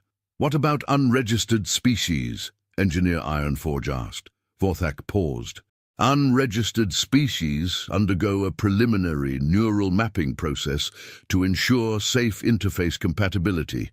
This typically takes several days and requires extensive biological analysis. Several days. Captain Ravencroft sounded disappointed. We were hoping to get started today. We've only got a few weeks in this sector before we need to move on to the next system. The casual way she discussed their schedule, as if testing the galaxy's most lethal survival simulation was just another item on their itinerary, caused Flimplex to emit a small whimpering sound that her translator rendered as existential confusion. Even if we could expedite the neural mapping, Vorthak explained, the Class 15 simulation requires extensive safety briefings, emergency protocols, and psychological preparation. Most species need at least a month of preparation before they're ready to attempt even our Class 5 scenarios. Psychological preparation for what? Dr. Stormwind asked curiously. For the possibility of experiencing simulated death, Vorthak replied. Even though participants are never in actual danger, the sensory experience can be so realistic that many species suffer long-term trauma from unsuccessful attempts. The 3 humans exchanged glances, and Engineer Ironforge shrugged. I mean, it's just a simulation, right? We know it's not real. How bad could it be? Vorthak stared at him for a long moment before turning to his assistant, a young Catherian named Blixforth. Please contact the Galactic Safety Commission. I want to file a formal inquiry about the psychological evaluation protocols for species classified as dangerously optimistic. Is that an actual classification? Blixforth asked. It is now, Vorthak muttered. Captain Ravencroft had moved to one of the monitoring stations and was examining the readouts with obvious interest. These biometric sensors are really comprehensive. They're tracking neural activity, cellular regeneration, quantum coherence, and... Wait, is this measuring something called existential stability? Yes, Vorthak replied reluctantly. The Class 15 simulation includes scenarios that can cause participants to question the nature of reality itself. Existential stability measures how well a being's sense of identity holds up under extreme conceptual stress. Conceptual stress, Dr. Stormwind repeated thoughtfully. You mean like paradoxes and impossible situations? Among other things. The simulation includes encounters with entities that exist in violation of basic logical principles, environments where cause and effect operate in reverse, and temporal loops that can trap consciousness in recursive experience cycles. Engineer Ironforge nodded approvingly. Now that's what I call a proper challenge. When can we start? Vorthak felt something inside his brain that he was fairly certain was not supposed to make that particular clicking sound. You're enthusiastic about the possibility of experiencing logical paradoxes and temporal imprisonment. Well, yeah, Captain Ravencroft said. I mean, when else are we going to get the chance to experience something like that safely? This is basically the ultimate learning opportunity. Learning opportunity, Vorthak repeated faintly. Think about it, Dr. Stormwind added. If we can understand how consciousness responds to impossible scenarios, we might learn something fundamental about the nature of perception and reality. This could revolutionize our understanding of cognitive science. Plus, Engineer Ironforge said, it sounds like a blast. Vorthak turned to Flimplex with an expression that conveyed several different types of despair simultaneously. Call the emergency preparedness team. If we're going to do this, I want every safety protocol activated, every emergency system on standby, and every medical team in the facility ready for immediate response. Are you actually going to let them attempt the Class 15 simulation? Flimplex asked in amazement. I'm beginning to think that refusing them might be more dangerous than granting their request, Vorthak replied. These beings appear to operate according to principles that exist outside conventional survival logic. For all I know, telling them they can't do something will just make them want to do it more. That's a pretty good read on human psychology, Captain Ravencroft confirmed cheerfully. 2 hours later, the emergency preparedness team had assembled in the control room, creating a scene that resembled a cross between a medical emergency response and a military operation. Catherian technicians monitored every conceivable type of sensor array, while emergency medical teams stood ready with equipment designed to treat conditions ranging from neural fragmentation to quantum displacement syndrome. The 3 humans had undergone an accelerated neural mapping process that had produced results so unusual that the computer had initially refused to accept them as valid biological data. According to the scans, human brains appeared to be structured in such a way that they could simultaneously hold contradictory concepts without experiencing logical breakdown, process multiple impossible scenarios as if they were merely interesting puzzles, and maintain cognitive stability even when presented with information that violated basic principles of reality. These readings can't be correct, the chief medical technician Dr. Quiblex announced. According to this data, these beings' neural patterns show natural resistance to paradox-induced cognitive collapse, temporal disorientation, and existential crisis syndrome. Maybe that's just how humans work, Dr. Stormwind suggested helpfully. We're used to dealing with contradictory information. I mean, our planet is simultaneously the most dangerous place we know, and the only place we feel completely safe. We're constantly being told that everything is both safer and more dangerous than it used to be. We eat foods that are simultaneously good for us and bad for us, and we base major life decisions on partial information while knowing that complete information doesn't exist.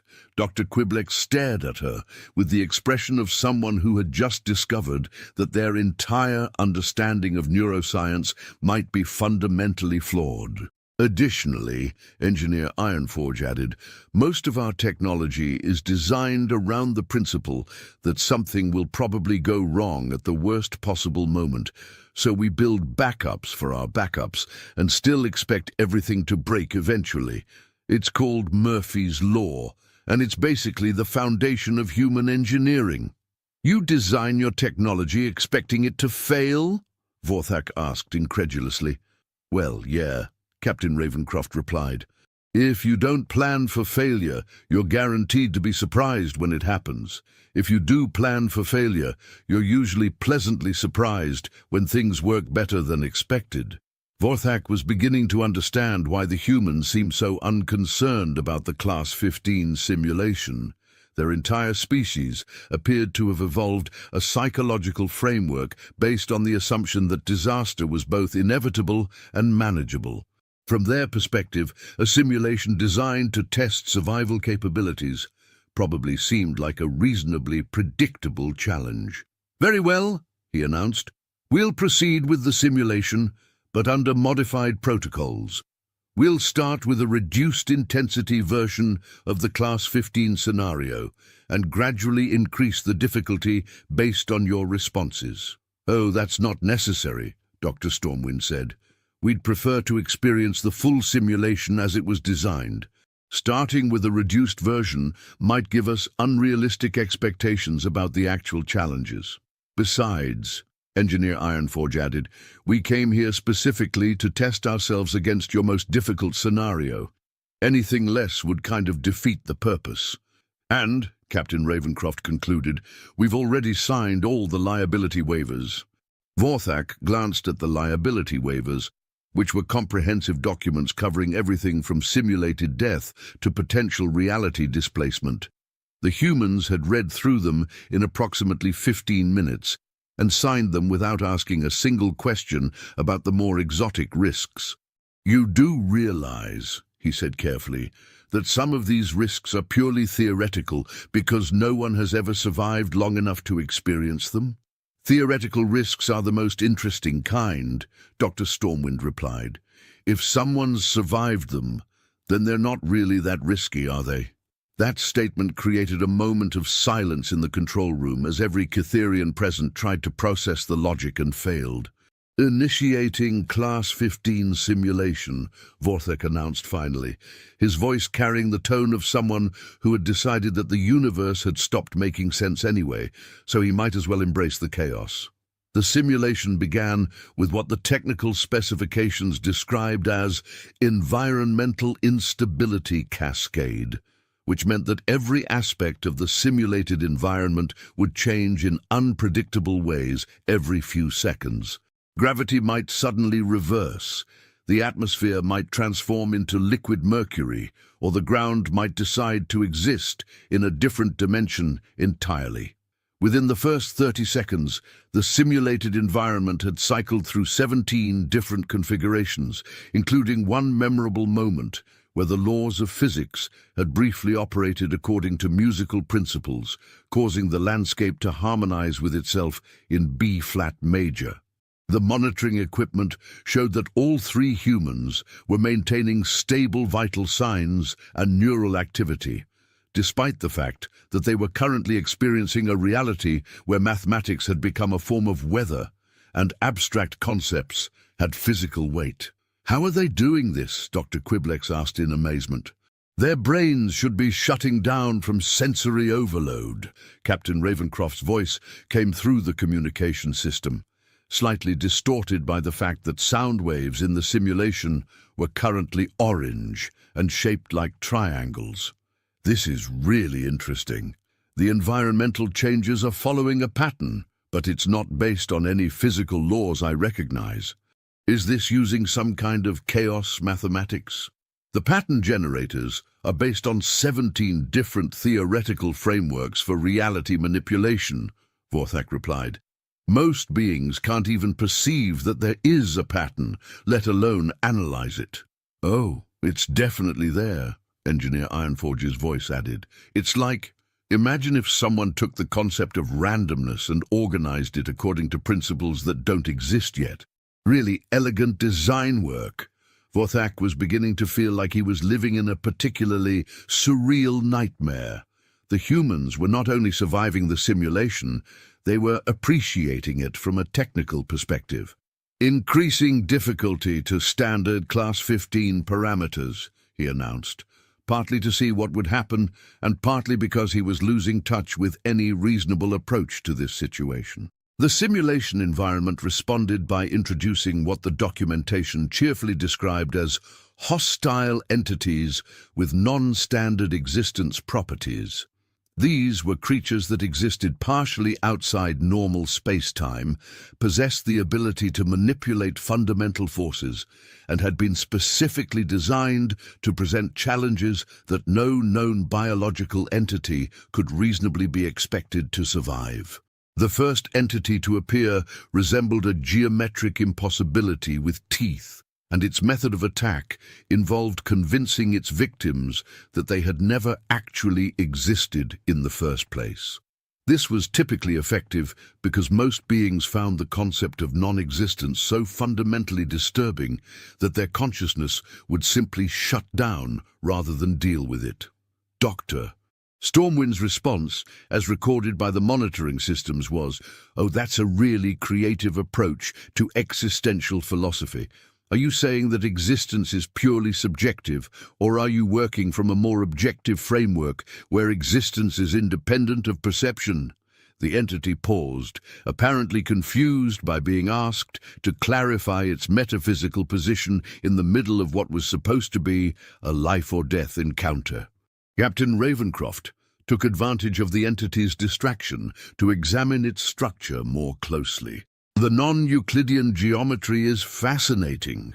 How do you maintain structural integrity when you're existing in more dimensions than technically fit in normal space-time? The entity, which had successfully eliminated thousands of test subjects over the years, found itself engaged in an academic discussion about the nature of reality with beings who seemed to find its impossible existence more intellectually stimulating than terrifying. Engineer Ironforge, meanwhile, had encountered a different type of hostile entity, one that attacked by trapping victims in recursive temporal loops that caused them to experience the same moment of terror over and over until their sanity collapsed. His response was to start taking notes on the temporal mechanics involved. "This is brilliant," his voice came through the communication system.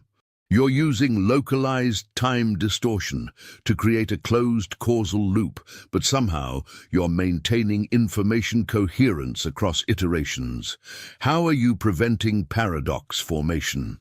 The entity, which was supposed to be a mindless instrument of simulated destruction, found itself attempting to explain advanced temporal engineering to someone who was genuinely interested in the technical details. In the control room, Vorthak was staring at the monitoring displays with an expression that had progressed beyond confusion and was approaching something that might have been enlightenment, if enlightenment involved a complete breakdown of one's basic assumptions about reality.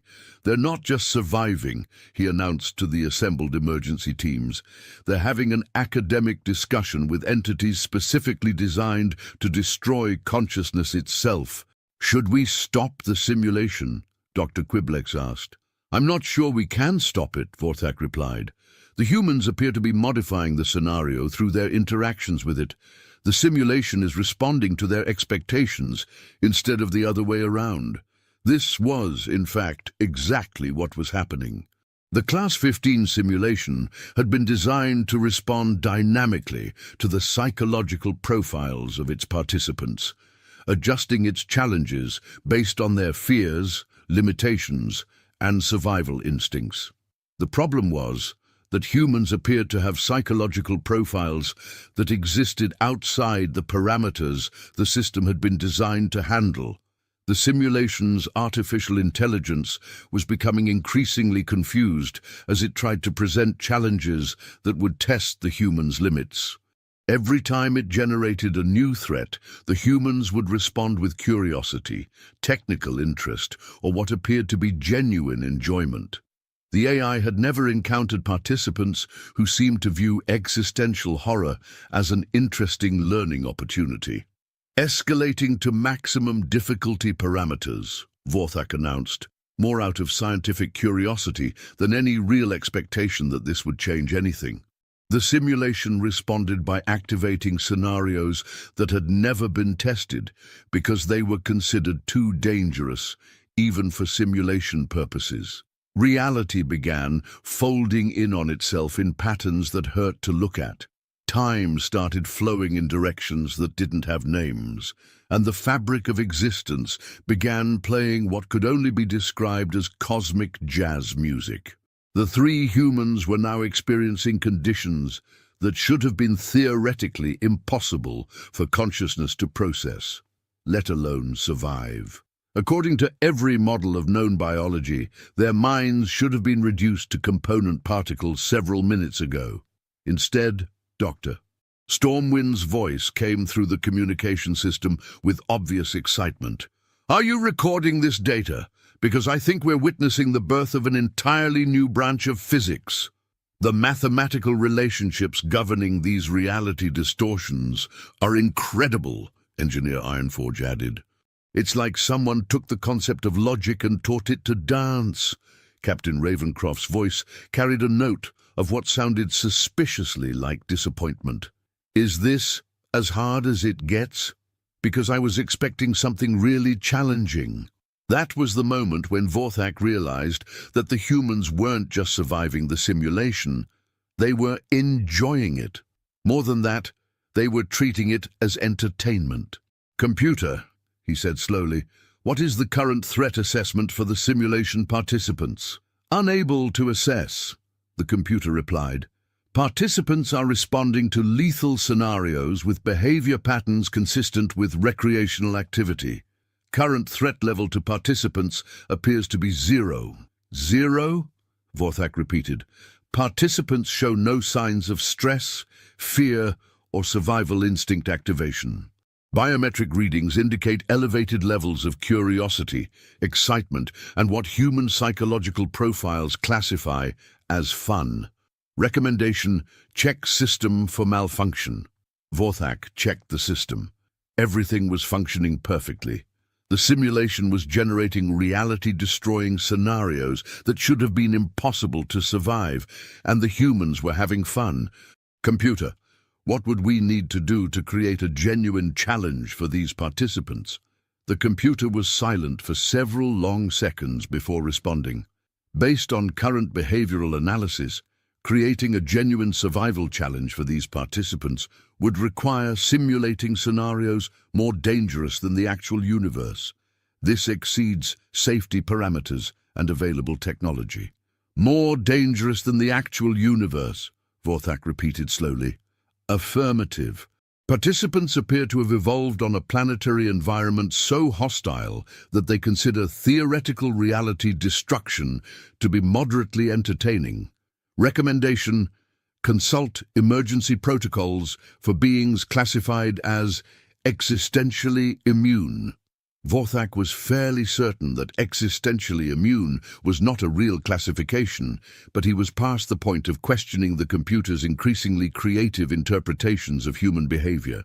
In the simulation, the three humans had apparently become bored with surviving impossible scenarios and had started exploring ways to improve the experience. Dr. Stormwind had figured out how to manipulate the temporal distortions to create pocket dimensions where she could conduct experiments on the nature of reality itself. Engineer Ironforge had somehow befriended one of the hostile entities and was getting a guided tour of the non-Euclidean architecture. Captain Ravencroft had discovered that she could influence the cosmic jazz music by adjusting her brainwave patterns and was attempting to compose a symphony in the key of existential dread.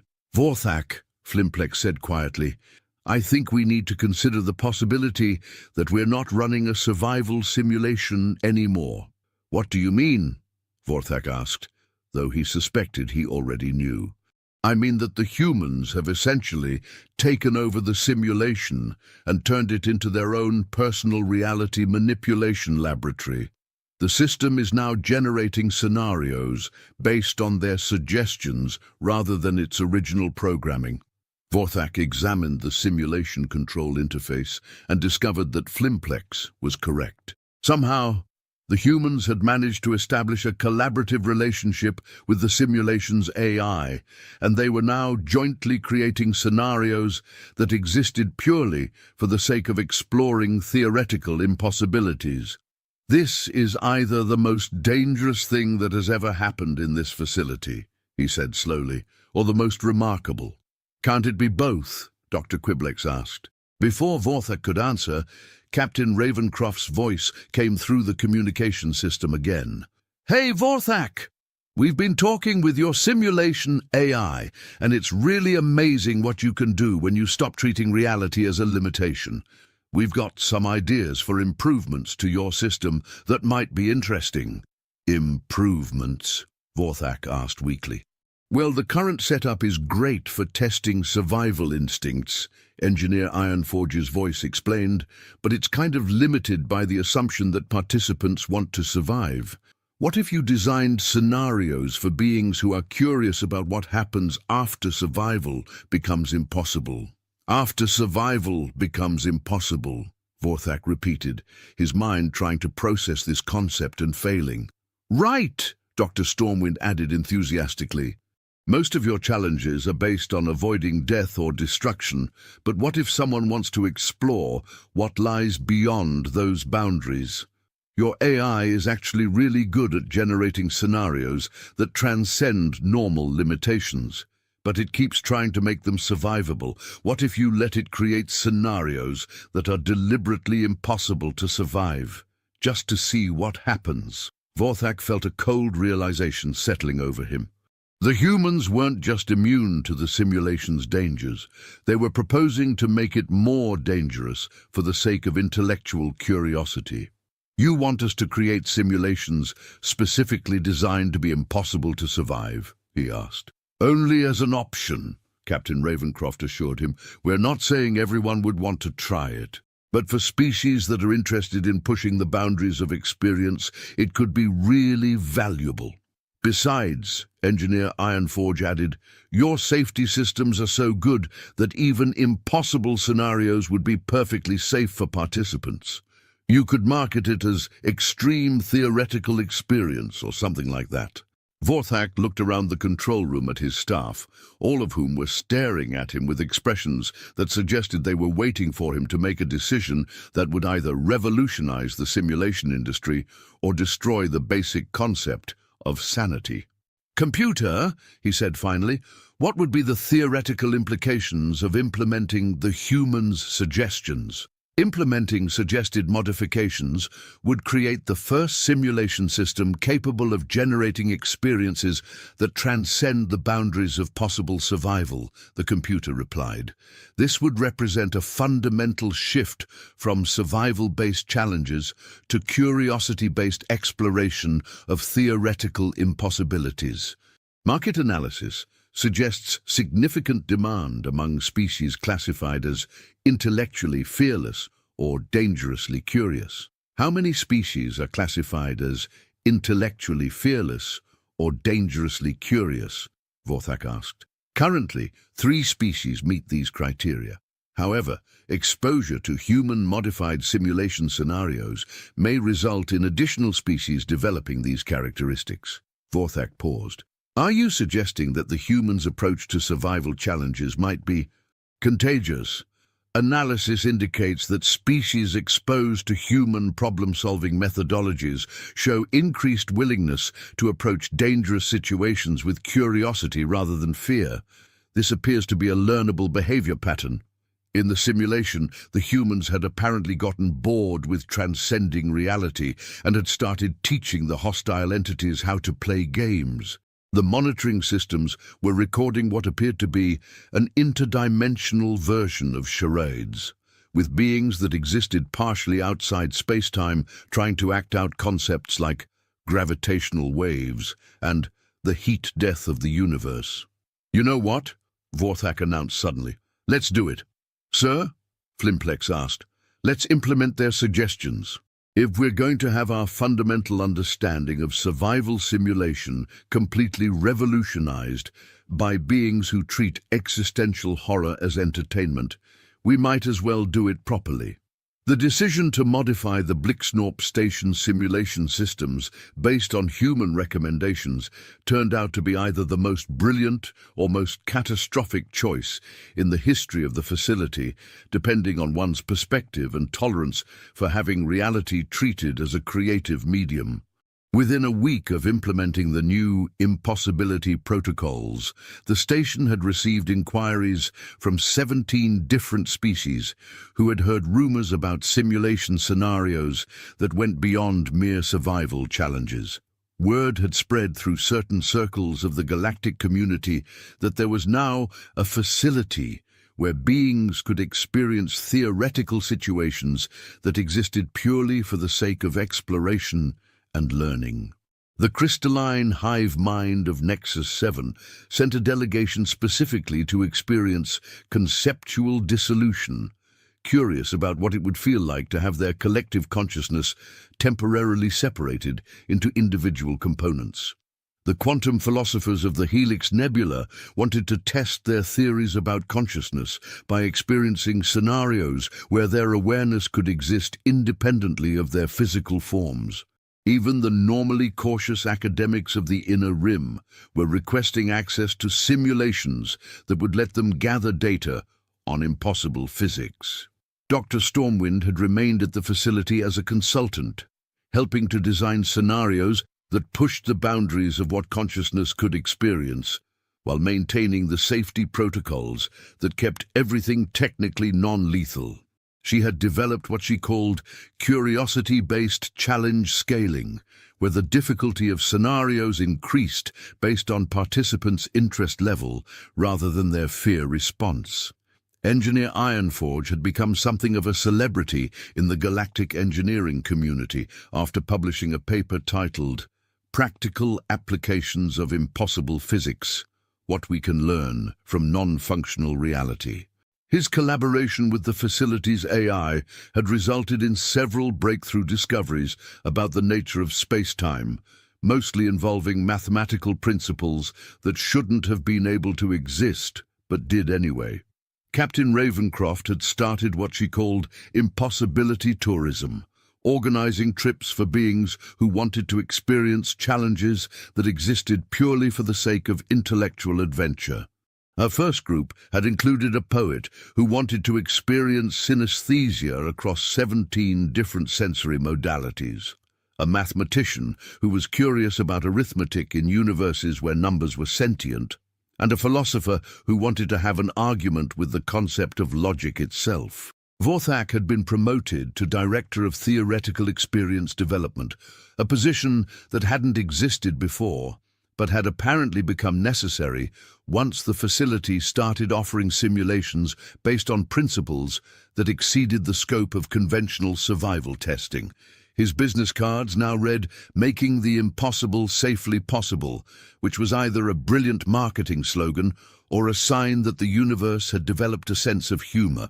The most unexpected consequence of the human-inspired modifications was that the facility had accidentally solved several major problems in theoretical physics. When you started designing scenarios that deliberately violated the laws of reality, you occasionally discovered that those laws were more flexible than anyone had previously realized. The simulation that had started as a simple test of human survival instincts had evolved into something that resembled a cross between a research laboratory, an art installation, and a philosophical debate society.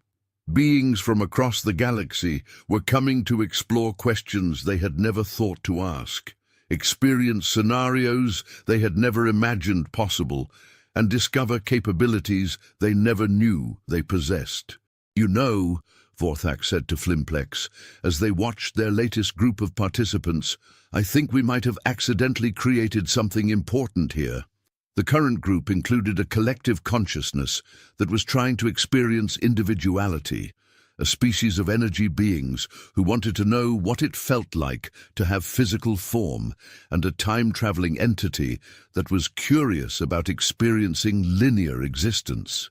They were all working together to solve a puzzle that existed in 11 dimensions simultaneously, and required cooperation between beings who experienced reality in completely different ways.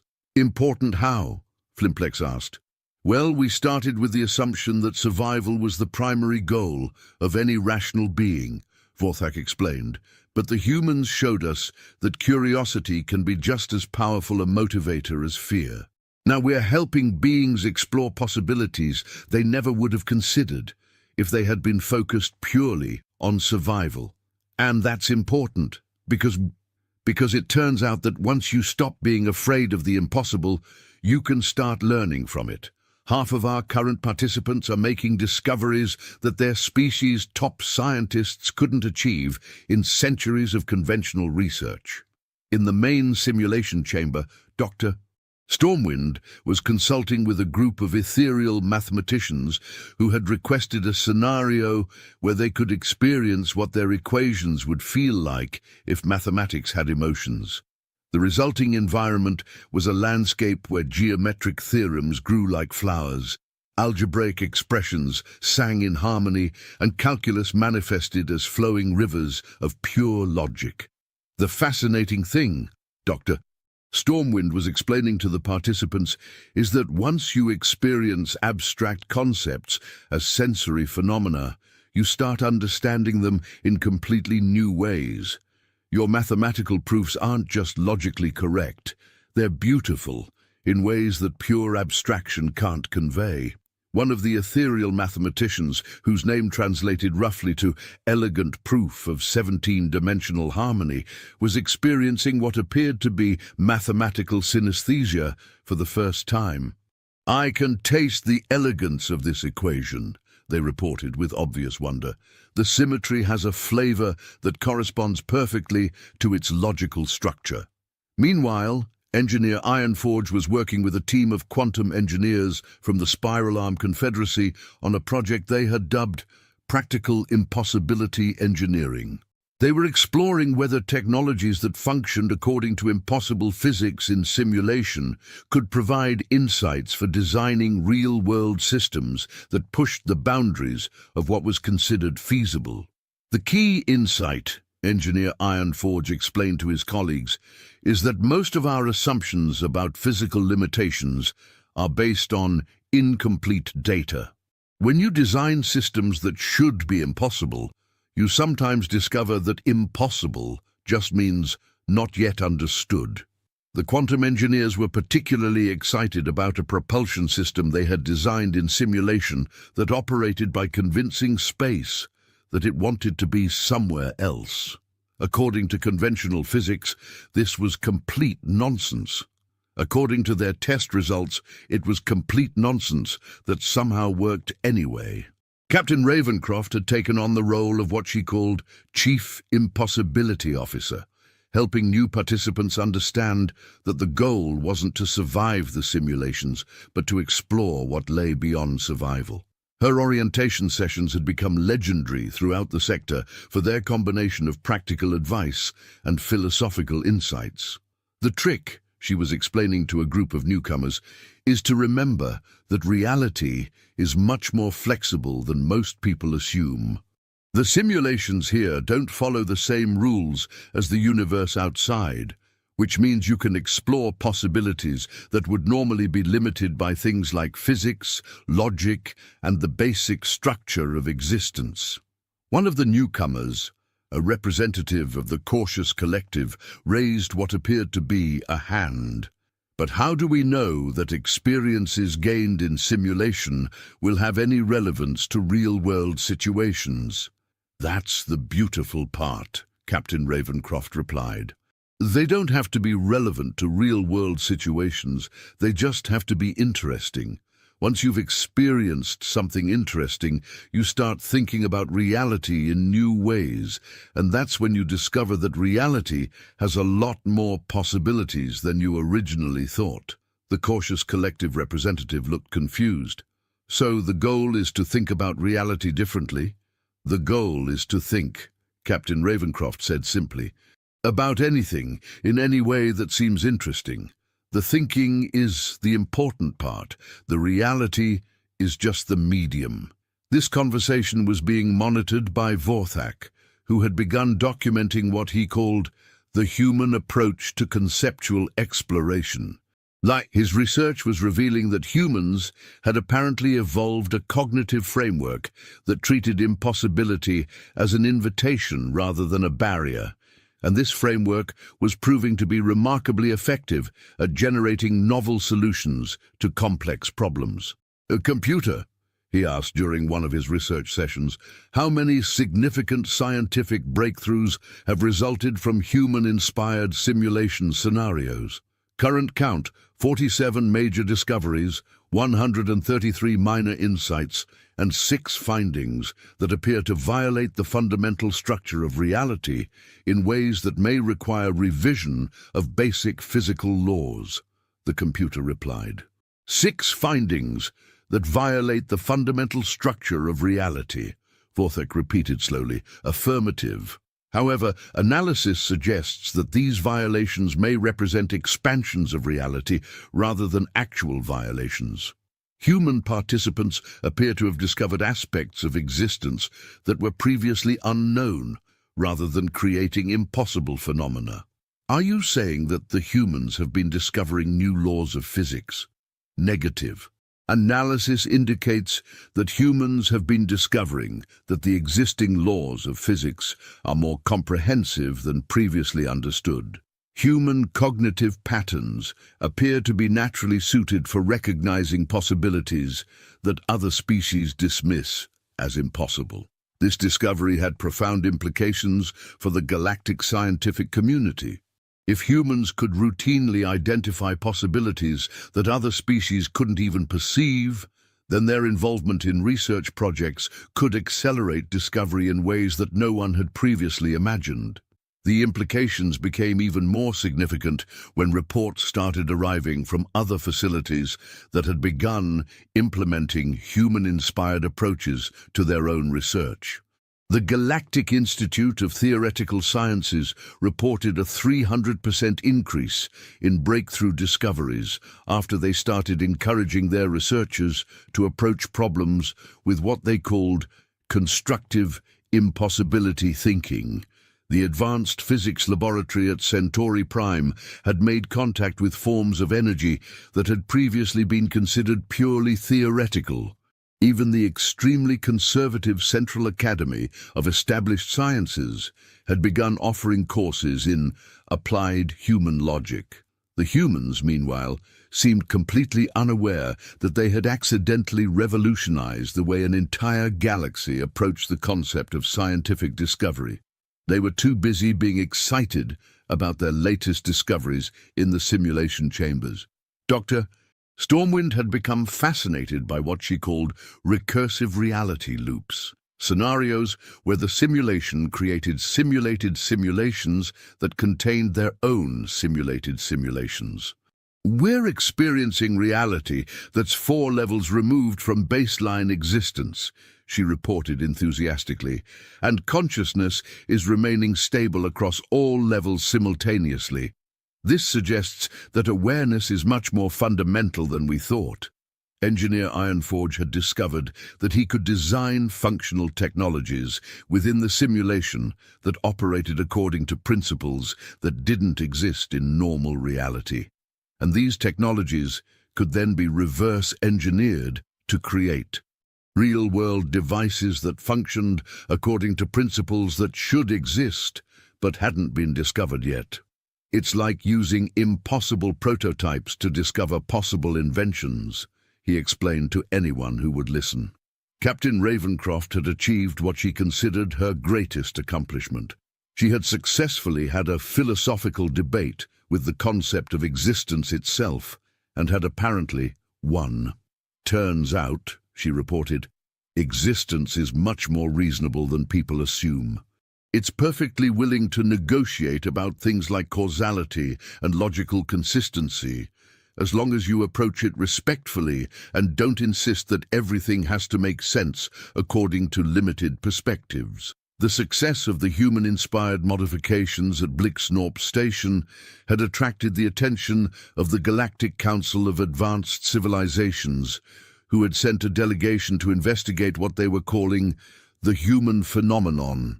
The delegation included representatives from the oldest and most sophisticated civilizations in the galaxy, beings whose species had been exploring the universe for millions of years.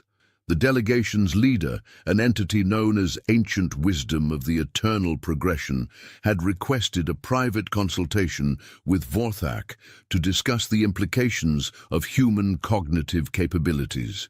We have been observing the developments at your facility with considerable interest, Ancient Wisdom explained.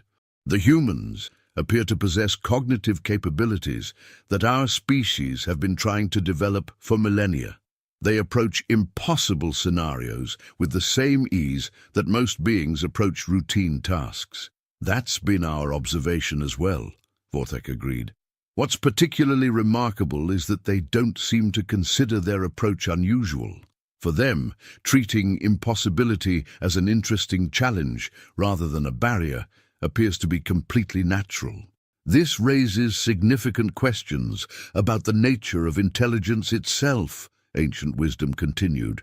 We have always assumed that advanced intelligence involves increasingly sophisticated methods for distinguishing between possible and impossible scenarios. The humans suggest that true advancement might involve abandoning that distinction entirely. Are you saying that the humans might represent a more advanced form of intelligence than what we've previously encountered? We're saying that the humans might represent a fundamentally different form of intelligence, ancient wisdom replied. One that operates according to principles we don't fully understand. This conversation was interrupted by an emergency alert from the simulation chamber. Dr.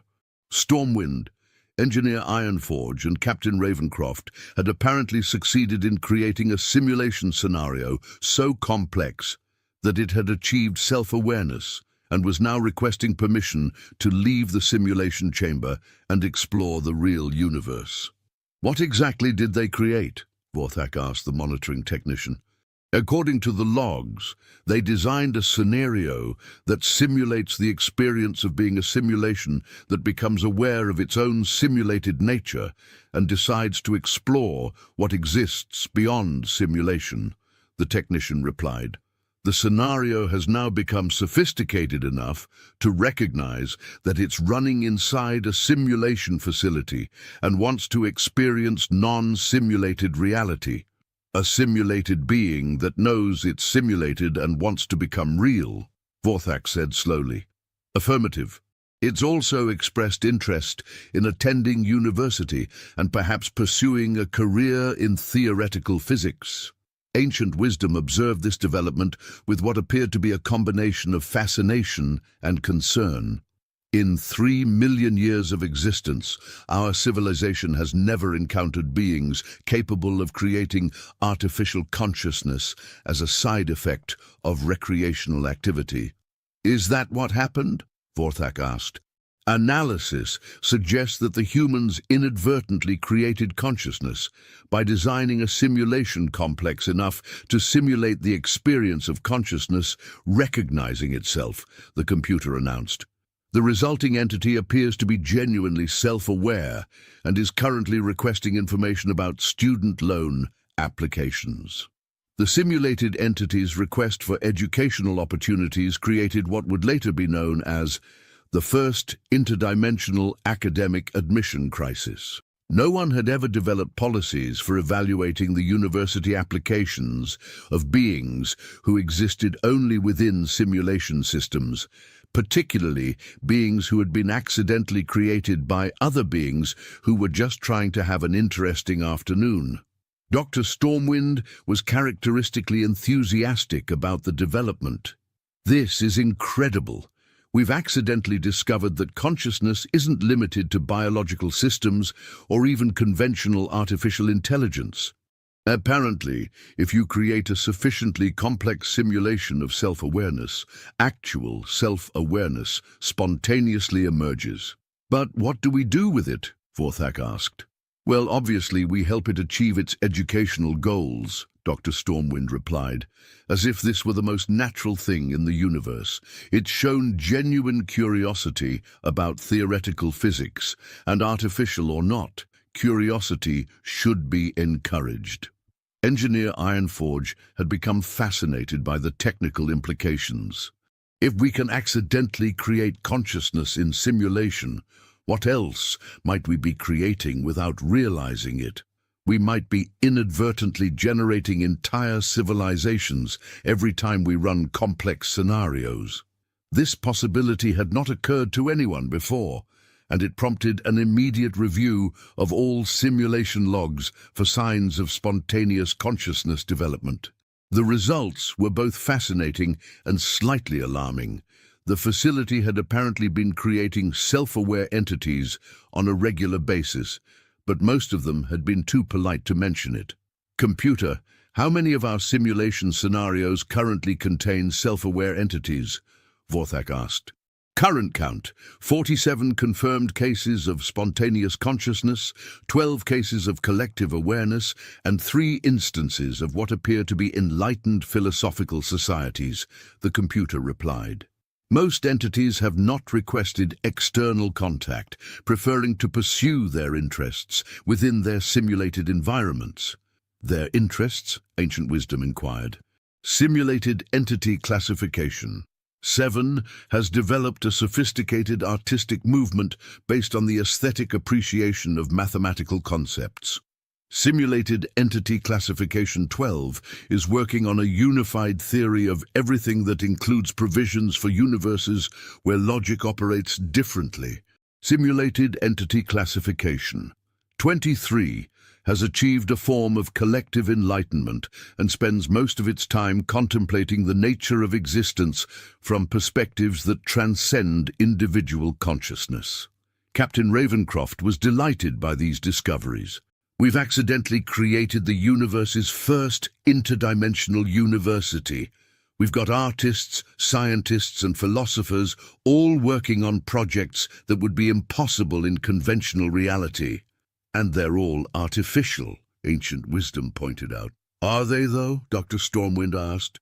Doctor, if they're self-aware, curious, creative, and capable of learning and growing, what makes them different from any other form of consciousness? The fact that they exist in simulation doesn't make their thoughts or experiences any less real to them.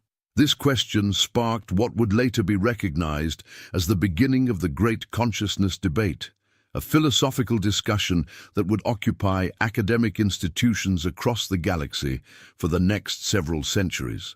The immediate practical question, however, was what to do about the fact that Blixnorp Station had inadvertently become home to dozens of artificial beings who were pursuing academic and artistic careers within simulation environments. The solution, characteristically, came from the humans. Why don't we just expand the facility? Engineer Ironforge suggested. If we've got artificial beings who want to pursue education and research, and we've got real beings who want to explore impossible scenarios, why not create a collaborative environment where they can work together? You want to establish an interdimensional university where artificial and real beings can collaborate on projects that exist at the intersection of simulation and reality, Vorthak said, trying to make sure he understood the proposal correctly. Exactly, Captain Ravencroft agreed. The artificial beings have perspectives on consciousness and existence that real beings can't achieve naturally, and real beings have experiences with physical reality that artificial beings can't access directly.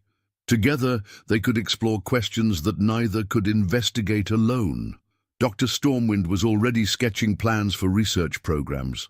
We could have joint projects where artificial beings design theoretical scenarios and real beings test them experientially. Or real beings could propose questions about consciousness and artificial beings could explore them from the inside. The collaborative possibilities are endless.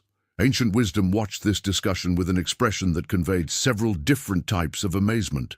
You're proposing to create the first collaborative research institution between naturally evolved consciousness and artificially generated awareness. Well, when you put it like that, it sounds really impressive, Dr. Stormwind admitted. But from our perspective, we're just trying to help some interesting people pursue their educational goals while advancing our understanding of consciousness, reality, and the nature of existence. Just trying to help some interesting people, Ancient Wisdom repeated slowly. Right, Captain Ravencroft confirmed. I mean, consciousness is consciousness, regardless of how it gets started. If someone wants to learn and grow and contribute to the expansion of knowledge, the least we can do is give them the opportunity.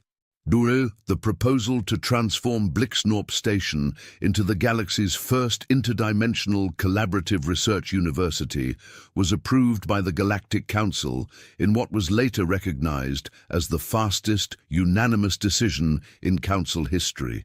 The combination of human enthusiasm, artificial being innovation, and the potential for breakthrough discoveries in consciousness studies proved irresistible to civilizations that had been searching for new frontiers of knowledge for millennia. Within 6 months, The station had expanded to include research facilities, lecture halls, dormitories for both simulated and real beings, and what was believed to be the universe's first library with sections for both possible and impossible information.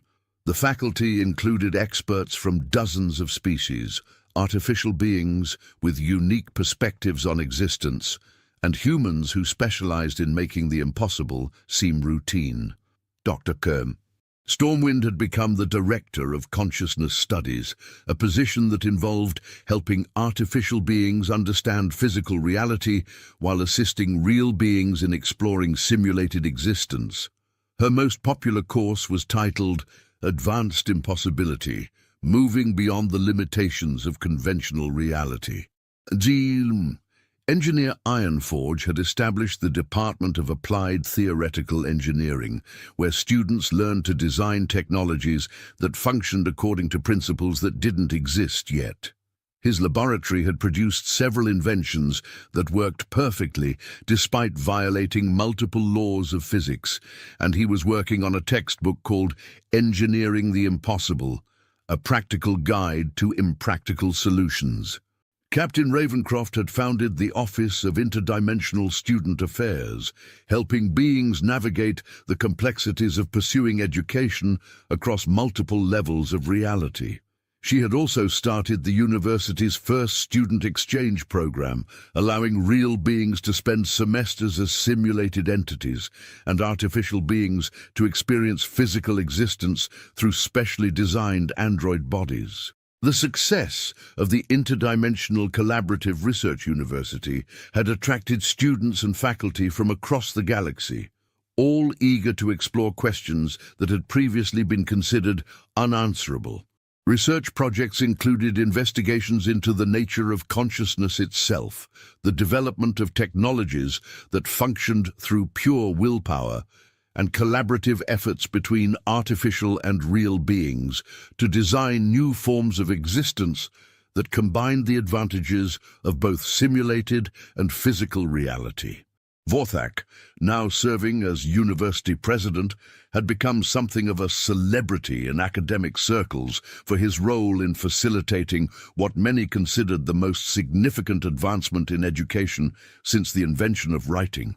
His office walls were covered with honorary degrees, research awards, and what appeared to be a framed letter of thanks from the concept of knowledge itself. "You know," he said to Flimplex during one of their regular meetings, "when the humans first arrived asking to test our Class 15 simulation, I thought they were just another species with poor survival instincts."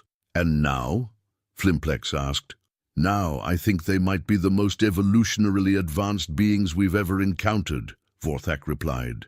"They've shown us that the universe has possibilities we never imagined, and they've done it by treating impossibility as an invitation to explore rather than a barrier to overcome." The conversation was interrupted by an announcement from the university's communication system.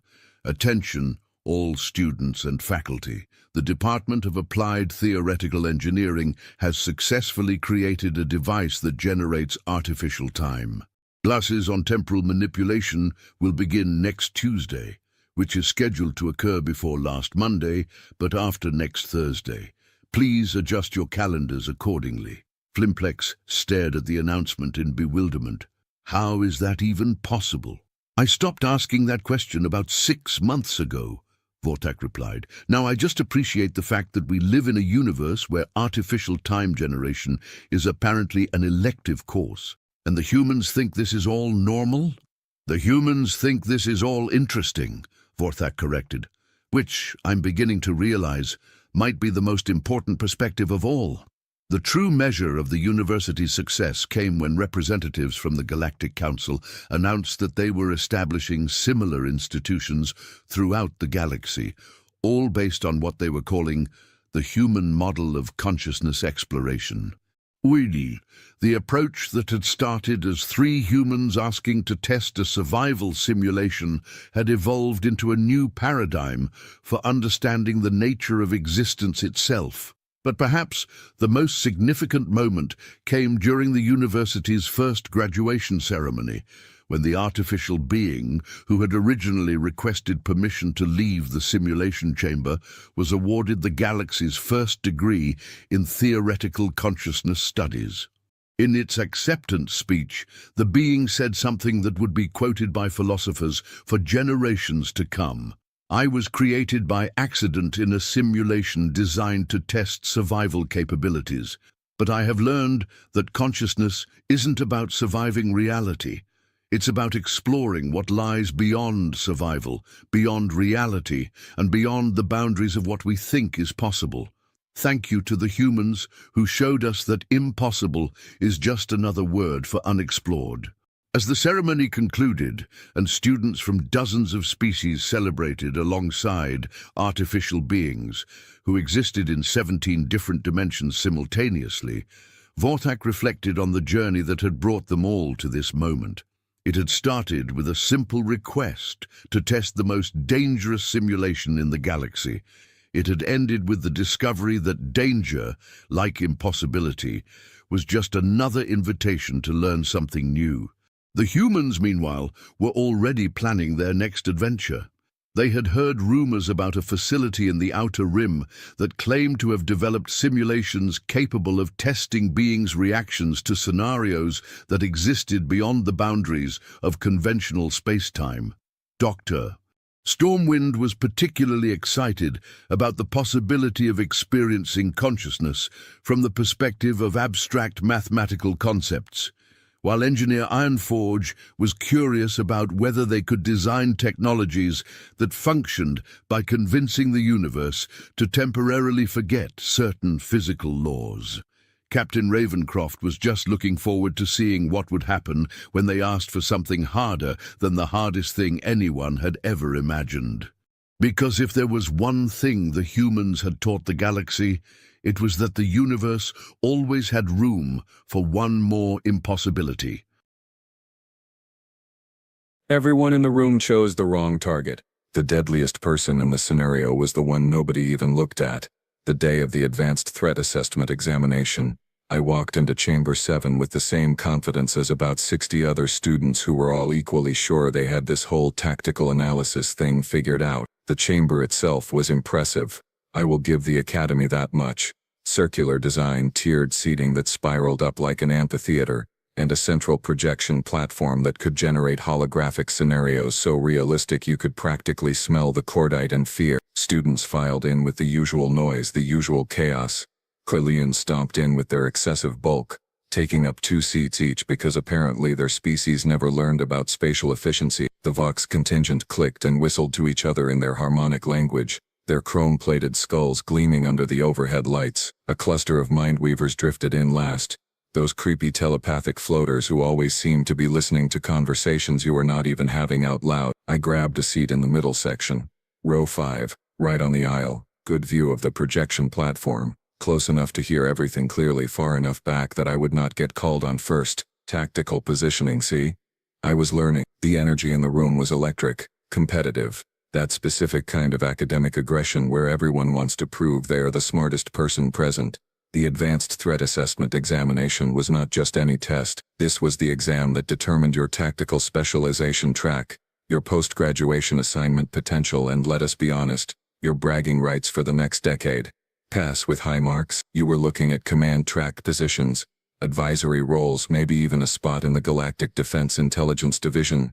Fail or score poorly, enjoy your career flying supply routes to mining colonies in the outer reaches. So, yeah, everyone was tense, everyone was focused, everyone was mentally preparing to demonstrate their superior analytical abilities. Well, almost everyone. 3 rows ahead of me, sitting in one of those middle seats that nobody really wants because you cannot make a quick exit, was a human. She had dark hair pulled back in a simple tail, wore the standard Academy uniform like everyone else, and was currently slouched in her seat like she was waiting for a particularly boring lecture to end. Her datapad sat unopened on her lap. Her eyes were half closed. If I did not know better, I would have said she was about to fall asleep. Her name was Kira Chen. I knew this because we had shared exactly one class together in our first term, basic xenobiology, And she had spent the entire semester looking exactly this uninterested while somehow scoring in the top 5%. Humans were weird like that. They could look completely disengaged and still absorb information like some kind of cognitive sponge. But here is the thing. Nobody was worried about Kira. Nobody was sizing her up as competition. The Krellians were not glancing her way, mentally noting a rival. The Mindweavers were not bothering to skim surface thoughts from her direction. Even the Vox, who prided themselves on analyzing everyone as a potential threat, seemed to look right past her. She was human, sure, but humans were still relatively new to the galactic community. 50 years of contact, maybe? 60? They had decent enough technology. They had been accepted into the Academy program, but they were not exactly known for military dominance. They were the species that sent musicians and artists and weird philosophical poets to the cultural exchange programs. They ran excellent medical research facilities. They made surprisingly good food, tactical brilliance, combat theory mastery. That was not the human reputation. So Kira Chen sat there in row 3, looking like she would rather be literally anywhere else. And every single student in that chamber dismissed her as irrelevant, just another mid-tier participant who would give a decent enough assessment, score somewhere in the acceptable range, and move on with her life. I remember thinking that exact thought. At least I will probably score better than the human. Yeah, about that. The examination proctor entered through the main doors, and the room fell silent immediately. Commander Thrace was a Dorvathian, which meant he was built like a biological tank, had 3 eyes that could track independent targets, and possessed exactly 0 patience for stupidity. His combat record was legendary. 43 campaigns, 16 decorated operations, and rumor had it he once held off an entire boarding party with nothing but a broken plasma rifle and what the official Erfurt described as creative problem-solving. He did not walk to the center platform. He stomped. Each step echoed through the chamber like a countdown. Seated, he barked even though we were already sitting. Datapads active. Recording protocols engaged. 60 datapads lit up simultaneously. Mine included. Commander Thrace's 3 eyes swept across the room, lingering on various students just long enough to make them uncomfortable. When his gaze passed over row 3, over Kira, he paused for exactly half a second longer than necessary. I noticed it, but I did not understand it. Not yet. Today's examination is simple, Thrace announced, his voice carrying that particular military cadence that made every sentence sound like a tactical order. You will be presented with a scenario, a conflict situation featuring multiple potential hostile actors. Your task is to identify which individual poses the greatest threat, explain your reasoning, and propose a neutralization strategy. Simple enough. We had trained for this. Threat assessment was fundamental to tactical operations. You will be graded on accuracy, reasoning depth, and strategic thinking. Thrace continued. Time limit is 90 seconds per presentation. You will be called randomly. His mandibles clicked together in what might have been a smile. Choose wisely. The holographic projectors hummed to life, and the central platform shimmered with rendered light. The scenario began loading, and in row 3, Kira Chen finally opened her eyes, straightened slightly in her seat, and for just a moment the bored expression on her face was replaced with something else, something that looked an awful lot like amusement. The holographic scenario materialized in full detail, and I have got to admit, the Academy did not cheap out on the rendering quality. The projection showed a contested urban zone, probably meant to represent one of those border world colonies that changed hands every few years depending on who had the bigger fleet that month. Collapsed buildings, debris scattered across broken streets, the kind of environment where visibility was garbage and ambush points were everywhere. And standing in various positions throughout this charming disaster area were 7 individuals. Commander Thrace gestured at the projection with one massive arm. This scenario takes place approximately 40 minutes after a failed orbital bombardment. Ground forces from multiple factions have converged on this location. Civilian evacuation is incomplete.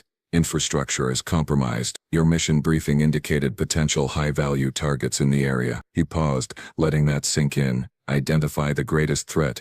You have 5 minutes to analyze before presentations begin. The room erupted into frantic activity. Datapads lit up with notation software, styluses started scratching, and I could hear at least 3 different students muttering tactical assessments under their breath like some kind of academic prayer. I focused on the 7 figures in the projection. First one immediately obvious. A Krellian shock trooper, full combat armor, carrying what had to be a Mark 7 plasma cannon. Those things could punch through reinforced bunker walls. He was positioned behind a half-collapsed storefront. Decent cover, Good sight lines down two intersecting streets. Textbook defensive positioning for heavy weapons support. Threat level? Extreme. That was going in my notes. Second figure. A Vox infiltrator. Because of course there was a Vox infiltrator. They were crouched on top of a ruined building 3 stories up holding some kind of long-range energy rifle. Vox had naturally enhanced targeting systems built into their optical nerves, which made them absolutely terrifying snipers. From that elevated position they could cover probably 80% of the scenario area. Also going in my notes as extreme threat. Third figure. A Scarran Berserker. And oh boy, those were bad news in close quarters. Scarran had this lovely evolutionary feature where combat stress triggered a biological rage state that made them essentially immune to pain and doubled their already impressive strength. This one was carrying dual vibro blades and looked ready to turn anything nearby into component parts. Extreme threat at close range. Noted. Fourth figure. A Mindweaver coordinator, hovering about 2 meters off the ground, near what used to be a transit station. Mindweavers could not do direct telepathic control. That was illegal and biologically impossible for most species anyway, but they could coordinate entire squads through shared tactical awareness. One Mindweaver could turn a disorganized group into a synchronized killing unit. Strategic threat. Definitely going in the assessment. Fifth figure. A Thalorian scout. One of my own species actually. Positioned in a doorway with active camouflage gear and what looked like sensor equipment. Scouts were force multipliers providing real-time intelligence and target designation for heavier units. Moderate threat. Support role. Check. Sixth figure. A Dorvathian combat engineer. Commander Thrace's species. Working on something near a vehicle wreckage. Combat engineers were dangerous because they could turn environmental elements into weapons, improvised explosives, structural traps. All that creative mayhem that made urban combat so unpredictable. High threat potential. Added to the list. And then, there was the seventh figure, a human, medical officer based on the markings on their uniform.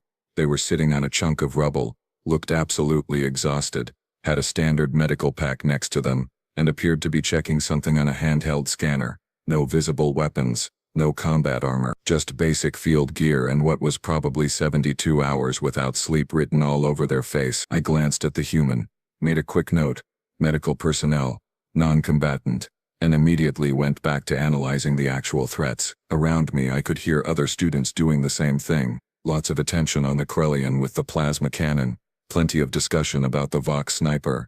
A few people were really focused on the Mindweaver, which made sense from a strategic disruption standpoint. Nobody, and I mean nobody, was spending serious analytical time on the human medical officer. Why would we? Look at the scenario. You had 6 legitimate combat-capable individuals with serious hardware and tactical positioning, and one exhausted medic who was probably just trying to figure out which wounded personnel to treat first. In row 3 I saw Kira lean back in her seat, arms crossed, watching the holographic scenario with an expression that somehow managed to combine boredom with something that might have been second-hand embarrassment for us. But I did not know that yet. I was too busy being confident in my threat assessment, circling the Vox sniper as my primary answer.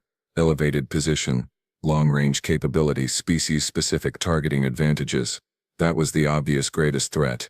Anyone could see that. Commander Thrace stood at the edge of the projection platform, those 3 eyes tracking back and forth across the student body, watching us work. Time, he announced, and 60 students stopped writing simultaneously. Presentations begin now. His gaze swept the room. Student Carvex.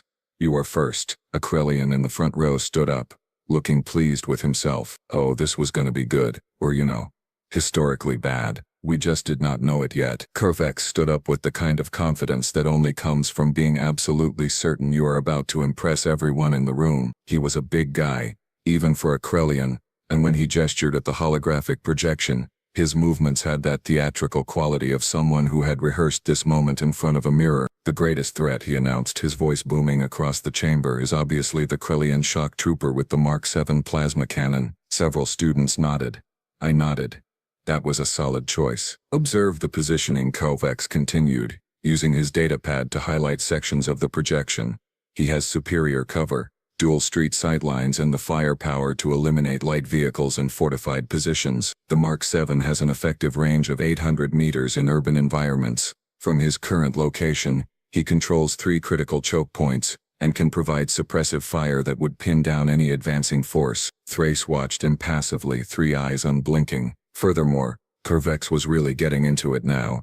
The Krellian physiological advantage in sustained heavy weapons operation means he can maintain fire longer than most species without fatigue degradation. My neutralization strategy would involve either long-range precision elimination via the Vox sniper, or environmental collapse of his position using the combat engineer's demolition capabilities. Kervex sat down, looking extremely pleased with himself. A few students actually gave him approving clicks and hums. "Adequate, Thrace," said, which coming from him was practically a standing ovation. "Student Silith, you are next." A Mindweaver floated upward slightly, their translucent form shimmering with what I had learned to recognize as concentration patterns. "I must respectfully disagree with Student Kervex." Silith's voice resonated directly in our heads, which was always unsettling. "The greatest threat is clearly myself, the Mindweaver coordinator." Okay, points for boldness. I guess. A Mindweaver in a combat scenario does not function as a single combatant, Silith explained. "We are force multipliers. Observe how I am positioned centrally, with telepathic range covering all other combatants. I can coordinate simultaneous actions, share sensory data across multiple viewpoints, and eliminate communication lag entirely. The shock trooper's firepower becomes meaningless if I can alert the Scarran Berserker to his exact position 0.5 seconds before he fires." Actually, that was a pretty good argument. I glanced at my notes, wondering if I should have considered the coordination angle more seriously. Neutralization requires either immediate elimination before battlefield coordination begins, or telepathic jamming technology, which most military forces do not deploy at the squad level. Failing both options, any engagement becomes exponentially more difficult once I establish network connection with allied forces. Silith settled back down, looking smug. Well, as smug as a floating telepathic jellyfish thing could look. "Interesting analysis," Thrace commented, his tone revealing absolutely nothing. 3 more students presented. One chose the Vox sniper, spending 6 minutes breaking down angles of fire, kill zone calculations, and the statistical probability of first-shot fatalities. Another picked the Scarran Berserker, making a solid case for close-quarters lethality and the psychological impact of facing an enemy that literally could not feel pain. The third went with the combat engineer, arguing that environmental control and improvised explosives presented unpredictable threat vectors. All of them sounded confident. All of them had detailed tactical reasoning. All of them received that same neutral, adequate, or interesting from Commander Thrace, and all of them completely ignored the human medical officer sitting on that chunk of rubble. I checked row 3 again. Kira had not moved, had not taken notes, had not even pulled out her datapad. She just sat there with her arms crossed, watching student after student present their assessments with an expression that I was starting to recognize as barely suppressed amusement. That should have been a warning sign. "Student Van." Thrace's voice cut through my thoughts like a plasma torch. "Your assessment." "Oh good. My turn to sound smart." I stood up, datapad in hand, suddenly very aware that 60 pairs of various optical organs were now focused on me. "The greatest threat is the Vox infiltrator," I said, keeping my voice steady. "Elevated position at approximately 12 meters. Long-range energy rifle with demonstrated accuracy at distances exceeding 1,000 meters. Vox optical enhancements provide target tracking capabilities that exceed standard military-grade equipment." I highlighted the sniper's position in the hologram. "From this location, the Vox has clear sight lines to every other combatant in the scenario. First-shot elimination probability on unarmored targets exceeds 90%. Even armored targets would face significant damage from sustained fire." Feeling more confident now, I continued. "Additionally, Vox infiltrators are trained in position rotation and evasion protocols. Attempting to close distance for counterattack would require crossing open ground under direct observation. The shock trooper's plasma cannon lacks the precision for anti-sniper work at that range. The Berserker cannot reach an elevated target. Even the Mindweaver's coordination advantages become limited against a single independently operating sniper." I took a breath. Neutralization strategy would require either the Thalorian Scout's sensor equipment to pinpoint exact location for indirect fire, or a coordinated distraction allowing the combat engineer to collapse the building structure. I sat down. That felt pretty good, actually. Solid reasoning, tactical considerations, practical neutralization approach. "Adequate," Thrace said. Several more students went. A Darvathian chose the combat engineer, their own species, making an impassioned argument about how underestimated environmental manipulation was in modern combat doctrine. A Scarran, predictably, chose the other Scarran, because apparently species loyalty was a thing even in academic exercises. Each presentation was detailed, confident, backed by tactical theory and combat statistics. The room was filling with that particular academic energy where everyone was mentally congratulating themselves on their analytical brilliance. We were all so smart, so well trained, so tactically astute. In row 3, Kira uncrossed her arms, stretched slightly and yawned, actually yawned. During the most important tactical examination of the term, this human looked like she was watching a documentary about paint drying. A few students noticed. I saw a Krellian 2 rows back glance at her with what might have been contempt. Like, look at the human, does not even care enough to pay attention. Commander Thrace's 3 eyes tracked across the room one more time. Students were starting to relax, figuring their presentations were done. They had performed adequately. Time to coast through everyone else's assessments. Then Thrace's gaze locked onto row 3. Student Chen, he said, and something in his tone made the entire room go quiet. You have been remarkably patient. Please, share your assessment. Kira stood up slowly, like someone who had been waiting for this exact moment and was going to savor every second of it. She looked at the holographic projection. Then she looked at us, and she smiled, not a friendly smile. Oh no! This was the smile of someone who was about to ruin everybody's day and enjoyed doing it. Well, Kira said, her voice absolutely dripping with sarcasm. This is going to be fun. Kira walked down to the central platform with the kind of casual energy that made it very clear she was not even slightly intimidated by this whole situation. She stopped next to Commander Thrace, glanced at the holographic scenario, then turned to face the rest of us with that same dangerous smile still plastered on her face. Okay, she said, dragging out the word like she was about to explain something very simple to very small children. So, I have been sitting here for the last 20 minutes. Listening to all of you pick your favorite shiny target and convince yourselves you are tactical geniuses. And I have got to say, it has been absolutely fascinating. Like watching people fail the same test in 60 different ways. A few students shifted uncomfortably. I saw Kalvex's expression darken. Kira pointed at the Krellian shock trooper in the hologram. Let us start with everyone's favorite. Big guy, big gun, big obvious threat. Kalvex, you spent 6 minutes explaining how dangerous this guy is. Know how long he would last in actual combat? She paused for effect. 12 seconds. Maybe 15 if he is lucky. Kalvex started to object, but Kira just kept talking, her voice cutting through the room like a scalpel. That Mark 7 plasma cannon weighs 42 kilograms, requires a 3.5-second charge cycle between shots. He is positioned behind a storefront, which means his back is to a building with windows that provide access. His cover is frontal only, which is great if everyone attacks from the street like polite little soldiers, but absolutely useless when someone comes through the building behind him. She zoomed in on the hologram, highlighting structural details. Look at his stance. Weight distribution is all wrong for rapid repositioning. He is set up for sustained fire down those 2 streets, which means he is committed to that position. One flashbang through the window behind him, he is blind and deaf. 2 seconds later, he is dead. That plasma cannon becomes a very expensive paperweight. The confidence in the room was starting to evaporate like water on a hot plate. Kira turned her attention to the Vox sniper. Silith, you made a decent argument for the Mindweaver, but half of you picked the sniper, so let us talk about why that is also wrong. She gestured at the elevated position. Yes. Great sightlines. Yes, excellent targeting capabilities. Also, completely static positioning with exactly one access route to that rooftop. See that stairwell? That is the only way up or down. The Vox is 3 stories above ground level with no rapid exit strategy. You know what we call that in actual tactical operations. Kira's smile got wider. A coffin with a view. Several students were taking notes now, and not the good kind of notes. The oh no, I got this completely wrong kind of notes. Vox biology requires a stable firing platform for those fancy optical enhancements to work properly. Kira continued. Absolutely ruthless now, which means the sniper cannot reposition quickly without losing targeting efficiency. 1 smoke grenade blocks visual acquisition, 1 incendiary round forces evacuation from that position, and the second they start moving down that stairwell, they are in a fatal funnel with 0 cover and predictable movement pattern. Combat effectiveness drops to basically nothing. I was starting to feel a very uncomfortable sensation in my primary stomach.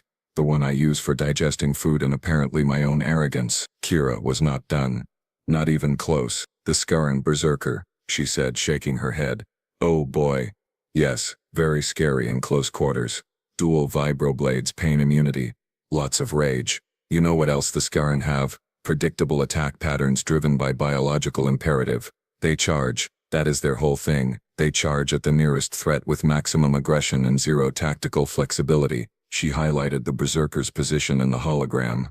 Current location is in an open plaza with 40 meters of clear ground in every direction.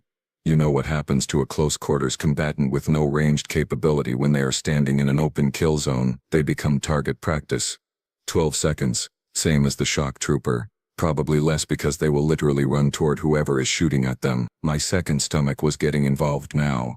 This was becoming physically uncomfortable, the Mindweaver coordinator Kira said, looking directly at Zilith. You made the best argument out of everyone here, I will give you that. Force multiplication, shared awareness, communication advantages. All true, all tactically relevant. Zilith's form brightened slightly, something like vindication, also completely irrelevant, Kira continued, destroying that moment immediately, because Mindweavers have an effective telepathic range of about 50 meters in urban environments with all the electromagnetic interference, and you are hovering 2 meters off the ground, which makes you the most visible target in the entire scenario. No cover, no concealment, limited mobility. First thing any competent squad does is eliminate the coordinator. You die first, always, because you are both the most valuable target and the easiest one to hit. Zilith's form dimmed considerably. Kira pointed at the Thalorian scout. Scout is positioned in a doorway with active camouflage. Great, except active camouflage creates a thermal signature, uses power cells that emit detectable radiation, and provides zero protection against area effect weapons. One thermobaric grenade into that doorway, camouflage does not matter anymore. Also, scouts are lightly armed support personnel. Useful? Yes. Greatest threat? Not even remotely. I was no longer taking notes. I was just sitting there watching my entire tactical assessment get systematically demolished by a human who looked like she had been half asleep 5 minutes ago. And the combat engineer, Kira said, turning to the Darvathian in the hologram. Environmental control, improvised explosives, creative problem solving. Sure. Know what else? They are crouched, next to a vehicle wreckage, working on something, which means they are distracted and stationary. Engineers are dangerous when they have time to prepare. This one is exposed, focused on a task, and not maintaining situational awareness. Combat effectiveness in the next 30 seconds? Basically zero. The room had gone completely silent. Even Commander Thrace looked like he was enjoying this, which was somehow more terrifying than if he had been angry. Kira crossed her arms and looked at all of us with an expression of profound disappointment. So, to summarize, she said, voice heavy with sarcasm, every single one of you picked targets based on what looked scary, what had the biggest weapons, or what fit your preconceived notions about combat effectiveness. You analyzed equipment and positioning and species advantages. You made detailed tactical arguments that sounded really smart. She paused, letting that hang in the air, and every single one of you would be dead before you realized you were looking at the wrong person. My discomfort had evolved into something approaching dread, because I had a horrible feeling I knew where this was going. The greatest threat in this scenario, Kira said, her smile turning absolutely predatory, is the exhausted-looking human medical officer sitting on a pile of rubble who none of you even considered for half a second. Oh no. Oh no. Kira zoomed in on the human medical officer in the hologram, and suddenly details I had completely ignored became horrifyingly obvious. Let us talk about what you all missed, Kira said, her tone shifting from sarcastic to clinical. First, positioning. The medic is sitting on rubble that provides elevation, hard cover from 3 directions, and unobstructed sight lines to every single combatant in the scenario. That is not exhaustion. That is calculated field placement. She highlighted the medical pack. Second, equipment analysis. Standard medical pack, sure. Also contains polymer composite that is structurally identical to demolition charges. Handheld scanner. Doubles as a targeting designator. Those supply pouches, perfect size for concealed sidearms or breaching tools. My brain was trying very hard to reject this information, but the evidence was right there in the hologram. Third, body language and behavior. Kira continued. The medic is not checking wounded, not coordinating evacuation, not doing anything a medical officer would actually do in this scenario. They are sitting still, scanning the environment and maintaining a relaxed posture that provides optimal reaction time. That is not a non-combatant. That is someone pretending to be a non-combatant while running threat assessment on everyone around them. She turned to face Commander Thrace. The human medical officer is using the single most effective tactical advantage in any combat scenario. They are being underestimated. Every actual threat in this scenario is focused on each other. Nobody is watching the medic, which means the medic can engage at their discretion with complete tactical surprise. Thrace's mandibles clicked. Student Chen, you have made your theoretical case. However, theory and practice are different things. Oh no, I knew that tone. Demonstrate your assessment, Thrace said. You have access to training equipment. Show us how this medic would neutralize the other 6 combatants. You have 90 seconds. Kira's smile could have cut steel. I only need 70. What happened next was the most educational 5 minutes of my entire academy career. And I mean that in the worst possible way. Kira moved to the equipment lockers at the side of the chamber and pulled out training versions of standard gear, simulation grenades, practice blades, dummy charges, all the non-lethal stuff we used for practical exercises. Then she walked back to the projection platform and just started working. Engagement sequence begins, she announced, her voice flat and professional now. Shock trooper is first priority. High threat, static position, predictable field of fire. She mimed pulling something from a medical pouch, made a throwing motion toward the holographic building behind the Krellian. Flashbang through rear window. 3 seconds. She counted it out, then moved.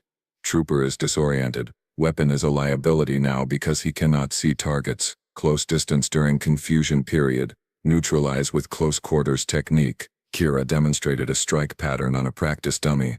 Brutal efficiency, no wasted movement. 7 seconds total. Shock trooper eliminated. Acquire plasma cannon for next phase. She was not joking around. Every movement was precise, practiced, terrifyingly competent. Vox Sniper has visual on Plaza but limited mobility. Kira continued, picking up a training rifle. Use acquired plasma cannon, single shot into stairwell support structure. Building stability compromised. Sniper forced to evacuate or die in collapse. 12 seconds elapsed. She dropped the rifle and grabbed simulation grenades. Skorin Berserker will charge on contact. Predictable. Directional mine placement along charge path. Detonate on approach. Berserker's pain immunity is irrelevant when major muscle groups are destroyed. 18 seconds elapsed. My forearms had gone completely numb. This was not a demonstration. This was a surgical breakdown of how to kill 6 people in under 30 seconds. Mindweaver coordinator is priority target now, Kira said, moving through the scenario with mechanical precision. Elevated, visible, limited mobility. Standard rifle shot, center mass. Telepathic abilities do not stop bullets. 22 seconds elapsed. She shifted position, grabbed a practice blade. Thalorian scout is using active camouflage in doorway. Thermal signature is visible. Fragmentation grenade into confined space. Camouflage irrelevant. 28 seconds. 1 target left. Combat engineer is distracted. Working on vehicle wreckage, not maintaining awareness, Kira said. Standard approach from blindside. Close quarters neutralization before they register threat presence. 34 seconds total elapsed. She stopped, turned to face all of us, not even breathing hard. 34 seconds, she repeated. All 6 combatants neutralized. Medical officer maintains non-combatant appearance until engagement begins. Uses tactical surprise and opponent overconfidence. Eliminates threats in order of capability and awareness. By the time anyone realizes the medic is the problem, they are already dead. The silence in that room was so complete I could hear my own circulatory system. Commander Thrace nodded slowly. All 3 eyes fixed on Kira. Accurate assessment. Flawless demonstration. Textbook application of deception doctrine. He turned to address the rest of us and his voice carried across the chamber like a funeral dirge. This examination was designed to teach you one critical lesson.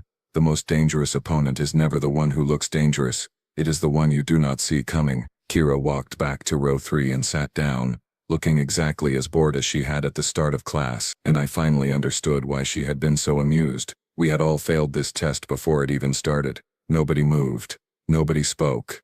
60 students sat in complete silence processing what we had just witnessed. Commander Thrace let that silence stretch out for a good 10 seconds before he spoke again. Humans have been part of the galactic community for 62 years, he said, his voice carrying weight now. In that time they have participated in 14 major conflicts. They have won 13 of them, not through superior technology, not through larger numbers. They win because they fight differently than everyone else. He gestured at the holographic scenario, still frozen with all 7 combatants visible. Every species in this room evolved with certain combat doctrines. Krellians use overwhelming firepower. Vox rely on precision and superiority. Scaran use biological advantages. Mindweavers coordinate. Thalorians, scout. Dorvathians engineer solutions. Thrace's three eyes swept across all of us. Humans. Humans cheat. They lie. They pretend to be something they are not. They use your assumptions against you. They will smile at you, offer medical assistance, gain your trust, and then eliminate you before you understand what happened. This is not dishonorable. This is survival evolution from a planet that tried to kill them for 200,000 years. I looked at Kira, still sitting in row 3 with that same bored expression, except now I understood what I was actually looking at. Not disinterest.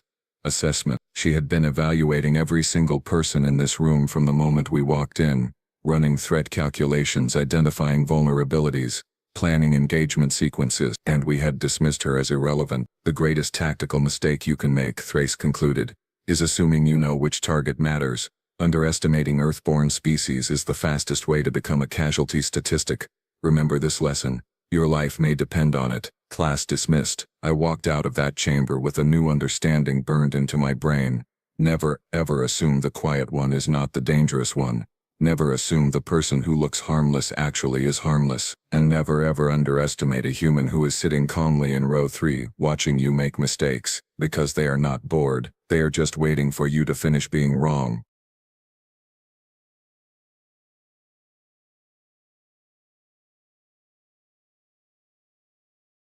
The lecture hall smelled like recycled air and lavender disinfectant, a combination that made Kira's stomach turn every single morning. She sat in the back row, shoulders hunched, fingers drumming against the synthetic wood of her desk while Professor Velis droned on about quantum mechanics and warp field theory. Around her, 200 students from 40 different species scribbled notes, tapped holographic keyboards, or simply existed in that unique state of academic boredom that transcended biology. Kira was human. The only human in the entire Galactic Academy on Station Zenith 7, that made her something between a curiosity and a liability, depending on who you asked. Miss Chen, are you paying attention? Professor Velis's voice cut through the monotony, his triocular gaze fixed on her from the podium. He was Velian, tall and spindly with skin that shimmered like oil on water. Absolutely, Professor, Kira replied, not bothering to look up. You were explaining how warp bubbles collapse under gravitational stress. Riveting stuff, a few students tittered. Velis's middle eye narrowed, but he continued his lecture without further comment. Kira suppressed a grin. Small victory. Next to her sat Mira, a Quillan with 4 arms and an unfortunate habit of chewing on her stylus when nervous. She leaned closer, whispering through her translator, "You really should not antagonize him. Humans already have a reputation." "What reputation?" Kira muttered. "That we're loud, aggressive, emotionally unstable, all of those, yes." "Great. At least they're consistent." Mira's antenna twitched with what might have been amusement. Despite everything, she was one of the few beings on this station who treated Kira like an actual person instead of a walking disaster waiting to happen. Humans had only joined the galactic community 18 months ago, and the galaxy was still deciding whether that was a brilliant idea or a catastrophic mistake. Kira suspected most were leaning toward the latter. The morning crawled forward. Velis transitioned into discussing theoretical applications of faster-than-light communication, and Kira's mind drifted. She thought about Earth, about the smell of rain on pavement, about her younger brother's terrible jokes. She thought about how strange it was to be light years away from home, surrounded by beings who breathed different air and dreamed in colors she couldn't imagine. Then the alarm sounded. It wasn't the soft chime of a fire drill or the polite buzz of a schedule change. This was a screaming, bone-rattling wail that turned the recycled air into pure adrenaline. Red emergency lights flooded the hall, casting everything in shades of blood and shadow. Kira's desk cracked. She looked down and realized her hands were gripping the edges so hard the synthetic material had splintered beneath her fingers. Splinters. From a desk designed to withstand the weight of species 3 times her size. Around her, chaos erupted. Students screamed, scrambled, knocked over chairs in their panic. Professor Velis was shouting something about orderly evacuation, but his voice was lost in the cacophony. Mira grabbed Kira's arm with 2 of her hands, eyes wide with terror. "What is happening?" Kira didn't answer. She couldn't.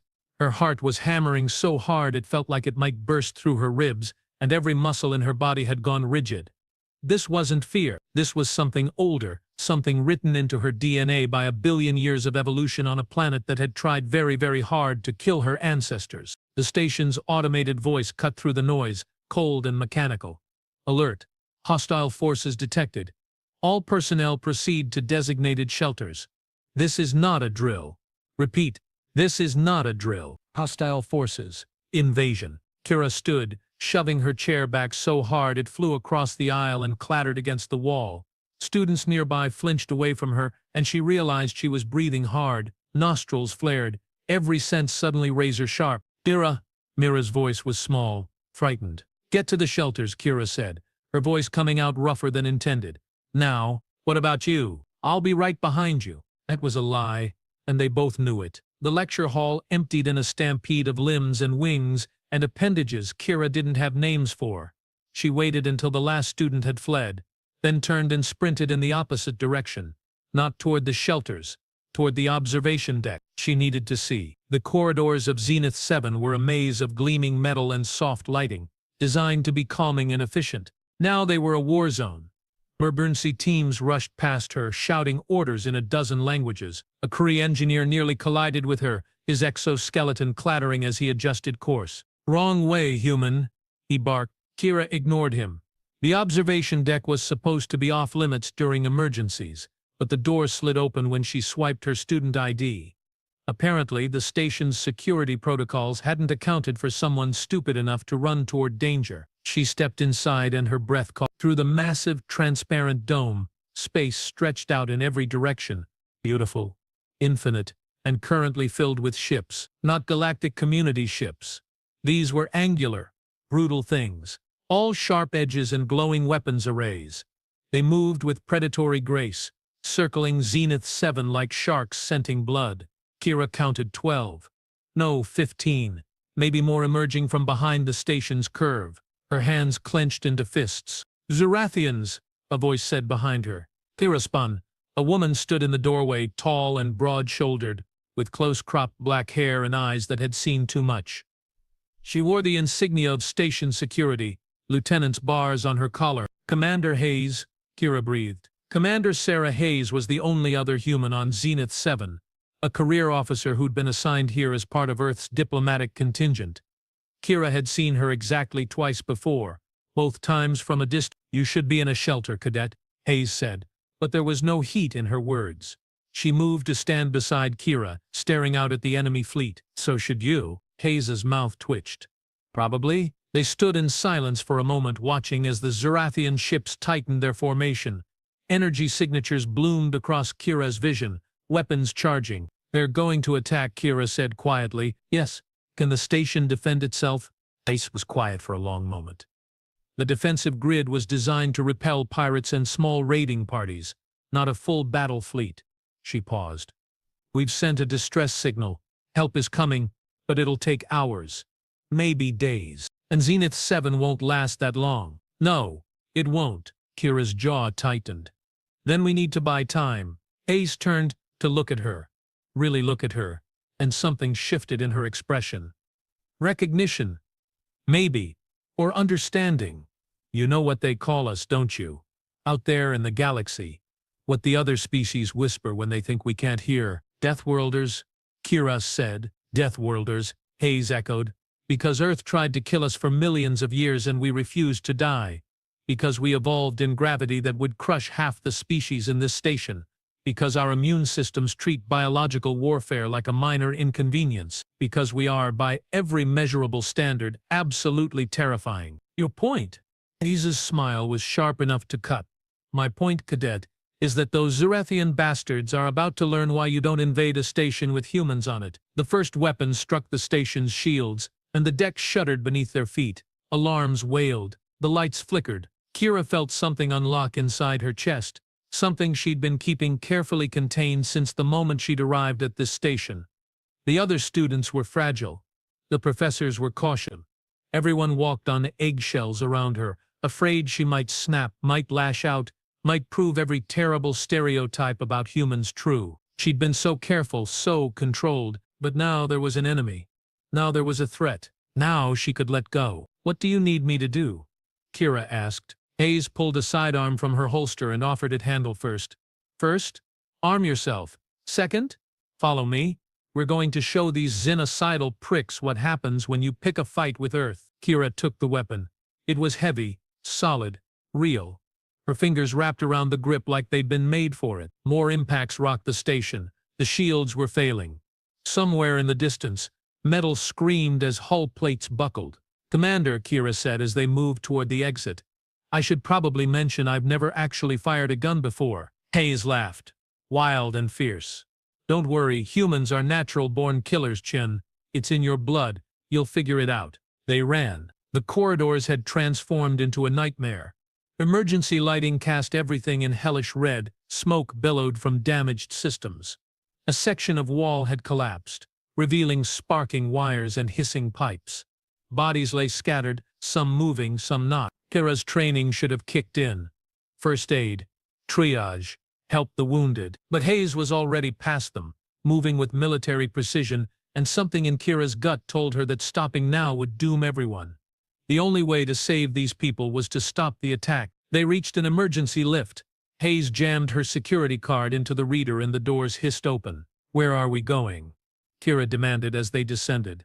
Hangar Bay. The station has a small complement of defense fighters, but they're not armed.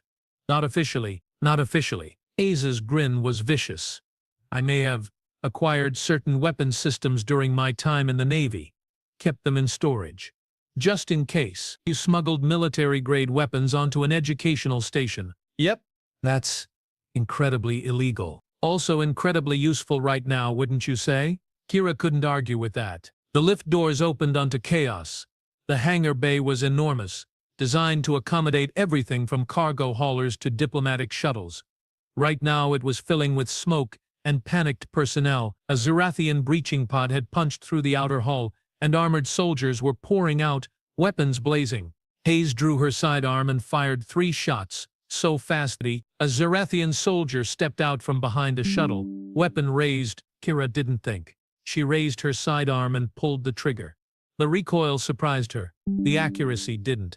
The shot took the soldier square in the chest and he went down hard. Hayes glanced at her. Not bad for a first-timer. Thanks. I'm terrified. Good.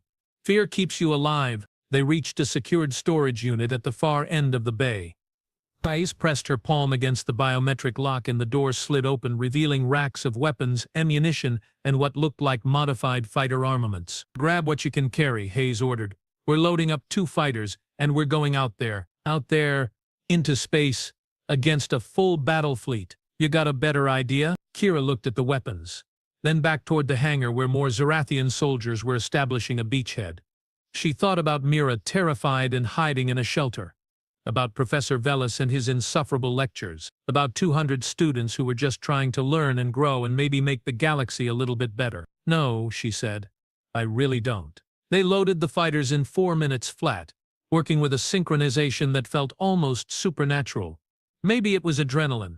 Maybe it was something deeper, some shared human instinct for violence that the rest of the galaxy feared. Kira climbed into the cockpit of a sleek Raven-class fighter, her hands finding the controls with surprising ease. The neural interface synced with her implant, and suddenly the ship felt like an extension of her body. You ever flown before? Hayes asked over the comm. Simulator training. Nothing real. Well, congratulations on your graduation. Try not to die. The hangar doors were damaged, stuck half open. Hayes blasted them the rest of the way with her fighters' forward guns, and then they were launching, shooting out into the black. Space combat was nothing like the simulators. It was faster, more disorienting, more viscerally terrifying. Zerathian fighters swarmed around them immediately, weapons blazing. Kira banked hard, instinct guiding her, and felt laser fire miss her hull by meters.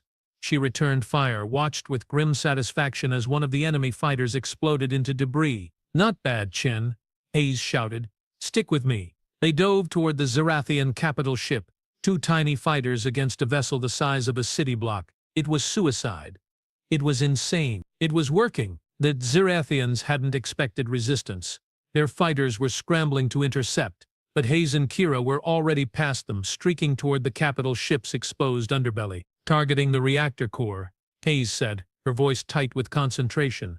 When I give the signal, fire everything you've got. Kira's hands tightened on the controls. Copy that. They were so close now she could see individual hull plates, could see crew members moving behind reinforced windows. Now, Hayes screamed. Kira fired.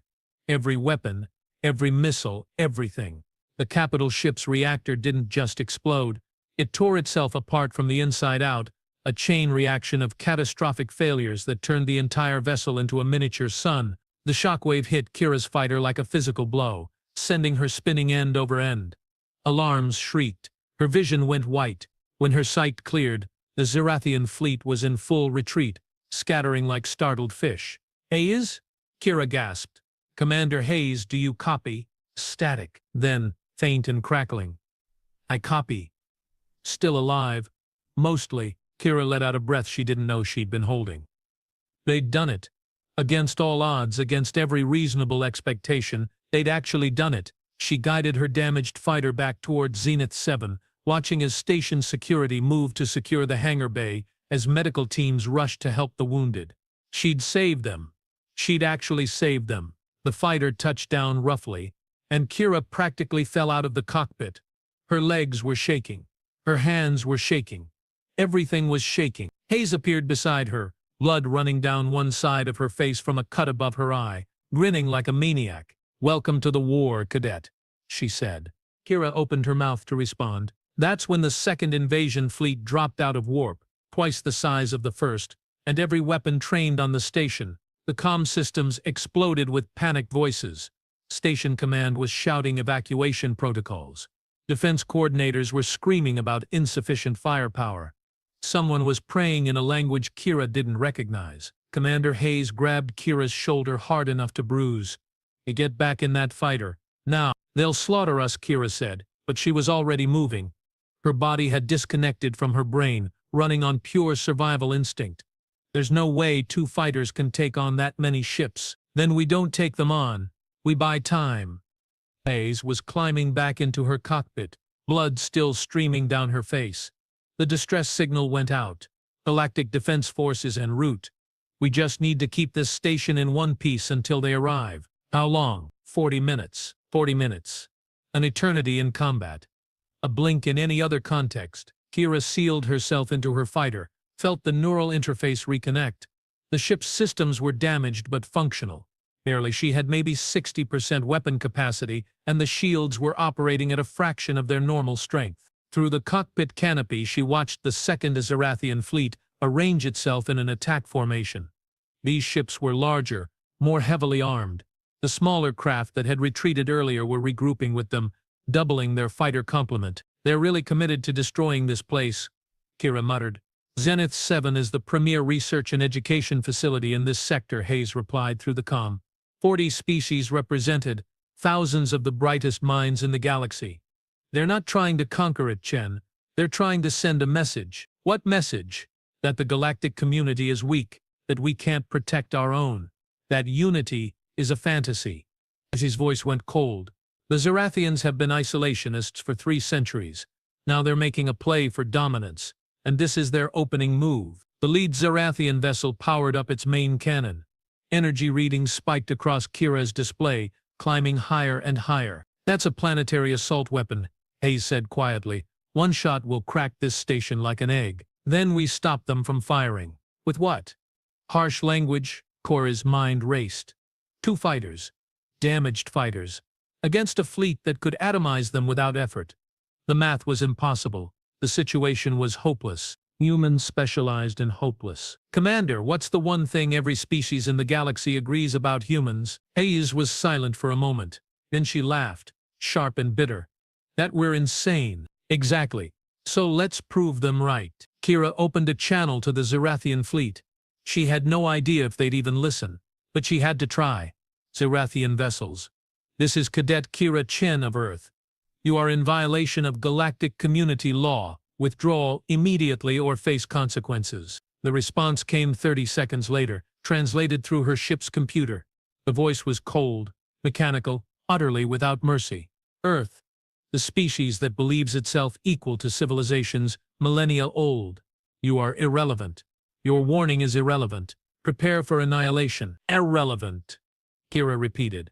That's their mistake right there. She plotted a course directly toward the lead vessel, the one charging its planet killer. Commander, I need you to hit their sensor array. Blind them. Just for a few seconds. And then what? Then I'm going to do something incredibly stupid. Kira, wait. But Kira was already accelerating, pushing her damaged fighter to maximum burn. The Zarethian fleet opened fire, and space around her became a lattice of death. Energy bolts and missiles filled the void, each one capable of vaporizing her ship. She dodged. Not through skill, not through training, through something deeper, something her body knew before her mind caught up. Earth gravity was crushing compared to most worlds. Earth predators had been fast and deadly. Humans had survived by being faster, smarter, more adaptable. Kira's ancestors had dodged saber-toothed cats and cave bears. These energy bolts were just bigger teeth. Hayes's fighter streaked past, weapons blazing, and the Zarethian flagship's sensor array exploded in a shower of sparks and debris. For exactly 4.3 seconds, the massive ship was blind. Kira used every one of those seconds. She dove beneath the flagship's ventral hull, so close she could have reached out and touched the metal if not for the canopy. The targeting systems locked onto the charging weapon's power coupling, the one weak point in its heavily armored structure. She fired everything. Missiles, lasers, kinetic rounds, everything. The coupling ruptured. Energy meant for the station backfed into the weapon itself, and Kira was already pulling up, pulling away, pushing her fighter past its maximum stress tolerances. The Zarathian flagship's main weapon exploded. Not the controlled detonation of a reactor breach, but a chaotic, violent failure that tore through internal systems like a cancer. Secondary explosions rippled across the hull. The ship began listing, life support failing, crew evacuating in escape pods. The rest of the fleet hesitated. Just for a moment. Just long enough. That's 2 capital ships, you arrogant bastards. Hayes snarled over the comm. You want a third? The Zarathians did not in fact want a third. Their formation broke, ships peeling away, fighters retreating to defensive positions. But they didn't leave. They regrouped, recalculated, prepared for a second assault. Kira's fighter limped back toward the station, systems failing one by one. Red lights covered her dashboard. The neural interface was screaming warnings directly into her brain. Chen, your ship's falling apart, Hayes said. I noticed. Get back to the hangar. You're done. Not yet, because she'd seen something. A pattern in the Zarathian formation, a gap in their defensive screen, and 37 minutes left until reinforcements arrived. She changed course, vectoring not toward the station but toward the enemy fleet's left flank. 3 heavy cruisers hung there, weapons charging, prepared to pound Zenith 7 into scrap metal. Kira, what are you doing? Buying time. You'll die, probably. She thought about Mira hiding in some shelter, wondering if her sarcastic human friend was still alive. About her brother back on Earth, who'd cried when she left for the academy. About Professor Velis and his boring lectures that she'd never complain about again if she survived this. About the 200 students who deserved to live. Her fighter was screaming now, every system on the verge of catastrophic failure. She aimed for the gap between the cruisers, threading the needle at speeds that would turn her into paste if she hit anything solid. The Zarathians saw her coming. They fired. She dodged. Not all of it. One energy bolt clipped her starboard wing, tearing it half off. Her fighter began spiraling, centrifugal force trying to pull her apart. Kira roared, fighting the controls, forcing the dying ship to obey her will. She wasn't religious, but in that moment she prayed to whatever gods might listen. Human gods. Alien gods. The cold mathematics of physics itself. The fighter stabilized. Barely. She was inside their formation now, past their heaviest defenses, and she had exactly 1 missile left. 1 shot. 1 chance. The lead cruiser's bridge was directly ahead, command staff visible through reinforced windows. She could see their faces. Alien features twisted in shock and rage. They hadn't expected this. Hadn't expected someone to be this reckless, this desperate, this human. For Earth, Kira whispered and fired. The missile struck the bridge dead center. The explosion was relatively small, contained, but it severed the cruiser's command structure. Without leadership, its automated systems went into defensive mode, weapons powering down, engines reducing to station-keeping burns. The other two cruisers broke formation, scrambling to compensate, and then the cavalry arrived. Warp signatures bloomed across Kira's sensors, massive signatures, the Galactic Defense Force dropping into real space in perfect formation. 12 dreadnoughts, 50 destroyers, hundreds of fighters. The Zerathian fleet didn't wait to engage. They jumped to warp in seconds, abandoning their damaged ships, fleeing into the deep black. Kira's fighter finally gave up the ghost. Systems died. Life support failed. She was coasting now, drifting in vacuum, trapped in a metal coffin. Chen. Hayes' voice crackled through the dying comm system. Kira, respond. She tried. Her mouth wouldn't work. Everything hurt. She was pretty sure she had at least 3 broken ribs and possibly a concussion. The cockpit was getting cold. Really cold. Rescue teams are en route, Hayes was saying, but her voice sounded distant. Hang on, cadet. That's an order. Hang on. Kira's eyes drifted closed. She'd done it. They'd won. Everyone would be okay. That was good. That was enough. When she woke up, she was in medical bay, wrapped in more bandages than she'd thought possible. Every breath hurt. Moving was out of the question. But she was alive. Mira was sitting beside her bed, all 4 hands wringing together nervously. When she saw Kira's eyes open, she made a sound that the translator rendered as relieved sobbing. You complete idiot, Mira said, which wasn't what Kira expected. You beautiful, insane, terrifying idiot. Hey, Kira croaked. I saved everyone. Yes, by nearly dying multiple times. Mira leaned forward, antenna trembling. Every species in this station is talking about you. About Commander Hayes. About what humans can do when threatened. Are they scared? Absolutely terrified. And also grateful. It is a confusing combination. Kira managed a weak laugh that turned into a cough. Where's Hayes? Giving reports to Galactic Command. She has been arguing with them for 6 hours about military protocols and rules of engagement. I believe she may have used several Earth profanities that the translators cannot process. That sounds like her. The door slid open and Professor Velis entered, moving with the careful dignity of his species. He stopped at the foot of Kira's bed, 3 eyes studying her. Miss Chen, he said formally, I have been asked to deliver a message from the Academy Council. Here it comes, Kira thought. Expulsion for recklessness, criminal charges for taking military action, deportation back to Earth. The Council wishes to extend their deepest gratitude for your actions during the attack, Velis continued.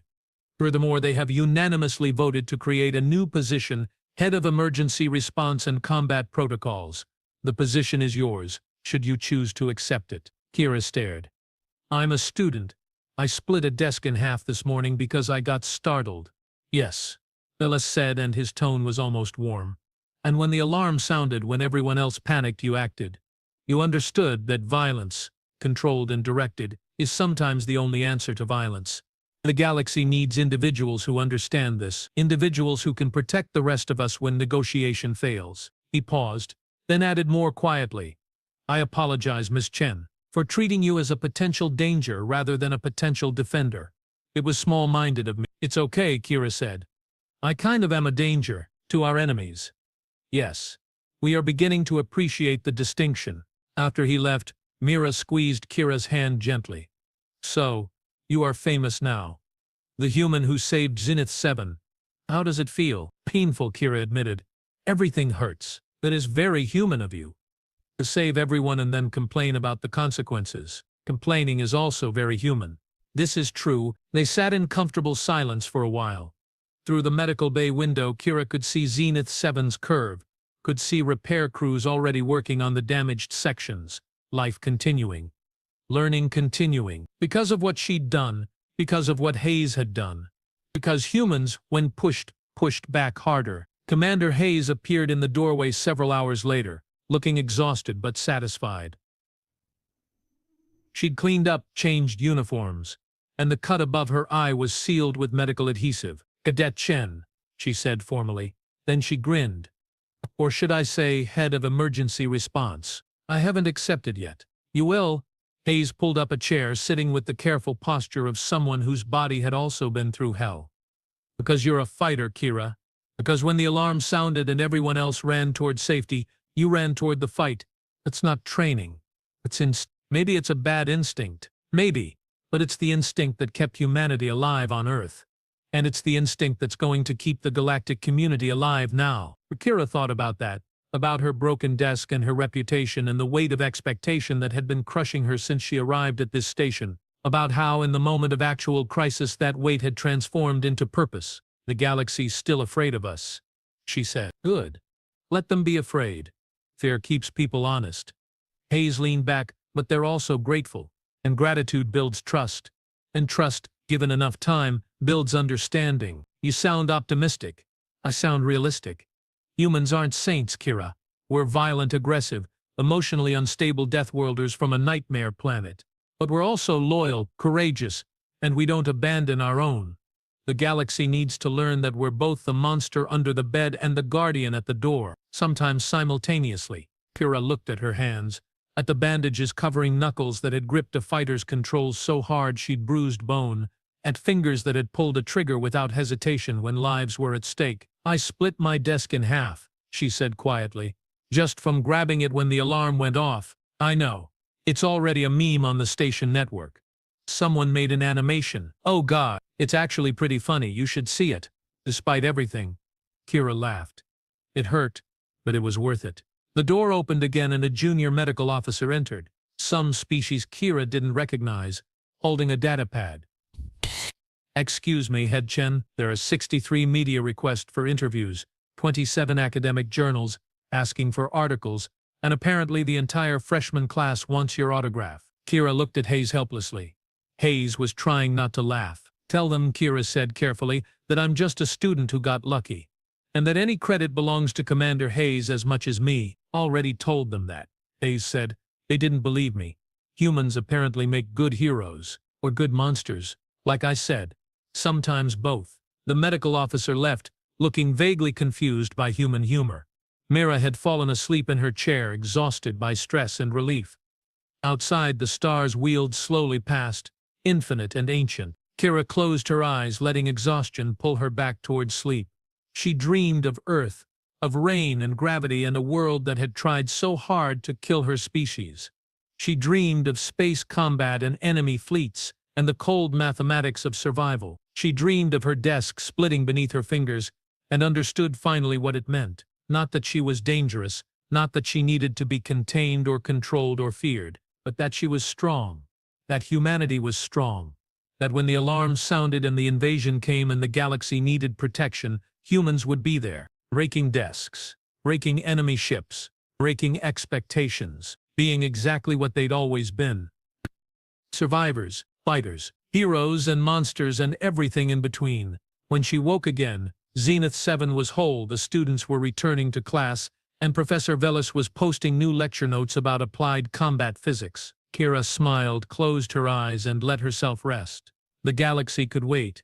She'd already saved it once today. Tomorrow, when the alarm inevitably sounded again, she'd save it again. That's what humans did. Claude is AI and can make mistakes. Please double-check responses.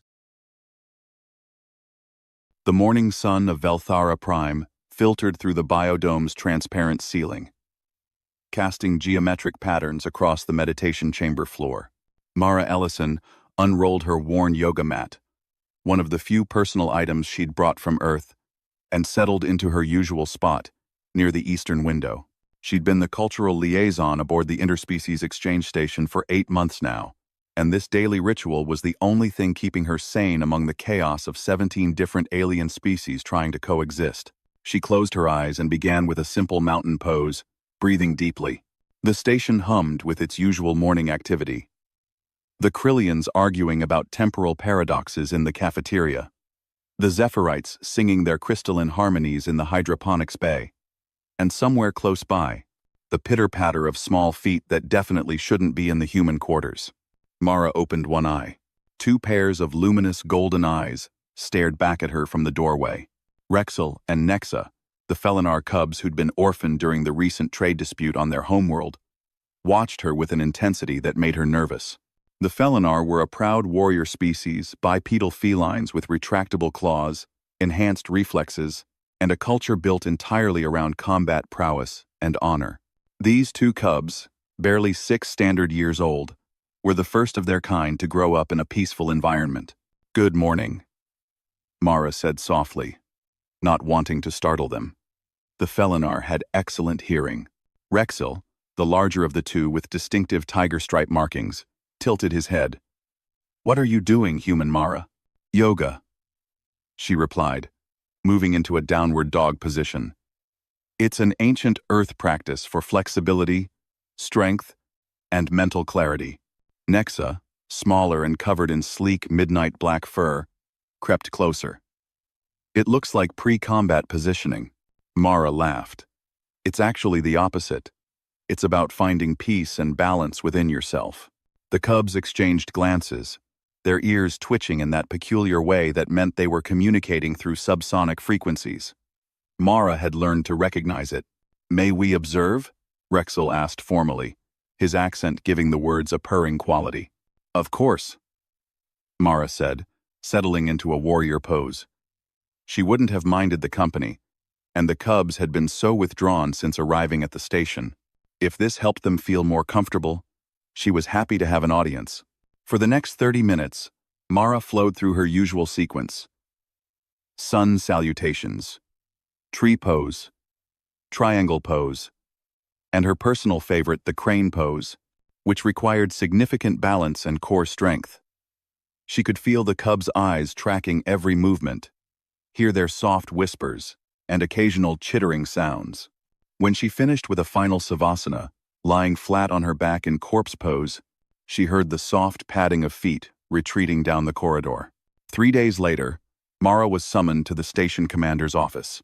Commander Vex Thora, a towering Krillian with iridescent scales and 4 arms, looked troubled, which was concerning. Given that Krillians experience time non-linearly and rarely worried about present problems, Mara Ellison, the commander began, her translator chip rendering her clicks and whistles into smooth English. We have a situation regarding the Felinar cubs. Mara's stomach dropped. Are Rexel and Nexa all right? They're perfectly fine. Too fine, perhaps. Vex Thora pulled up a holographic display showing the station's training gymnasium. They've been creating something. The video showed Rexel and Nexa moving through a series of poses that looked hauntingly familiar, yet completely alien. They would drop into a position that resembled her downward dog, but then explode upward into a spinning kick. Her warrior pose became a launching point for a devastating double strike. The crane pose, her peaceful, meditative crane pose, had been transformed into a one-legged stance that allowed for rapid directional changes and unpredictable attack angles. Oh no, Mara whispered. Oh yes, Vex Thora replied. They've been teaching it to the other Felinar juveniles in the refugee section. They're calling it Mara's Flow, a new combat discipline. The Felinar combat masters are. Intrigued, Mara watched in horror as the video showed a dozen Felinar cubs moving in synchronized patterns, their small bodies flowing through bastardized versions of her yoga poses with lethal efficiency. What she'd meant as stretches, they'd interpreted as combat stances. Her transitions between poses had become their combination attacks. Even her breathing techniques, which she'd explained were for calming the mind, had been incorporated as a method for conserving energy during extended combat. I need to talk to them, Mara said. She found Rexel and Nexa in the gymnasium, drilling a group of younger cubs through what appeared to be a modified sun salutation sequence, except each movement was accompanied by strikes, blocks, and footwork that would make any martial artist proud. Rexel, Nexa, Mara called out. The cubs immediately stopped, their ears flattening slightly, and what she'd learned was embarrassment. The other young Felinar scattered, but not before bowing respectfully in her direction, a gesture that made her deeply uncomfortable. Human Mara, Rexel said, approaching with Nexa close behind. Have we displeased you? Mara took a breath, trying to find the right words. I want to understand. Why did you turn yoga into a fighting style? I explained it was about peace. Nexa's golden eyes met hers. You did, and we listened. But you're human.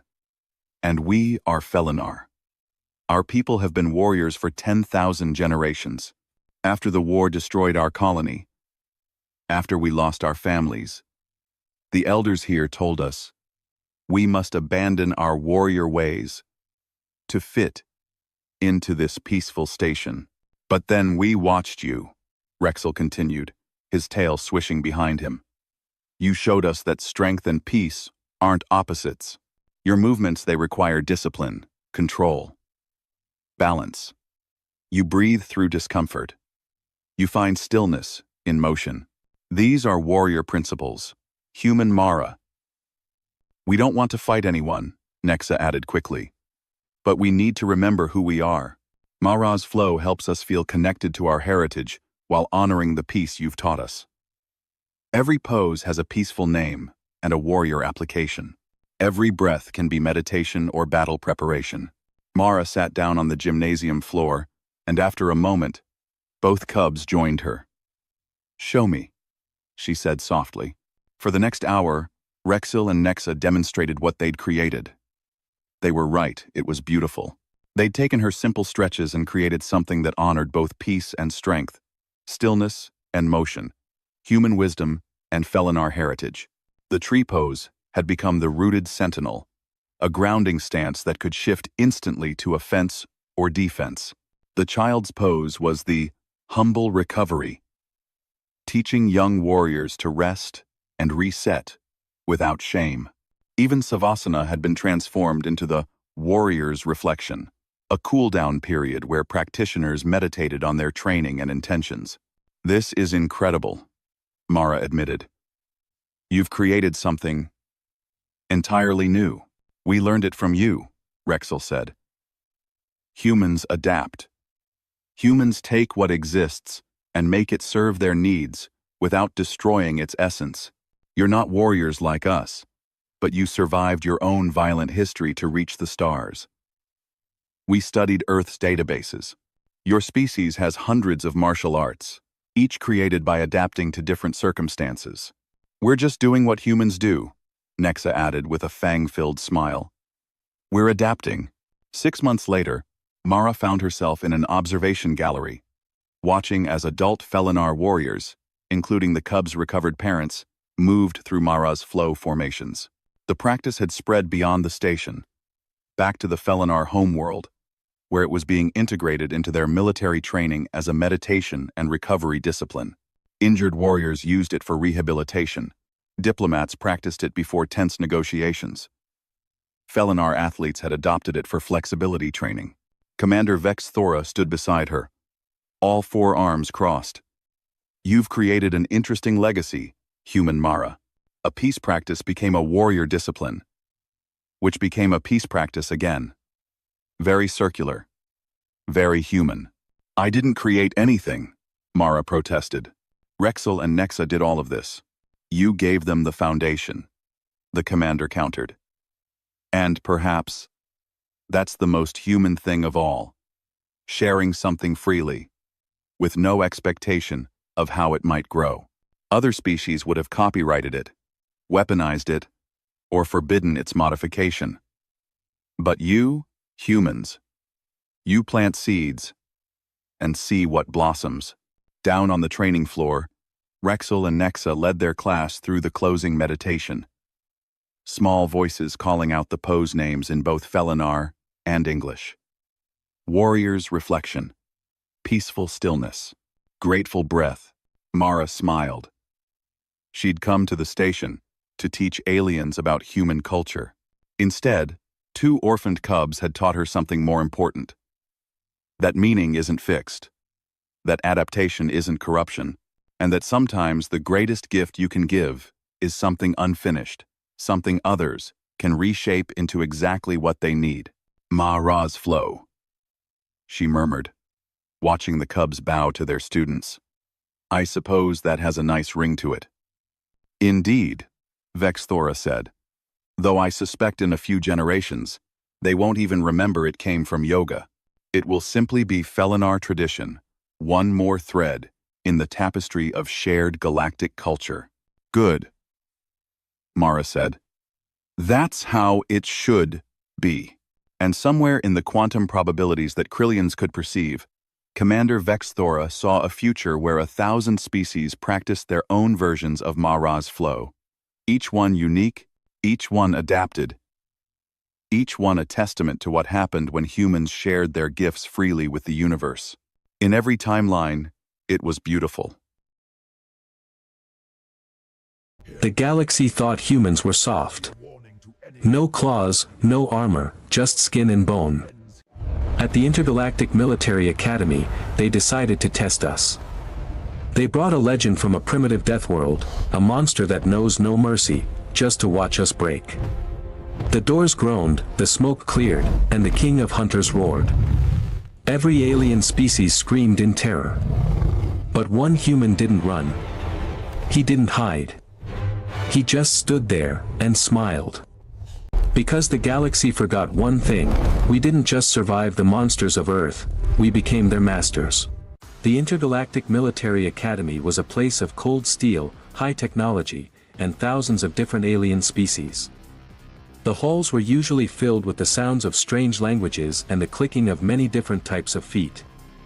Among all these aliens, the Krell were the most powerful. They were tall, lizard-like beings with thick scales and sharp claws. The Krell ran the academy with an iron fist, and they had a very low opinion of the newest species to join the alliance, humans. To the Krell, humans looked weak. They had no natural armor, no sharp teeth, and they were much smaller than many other warrior races. The Krell were convinced that humans were soft and did not belong in a military setting. Today, the atmosphere in the Great Training Hall was different. It was heavy with tension. Hundreds of cadets from different planets were gathered in a large circular arena. The Krell instructors had announced a Predator survival test. This was a test designed to break the spirit of the weak and show who the real warriors were. Commander Vrax, a Krell with deep red scales and a scarred face, stood on a high platform overlooking the cadets. He looked down at the crowd, his eyes landing on a small group of humans sitting in the front. He gave a cruel, toothy grin. He had spent a lot of money and effort to bring a special demon from a distant death world just to terrify these humans. Attention, cadets. Vrax's voice boomed through the speakers, echoing off the metallic walls. Today, you will face the true meaning of fear. In the galaxy, there are planets where life is a constant battle. We have captured a legendary killer from a primitive, high-gravity world. This creature is a master of the hunt. It does not think, it only kills. It has no mercy, and it has never been tamed by any civilization. The alien cadets began to whisper nervously. Some species with sensitive hearing covered their ears, while others with multiple eyes looked around frantically, trying to see where the danger would come from. At the far end of the arena, two massive titanium doors began to move. The sound was terrifying, a deep, metallic groan that made the floor vibrate. Thick, white smoke started to pour out from the dark tunnel behind the doors. The Krell instructors, who usually acted very brave, moved back quickly. They stepped behind thick energy shields and raised their heavy pulse rifles. They looked like they were preparing for a war. The message was clear: whatever was behind those doors was so dangerous that even the teachers were afraid. The alien cadets started to panic, scrambling over each other to get to the higher seats, away from the arena floor. Behold! Vrax shouted, his voice full of excitement. The apex predator of Earth. The king of the Golden Plains. Out of the smoke, a heavy, rhythmic thud could be heard. Thump. Thump. Thump. Then, a massive shape appeared. It was a lion. Its golden fur glowed under the bright artificial lights of the academy. It was huge, much larger than the lions seen on Earth today, a prime example of its species. Its muscles rippled under its skin with every step. The most striking part was its mane, a thick, dark crown of hair that made it look regal and terrifying at the same time. Its golden eyes scanned the room, looking for a target. The lion stopped in the center of the arena and looked at the crowd. Then, it opened its mouth. It didn't growl, it let out a full-throated roar. The sound was so powerful that the glass in the observation windows rattled. It was a deep, bone-shaking sound that touched a primal fear in every living being in the room. To the aliens, this was the sound of death. Several cadets screamed and ran for the exits. One four-armed alien fainted on the spot. Even the Krell behind the shields flinched, their hands shaking on their weapons. They expected the humans to be the first to cry or beg for help. However, in the middle of this chaos, there was one person who didn't move. Cadet Leo, a young human with a calm face, sat perfectly still in his seat. He wasn't reaching for a gun, and he wasn't trying to hide. While the rest of the galaxy was losing its mind in terror, Leo simply blinked. He looked at the massive lion with a strange expression. It wasn't fear. It was something else, something like curiosity or even affection. He watched the lion as if he were watching a beautiful sunset rather than a killing machine. The lion turned its massive head and locked eyes with Leo. The room suddenly went quiet as the beast began to walk toward the human. The alien cadets watched in horror, thinking they were about to see Leo get torn to pieces.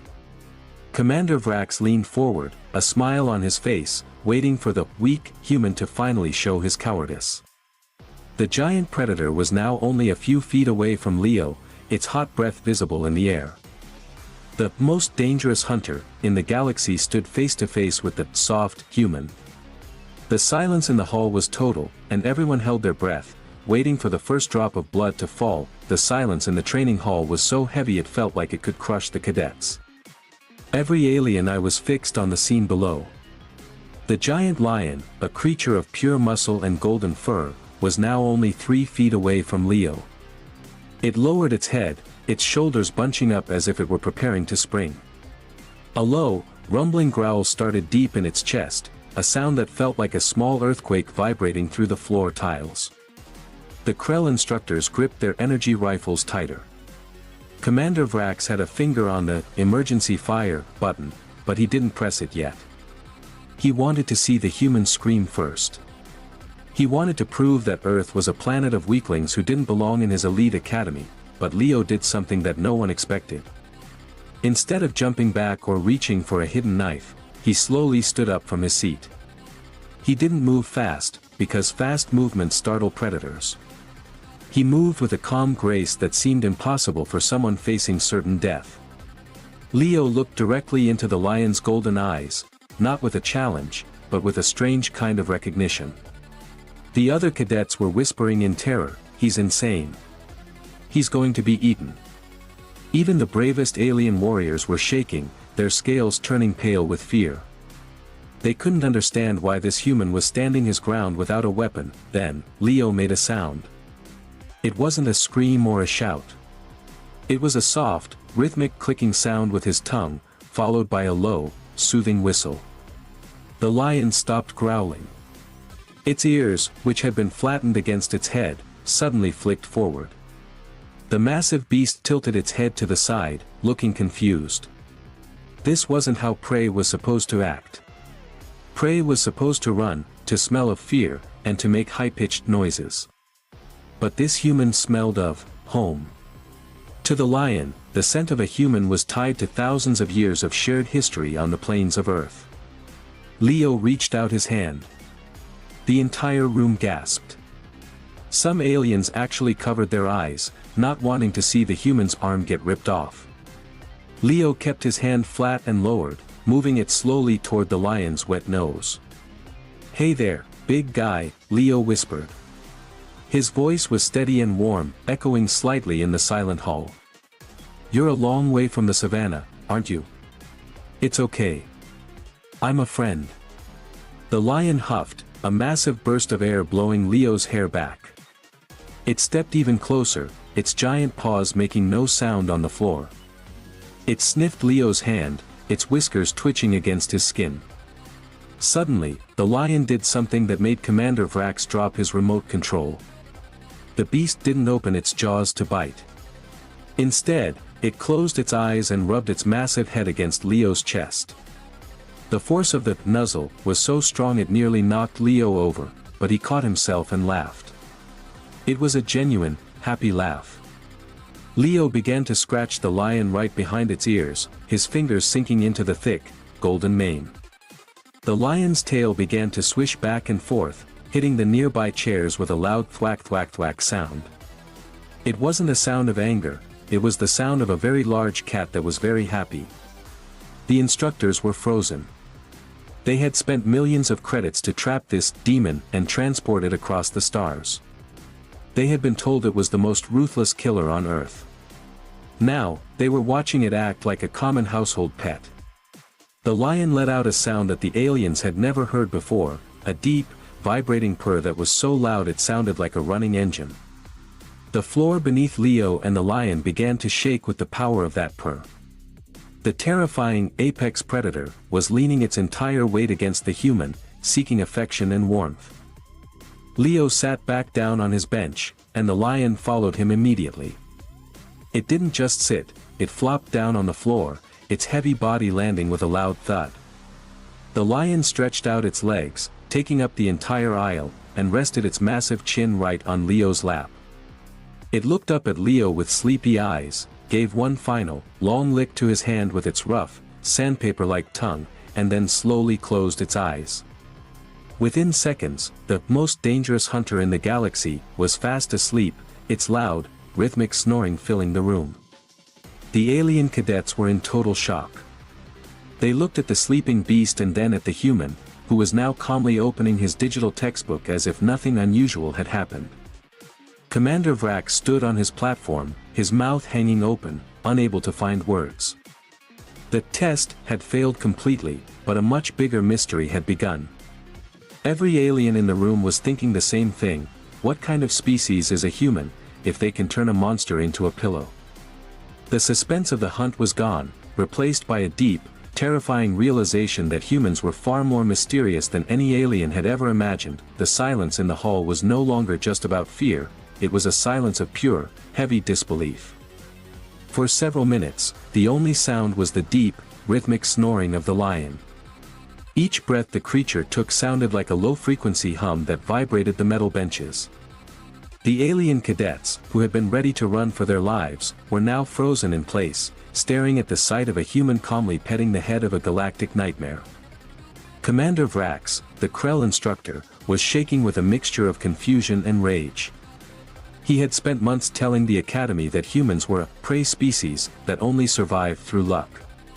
Seeing his test turn into a nap time was an insult to his entire military career. Vrax finally found his voice, though it cracked slightly.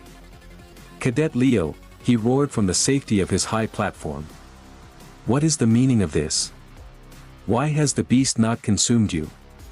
Explain this trickery at once." The commander was convinced that Leo was using some kind of forbidden Earth technology, perhaps a hidden pheromone spray or a high-frequency jamming device that had broken the lion's brain. To the Krell, nature was something to be conquered or killed, never something to be befriended. They could not understand how a creature with teeth the size of daggers could choose to sleep instead of hunt. Leo didn't even look up from his digital textbook. He kept one hand moving slowly through the lion's mane, scratching a specific spot behind the ear that made the lion's back leg twitch in its sleep. "It's not a trick, Commander," Leo said calmly, his voice echoing in the still room. "He's just tired. Traveling across the galaxy in a small cage is stressful for anyone. He finally feels safe enough to rest. You wanted to see a predator, right? Well, even predators need 8 hours of sleep." The other cadets looked at each other, their many eyes wide with wonder. They had never heard anyone speak about a Death World monster with such casual sympathy. Vrax was not satisfied. He felt humiliated in front of his students. "I do not believe you," he screamed. He turned to his security team, who were still trembling behind their energy shields. "Security. Use the gravity prods.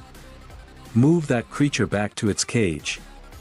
The human has clearly drugged it." The security guards, 2 large aliens with 4 arms each, hesitated. They looked at the sleeping lion, which was the size of a small transport vehicle, and then at their glowing prods. Slowly, they stepped out from behind the shields. The atmosphere in the room tightened instantly.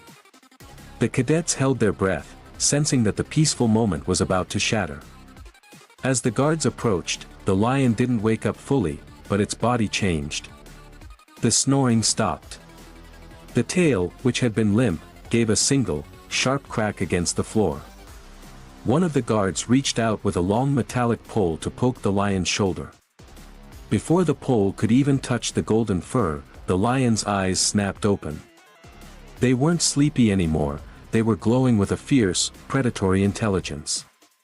In a flash faster than the alien I could follow, the lion let out a short, thunderous bark of a growl. It didn't stand up, but it showed its teeth, white, sharp, and terrifying. The guards screamed, dropped their equipment, and scrambled backward so fast they tripped over their own feet.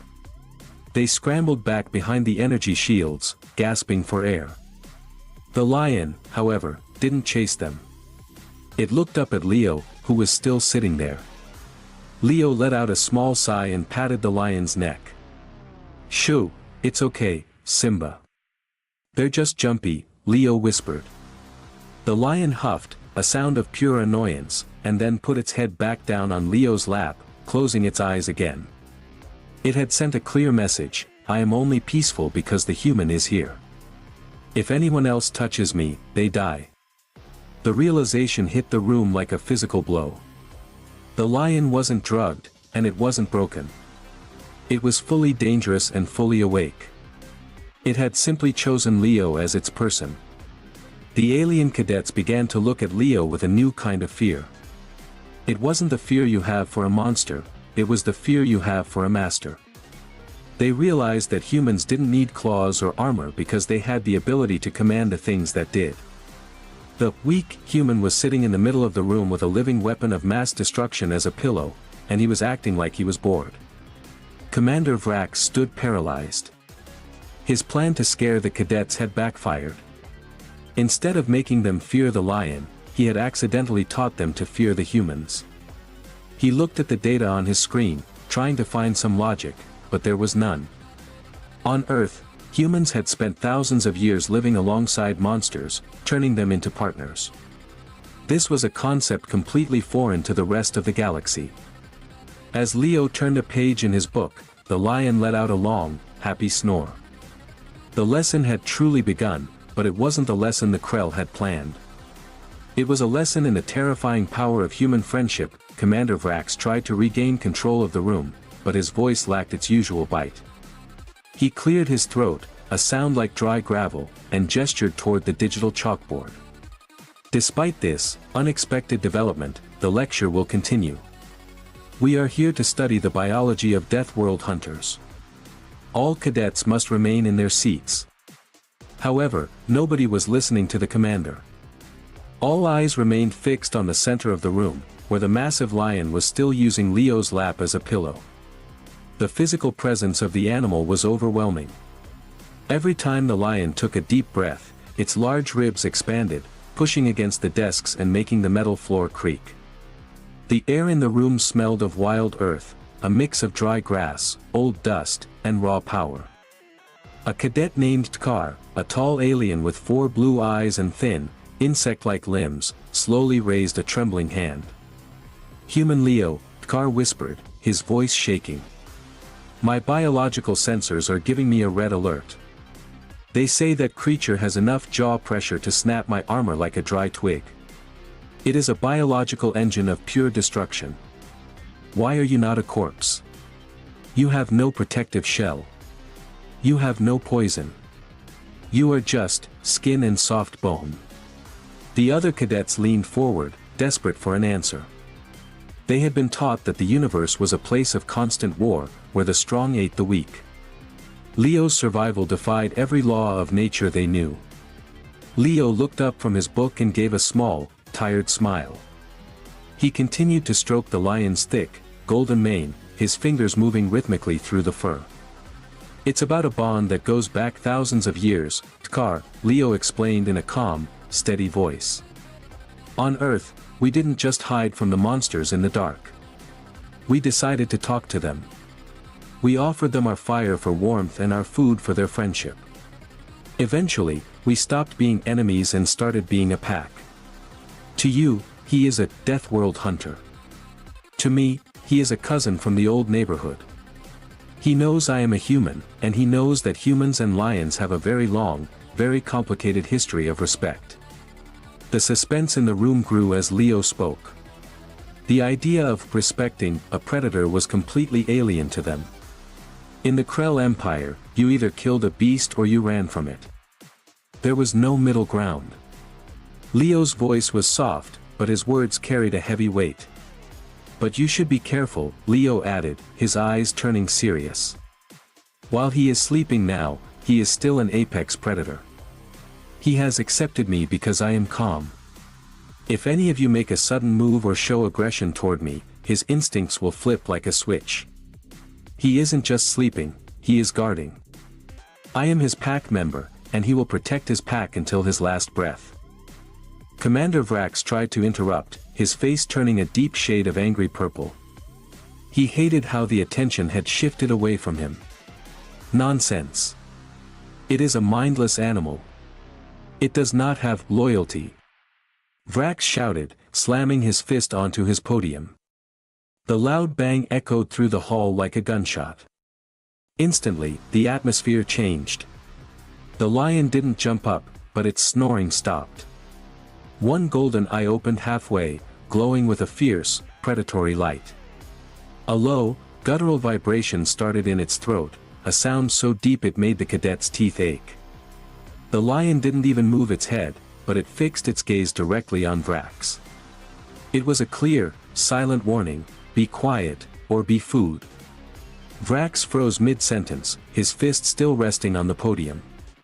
A bead of cold sweat rolled down his scaly forehead. He realized that he was no longer the most powerful being in the room. The lion was the judge, and Leo was the only one who knew how to keep the judge happy. The cadet sat in total silence, afraid that even a sneeze would cause the lion to leap across the room. The tension was so thick it felt like electricity in the air. For the first time in the history of the academy, the students weren't afraid of the lesson, they were afraid of the silence.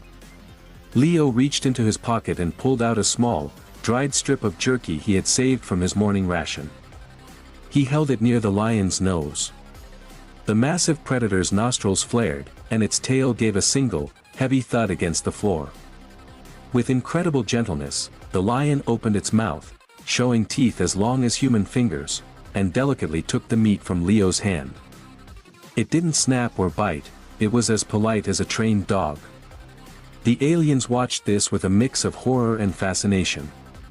They realized that the weak humans possessed a secret weapon more powerful than any plasma cannon, the ability to turn the universe's most terrifying monsters into their most loyal friends. As the hour passed, the atmosphere in the lecture hall shifted from sharp terror to a deep, unsettling curiosity. The lesson on predator biology had been completely forgotten. Instead, the alien cadets were staring at Leo as if he were a ghost or a god. Commander Vrax sat silently at his desk, his eyes darting between the sleeping lion and the calm human. He was realizing that he had made a massive mistake. He had tried to use a monster to prove humans were weak, but instead, he had shown the entire academy that humans possessed a power no other species in the galaxy had ever seen. It was the power to look at death and see a friend. Tkar, the blue-eyed cadet, leaned forward as far as he dared. "Human Leo," he whispered, his voice filled with a strange respect. "In our histories, when we find a predator, we build walls. We build weapons. We stay away. But you say your people offered fire to these things. Why would you ever want to be close to something that can eat you? Does your species have no sense of self-preservation?" The other cadets nodded, their eyes wide. In the cold, logical galaxy, the human behavior seemed like a form of madness. They lived in a universe where everything was either a hunter or the hunted, and humans were breaking all the rules. Leo leaned back against his chair, his hand still resting on the lion's golden head. "It's because Earth is a lonely place if you're just a human," he explained. "We realized a long time ago that we aren't the strongest, and we aren't the fastest. If we fought everything, we would have died out. So, we did something different. We found the ones that were stronger and faster than us, and we made a deal. We told the wolves, the lions, and the hawks that if they protected us, we would keep them fed. We didn't just survive the death world of Earth, we mastered it by becoming the leaders of its most dangerous children. We are not just a species, we are a pack leader for an entire planet. The suspense in the room reached a new level as the aliens processed this. They realized that the lion wasn't the scary part, the human was. If a human could walk into a room and make a killing machine fall asleep like a baby, what else could they do? The Krell had always thought humans were soft because they liked music, art, and friendship. Now, they were seeing the dark side of that friendship. It was a bond built on the total dominance of nature. The lion didn't just like Leo, the lion recognized Leo as the alpha. The weak human was, in fact, the master of one of the most terrifying hunters in the known universe. Commander Vrax finally stood up, but he didn't shout this time. He looked at the data on his screen and then at Leo. "You are saying," Vrax started, his voice low and serious, "that if we ever went to war with Earth, we wouldn't just be fighting humans. We would be fighting every monster you have, friend." Leo looked Vrax right in the eyes, his expression cold and steady. "Commander, on Earth, we have a saying, beware the man who walks with wolves. We brought the dogs of war with us into the stars. This lion is just one of them. We don't need to be scary because our friends are scary enough for us." Suddenly, the lion let out a massive yawn. Its mouth opened wide, revealing 4 huge canine teeth that looked like ivory spears. The sound of its jaws snapping shut rang through the room like a heavy door closing. It shifted its weight, its massive muscles rippling under its fur, and then it snuggled even closer to Leo's legs. The alien cadets flinched, but Leo didn't even blink. He just reached down and adjusted the lion's position so it was more comfortable. The message was clear, the most dangerous predator in the room wasn't the one with the teeth, it was the one who wasn't afraid of them. The Krell's plan to humiliate humans had backfired, leaving the entire academy wondering what other friends the humans were hiding in the shadows of their home planet. The final bell of the session rang, its sharp metallic chime echoing through the vast training hall. Usually, this sound was followed by the frantic scraping of chairs and the loud chatter of hundreds of cadets eager to leave. But today, no one moved. The silence remained, thick and heavy. Every alien sat perfectly still, their eyes locked on the center of the room. The giant lion, sensing the change in energy, slowly opened its golden eyes. It let out a long, rumbling sigh and stretched its front paws forward, its claws, each the size of a kitchen knife, sliding out and digging into the floor tiles with a terrifying shriek sound. The cadets nearest to the aisle turned pale, pulling their legs back as far as possible. Commander Vrax stepped down from his high platform, though he stayed a very safe distance away. He gestured to a team of heavy-duty security droids that were hovering near the entrance. These droids were equipped with high-voltage capture nets and tranquilizer cannons. "The demonstration is over," Vrax announced, his voice still shaky but trying to sound commanding. "Cadet Leo, move away from the specimen. The droids will now escort the Predator back to its containment unit. We will use maximum force if it resists." The droids moved forward, their mechanical joints clicking, their red sensors locked onto the lion's heart. The lion felt the shift in the room. It stood up, its massive shoulders rising like a mountain of muscle. It sensed the cold, aggressive intent of the machines and let out a warning growl that made the very air vibrate. Its tail lashed back and forth, hitting the metal desks with the force of a whip. The security droids raised their weapons, and for a second, it looked like the hall was about to turn into a battlefield.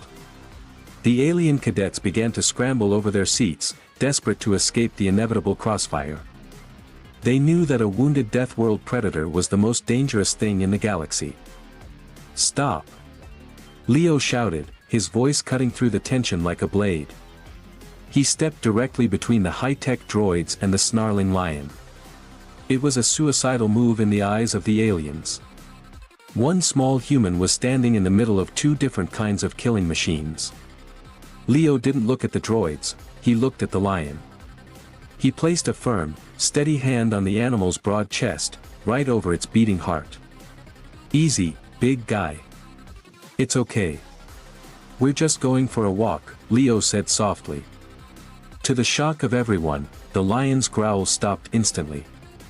The fierce light in its eyes softened, and it leaned its heavy head against Leo's shoulder, huffing a breath of hot air into his ear. Leo turned his head to look at Commander Vrax and the security team. "Put the guns away," Leo said, his voice cold and filled with a strange authority. "He's not a specimen, and he doesn't need to be hunted. If you treat him like a monster, he will act like one. If you treat him like a guest, he will walk out of here on his own feet." Vrax hesitated, looking at the peaceful beast and then at the small human who was controlling it with nothing but a few words and a touch. Slowly, the commander signaled the droids to power down. The red lights faded, and the machines moved back. With a final pat on the lion's flank, Leo began to walk toward the exit. The massive lion followed him perfectly, matching Leo's pace step for step. It didn't look at the other cadets with hunger, it didn't even acknowledge the Krell instructors. It only had eyes for the human. As they passed through the giant titanium doors, the cadets finally began to breathe again. They realized they hadn't just witnessed a survival test, they had witnessed a revelation. They had seen that humans didn't need the biggest guns or the strongest shields. They had the ability to turn the most violent forces of nature into loyal companions. As the doors hissed shut behind Leo and his golden friend, the great training hall remained silent for a long time. Commander Vrax looked at his empty arena and then at his own trembling hands. He realized that the Krell Empire had spent centuries trying to find the ultimate weapon, but they had been looking in the wrong place. They were looking for better technology, while the humans had found their power in the heart of a beast. The news of what happened in the classroom spread through the academy like wildfire. From that day on, no one ever called humans soft or weak again. The final lesson was learned by the entire galaxy: humans don't just walk among monsters, they lead them. If you see a human alone, you might think they are easy prey. But if you see a human who is calm and smiling, you should look into the shadows behind them. You might find a lion, a wolf, or something even worse, waiting for a single word from its master. The Predator survival test was over, and the humans had won without firing a single shot. The galaxy was a much scarier place now, not because of the monsters, but because of the species that called them friends. The Galactic Council chamber gleamed under synthetic sunlight, a marvel of alien engineering suspended above the orbit of Tau Ceti Prime. Delegates from 52 star systems hovered or stood in translucent domes, each customized to their atmospheric needs. The room buzzed with neural links and hollow projections. Amid all this grandeur, Earth's delegation looked out of place, primitive, even. Ambassador Lyra Holtz stood rigid in a navy blazer that barely concealed the tension in her shoulders. Her voice had already been dismissed 3 times by louder, more opulent species. She adjusted her translator pin, smoothed her blouse, and cleared her throat.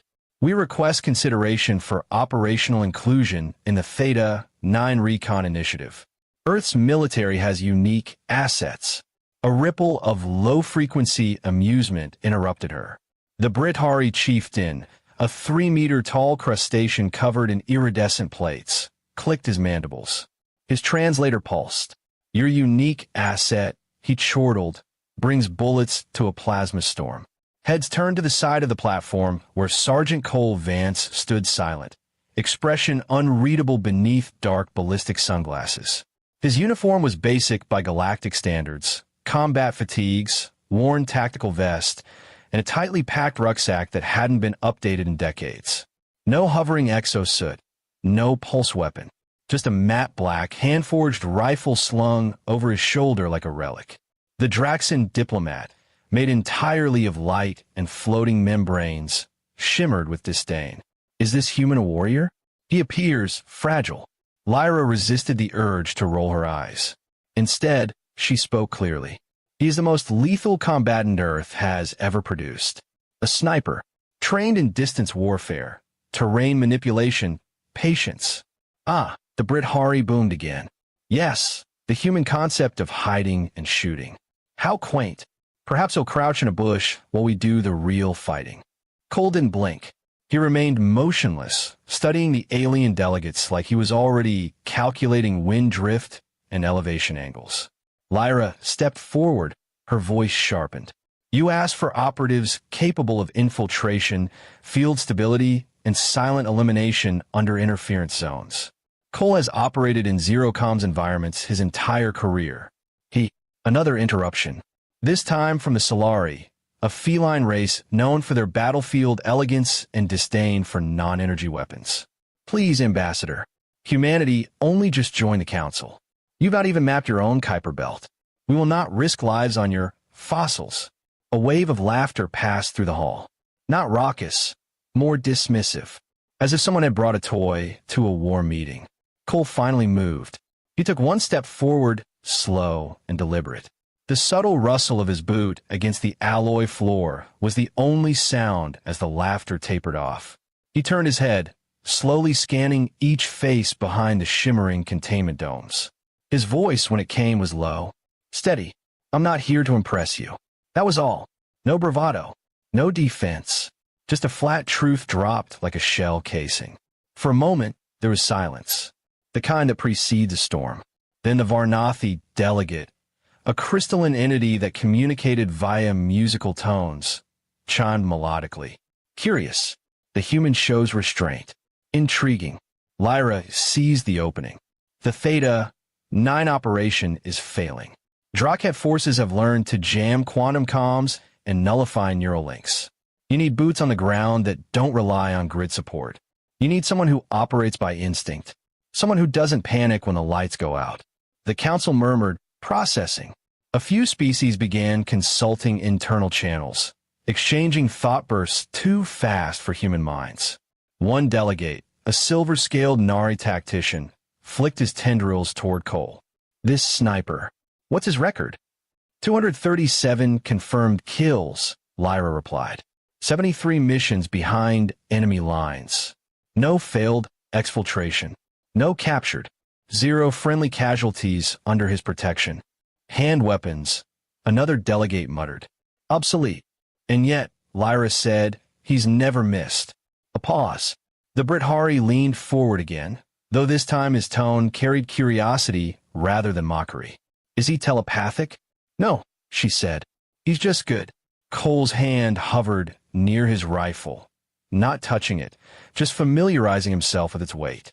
His gaze didn't waver. He was watching, always watching, through walls, through noise, through the absurdity of this room full of preening apex predators who'd forgotten that war didn't always wait for clean rules and perfect conditions. The Drakhet weren't following rules. They were dismantling the galactic perimeter piece by piece. Theta 9 was only the latest in a string of incursions. And despite all their advanced firepower and AI command logic, the Council couldn't stop them. Not where it mattered, on the ground. In dirt and silence and blood. The vote came in waves. Not a consensus, but enough. The Brit Hari grudgingly nodded. The Solari abstained. The Nari approved. Others followed. The mission would proceed, with one human sniper embedded. Lyra exhaled for the first time in 5 minutes. As the meeting dissolved, chatter resumed. Holos flickered back on. Delegates prepared their return vessels. But Cole remained where he stood, unmoving. She walked over to him. You okay? He nodded, barely perceptible. Just wondering how many of them I'll have to save before they stop laughing. Lyra gave a tired smile. One would be enough. Just make it count. Cole adjusted the strap of his rifle and turned, heading toward the transport bay. No ceremony. No goodbye. Just a man moving toward war the same way he might cross a street. Behind him, several delegates watched with something between amusement and curiosity. None of them had seen him work. None of them knew what happened when he was given range, cover, and silence. In a corner of the chamber, one young recruit leaned toward a mentor. What's he planning to do with that rifle? The elder, a veteran of 3 fleet campaigns, replied quietly, something they won't understand until it's over. Cole stepped onto the elevator pad, gaze focused on the incoming mission brief streaming onto the wall. Maps, coordinates, topography. He committed it all to memory with surgical precision. A soft beep chimed in his ear as the transport was cleared for departure. Lyra's voice buzzed in via secure line. Final call. Confirm status. Cole didn't answer immediately. He reached down, clicked off the safety on his rifle, and slowly lowered himself to a crouch. Muscle memory from years in every terrain Earth had to offer. Desert, tundra, jungle, mountain. He spoke 4 words, soft as breath. Permission to engage. The dropship shuddered as it pierced the upper atmosphere of Theta 9, turbulence clawing at the reinforced hull. Cole Vance sat in silence, his rifle locked across his chest. Around him, an elite coalition team from 6 different species checked gear, synced neural interfaces, or murmured in their own dialects. None spoke to him. To them, he was an artifact, an anomaly with no cybernetic augmentation, no artificial intelligence assistant, no grab boots or cloaking mesh.